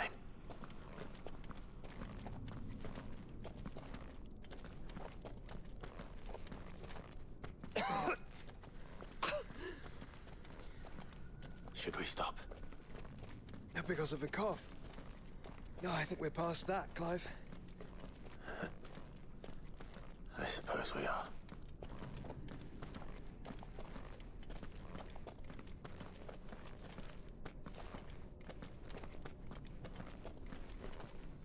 That light, so cold. So empty. We're close, aren't we? It, seems that way. But I don't want to think what could be waiting for us in there. Then think instead of those waiting for us at home.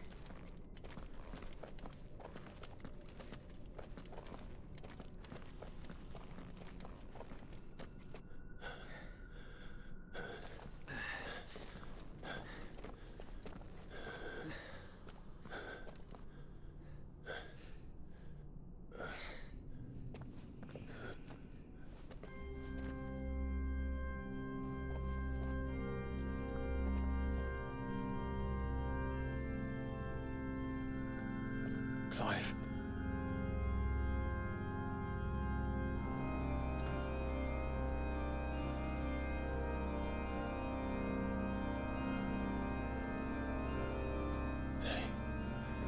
They can't be. But they are. This is the Nexus. A wellspring of life. Yours and ours. As we watch the world stumble slowly to its dark end, it was here we pledged a new beginning. And now, with the ether we have harvested, I shall raise my kin from their eternal slumber. That together we may usher in a new age of reason. This was never about creation. Only self-preservation. You condemned an entire world so that you alone might escape death. Alone. Him. Alone. Clive. I think I understand. He...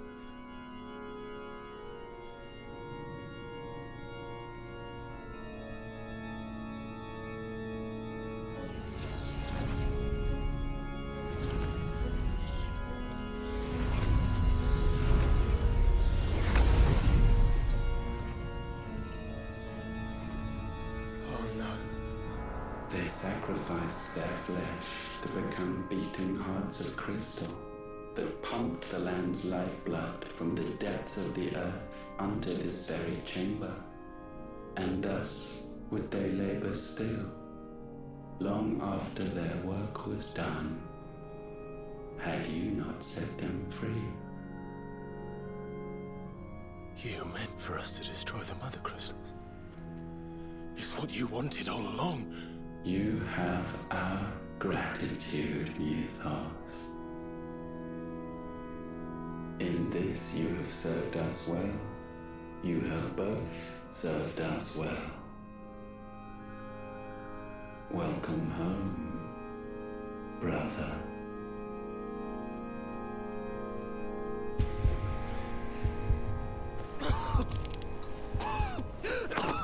Joshua.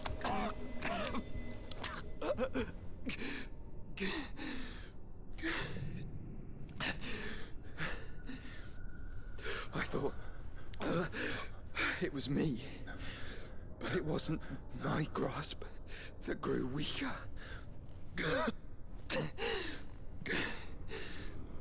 It was theirs that grew stronger.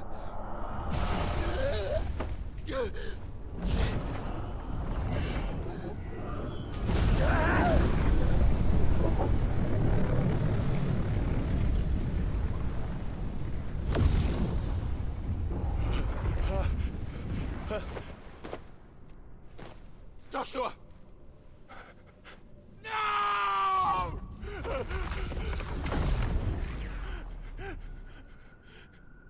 And now we can become one.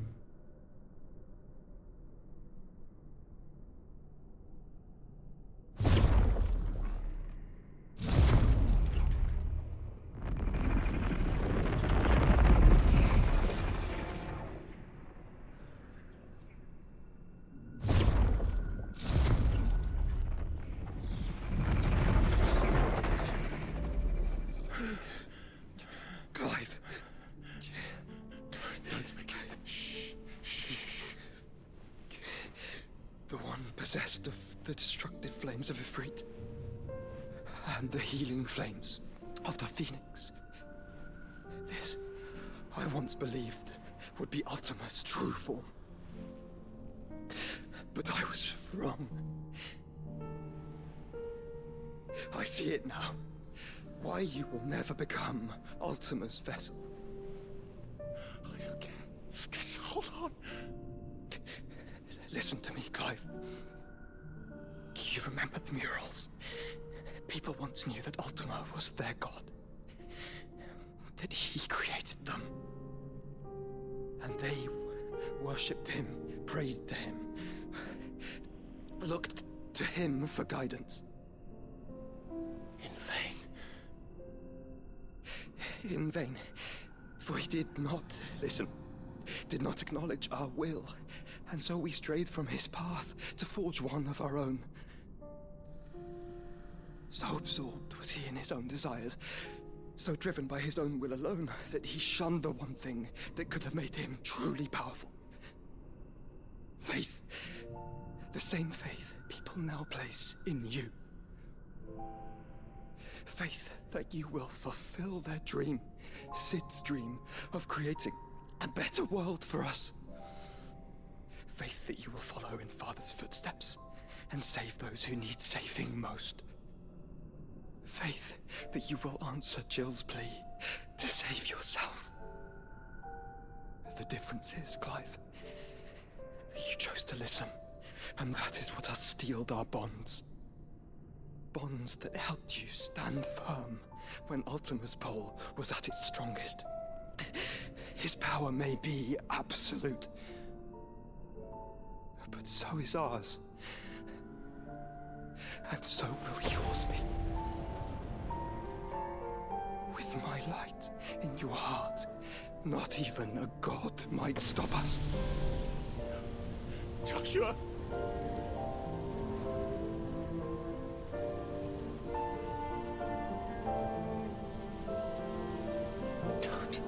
Don't do it, you're... Enough, Clive. My body is too far gone. If the wound does not take me, the curse will.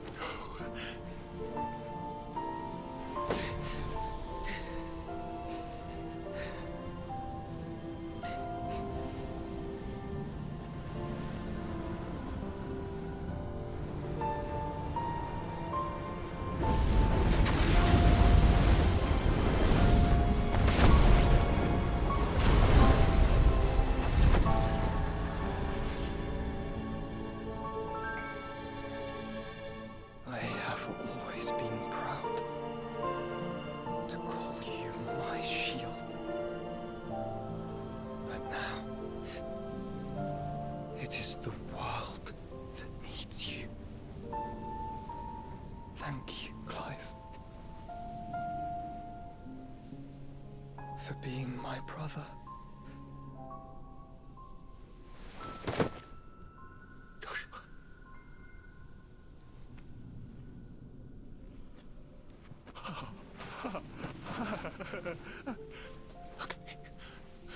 Look at me, Joshua.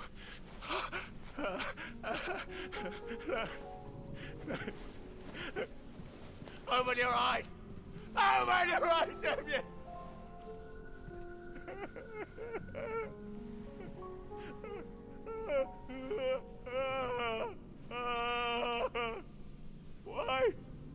Why did you do this? Joshua!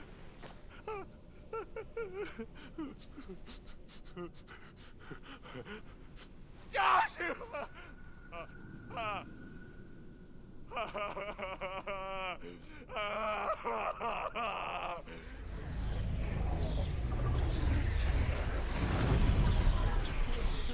And thus does the final piece fall into place. The incantation primed, but one task remains. To empty the vessel.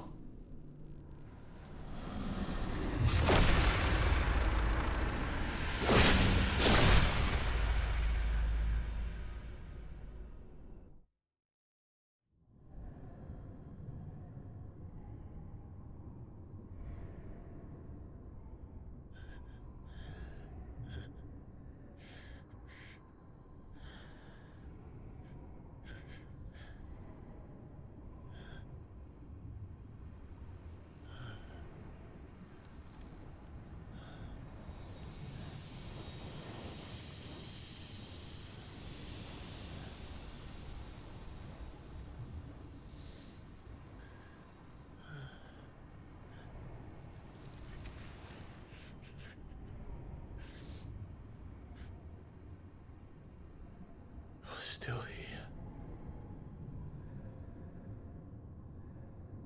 With me to the end. Even now, you would deny the inevitable.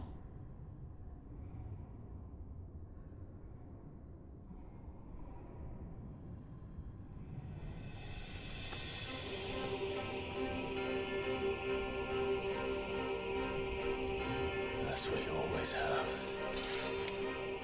And always will.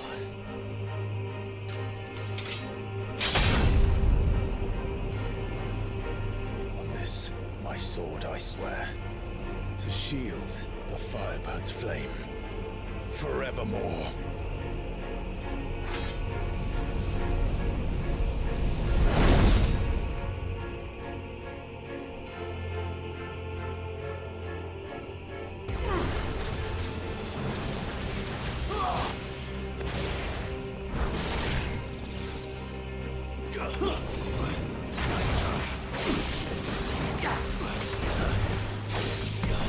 You know nothing of magic.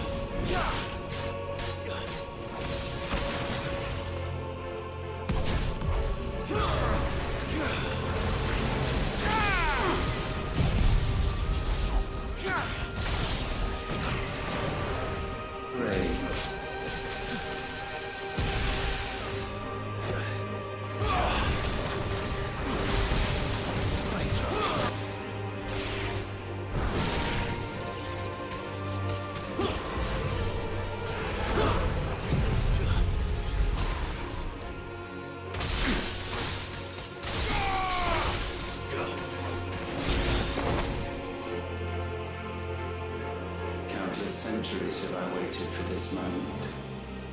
This moment in which I might revel in my creation, only to find it profaned, and so it must be cleansed.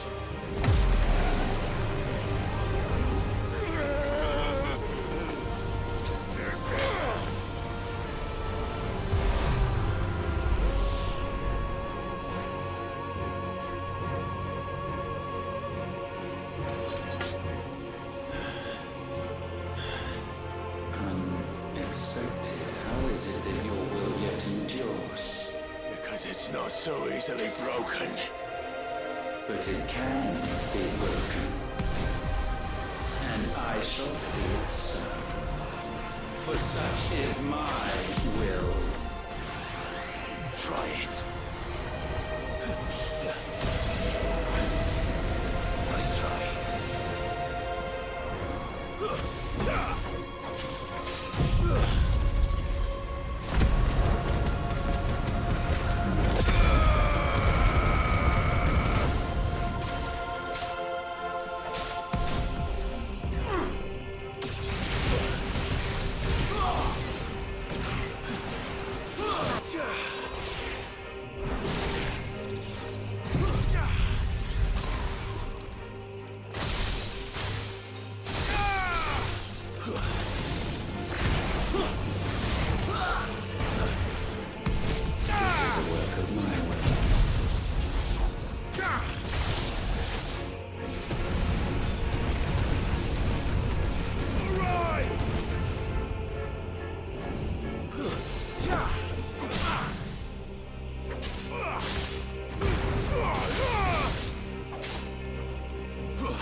Force feeds these flames. I sense more here than mere will. Is this Logos? Have you truly become free? No, I forbid it. You are not a god. You are but flesh and bone. You are not one of us.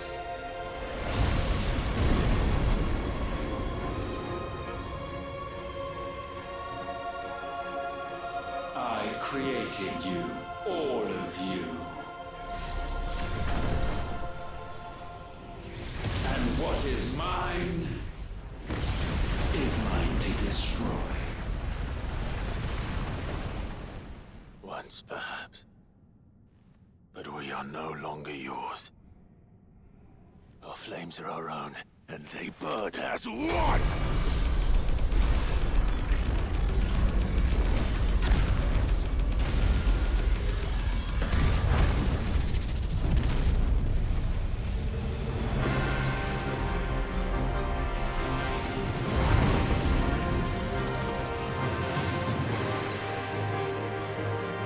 Have you learned nothing? Damned is the slave who would turn the spirit upon his master.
No.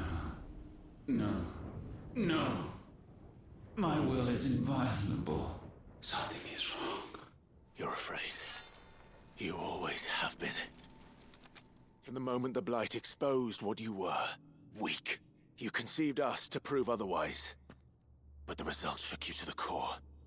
For in us you saw yourself, and realized we had the potential to be more than you could ever be. And so you turned your back on your creation. Your back on the world, like the coward you are. You think you know me? You know nothing, Logos. Nothing!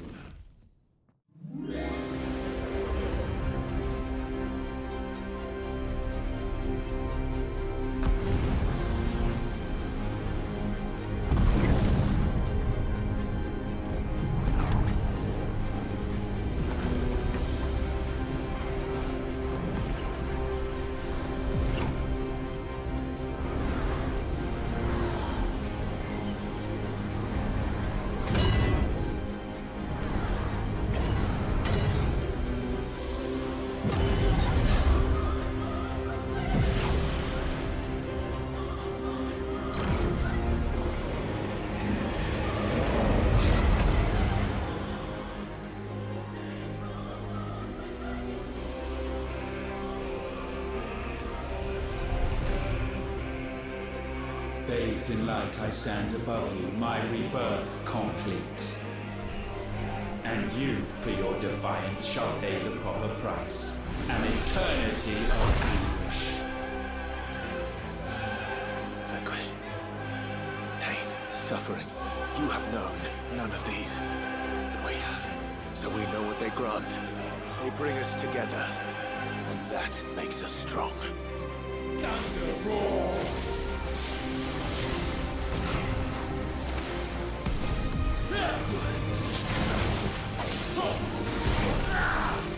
My will be done.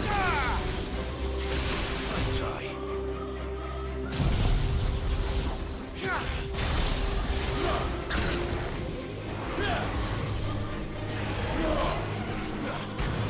Petulant child.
It is not yours to take.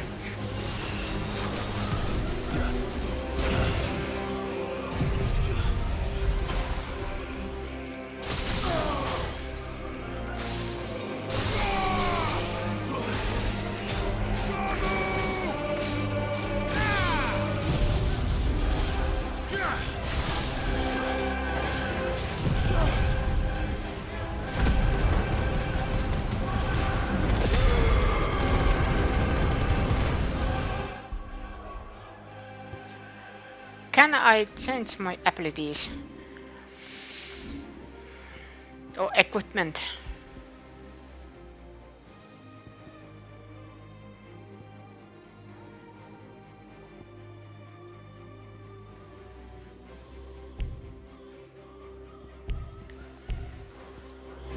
No, I can't.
That's my boy!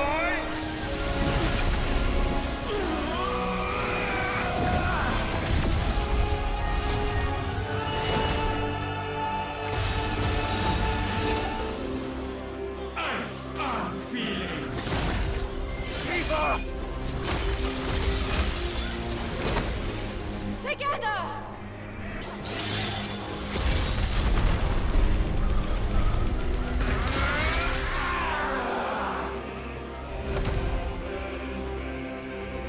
Darkness unending.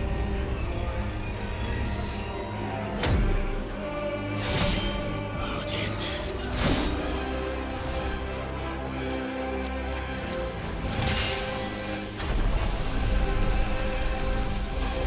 Onward, my son.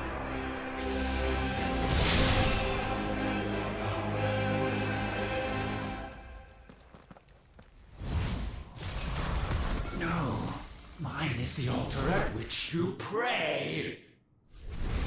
Mine are the eyes that look down upon you all.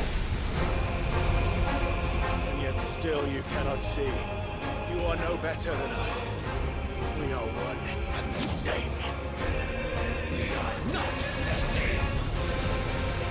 No man will stand beside me. None. Witness my creation.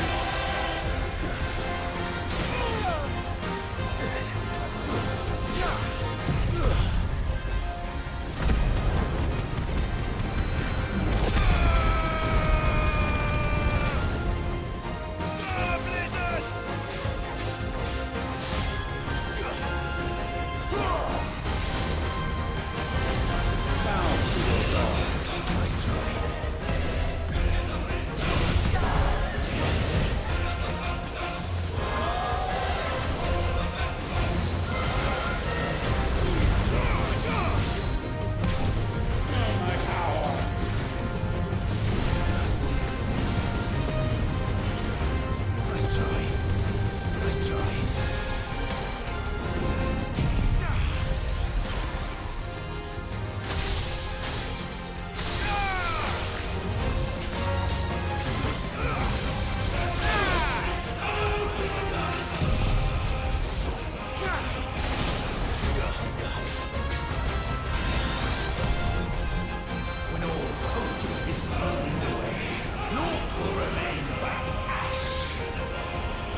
So sure of your place atop the world, you refuse to acknowledge those below.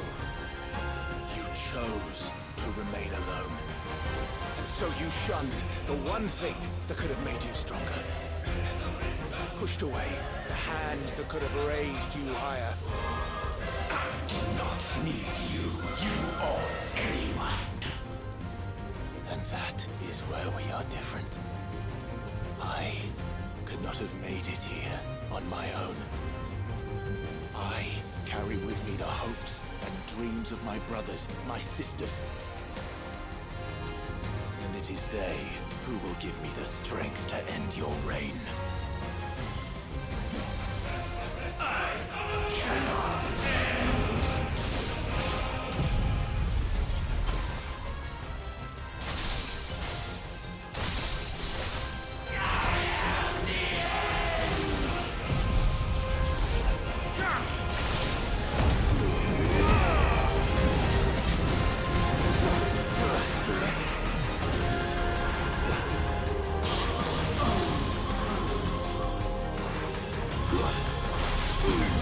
Yeah.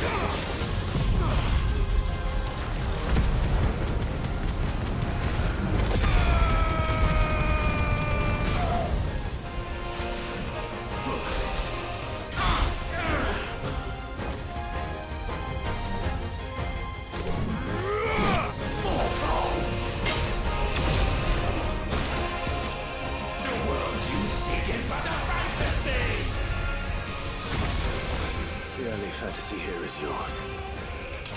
And we shall be its final witness.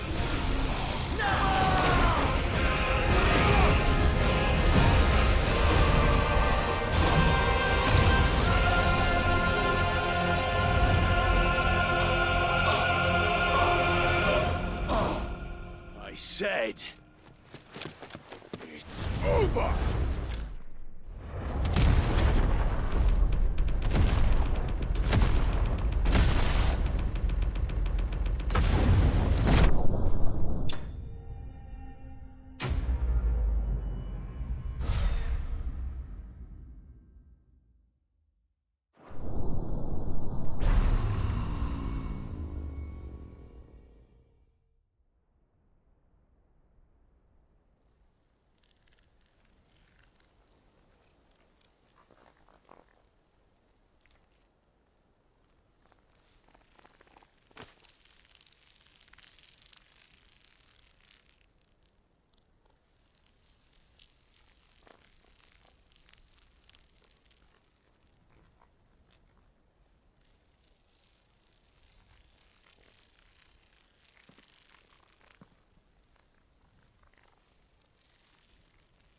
Tell me, what do you imagine will befall this world now that you have gained your precious freedom? I honestly don't know. But I doubt it will be pretty. A sorry tale of sin and suffering, hardship and pain. And it was for this that you fought so fiercely? Why? It's who we are. We fight. We survive. We endure. We don't need a reason. We are imperfect creatures. When we stumble, we reach for a shoulder to lean on. When we fall, we stand back up.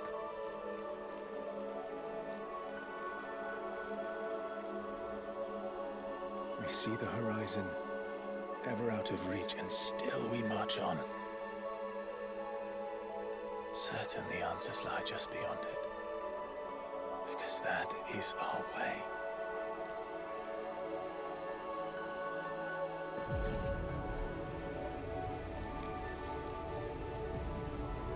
My congratulations. Relish this victory, knowing that you have but delayed the inevitable. Your world is already dead. May you enjoy an eternity on its blackened husk.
It seems Ultima's power was too great for this vessel all along. But while I have it, perhaps I can use it to set things right. And see Ultima's legacy. Bearers, dominance, crystals, magic, consigned to the flames.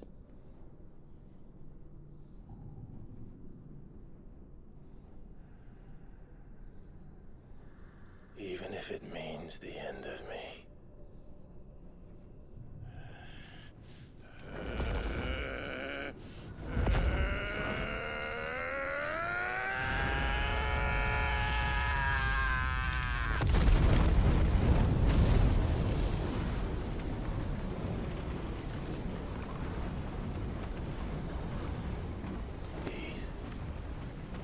These are our terms.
Aren't you the most beautiful thing?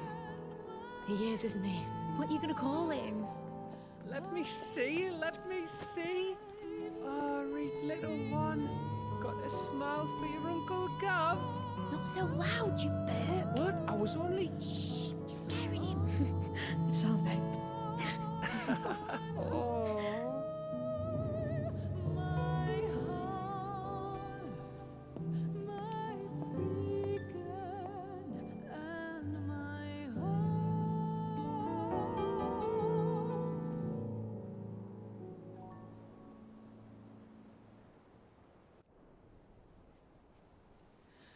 A sky of scattered tears,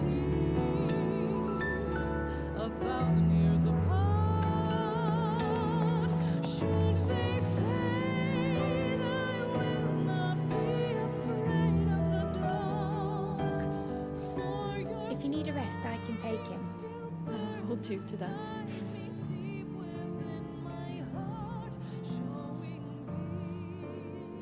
The world's yours now. Yours to do with as you please. That's what Sid wanted. That's what they both wanted.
Oh. Every time. Will you light it? Yes, Mother.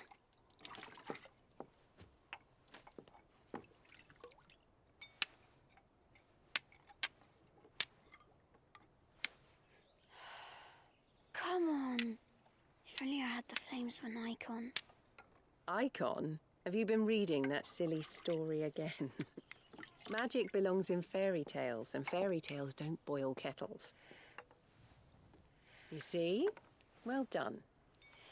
Now, be a good lad, and play with your brother until supper.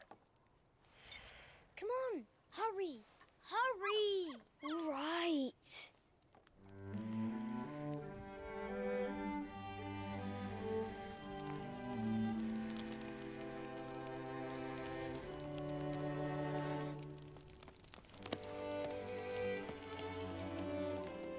Right, let's play the Saint in the Secretary. No, I don't want to be Madu. What do you want to play then? War of the Icons! Again? Oh, right. Did I get to be Ifrit? Why? I'm the older brother. Because Bahamut says so.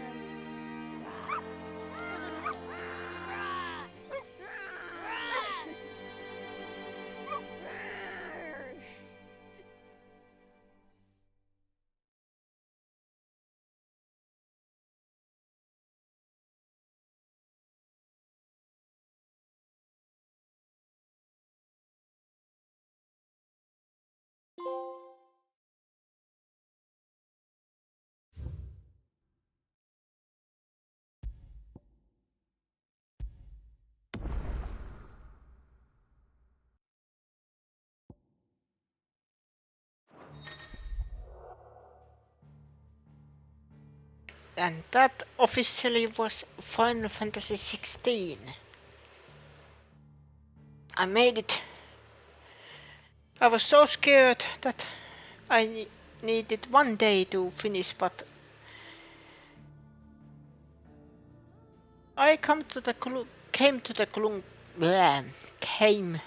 conclusion that I will do all the side content probably later date if I return to this game, so I can start a new game. New Game Plus is now available from the title screen. This option allows you to start a new game with player and item data carried over from a previously completed playthrough. The gameplay mode Final Fantasy is now available for use exclusively with New Game Plus. Final Fantasy mode. Game mode offers the following: increased enemy strength, an increased player level cap, new gear and items, mode exclusive content. This mode is recommended for players who wish to test their limit. Don't do this.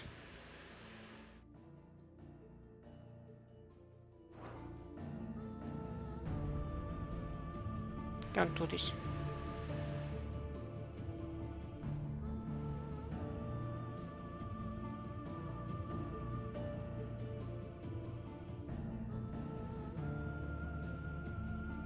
But I will return to that on a later date.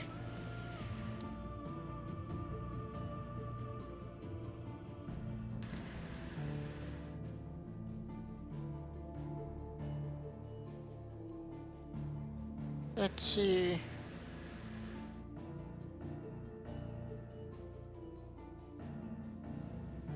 Brutal Hate.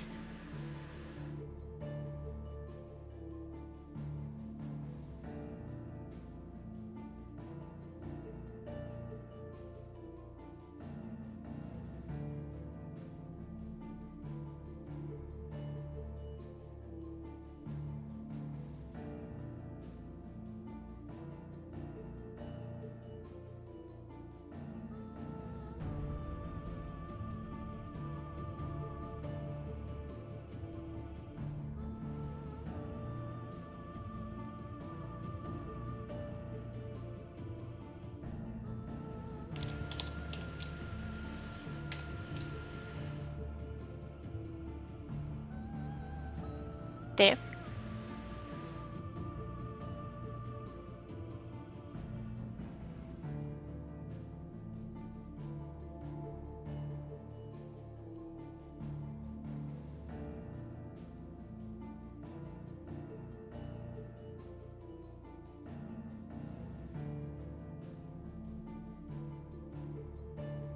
But yes, tomorrow I will probably continue with the Final Fantasy Tactics.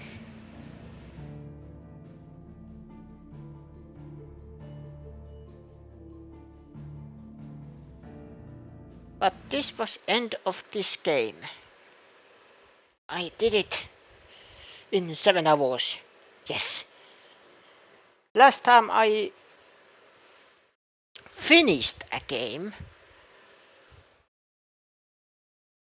was, I think it was Yakuza 4, and it took me 12 hours, no, it took me 13 hours.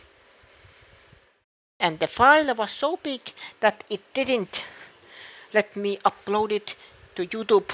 I had to slice it. But thank you everybody for watching. Welcome everybody. And thank you for the follow, Super001. Thank you. And see you again next time. Same Venot channel. Bye bye.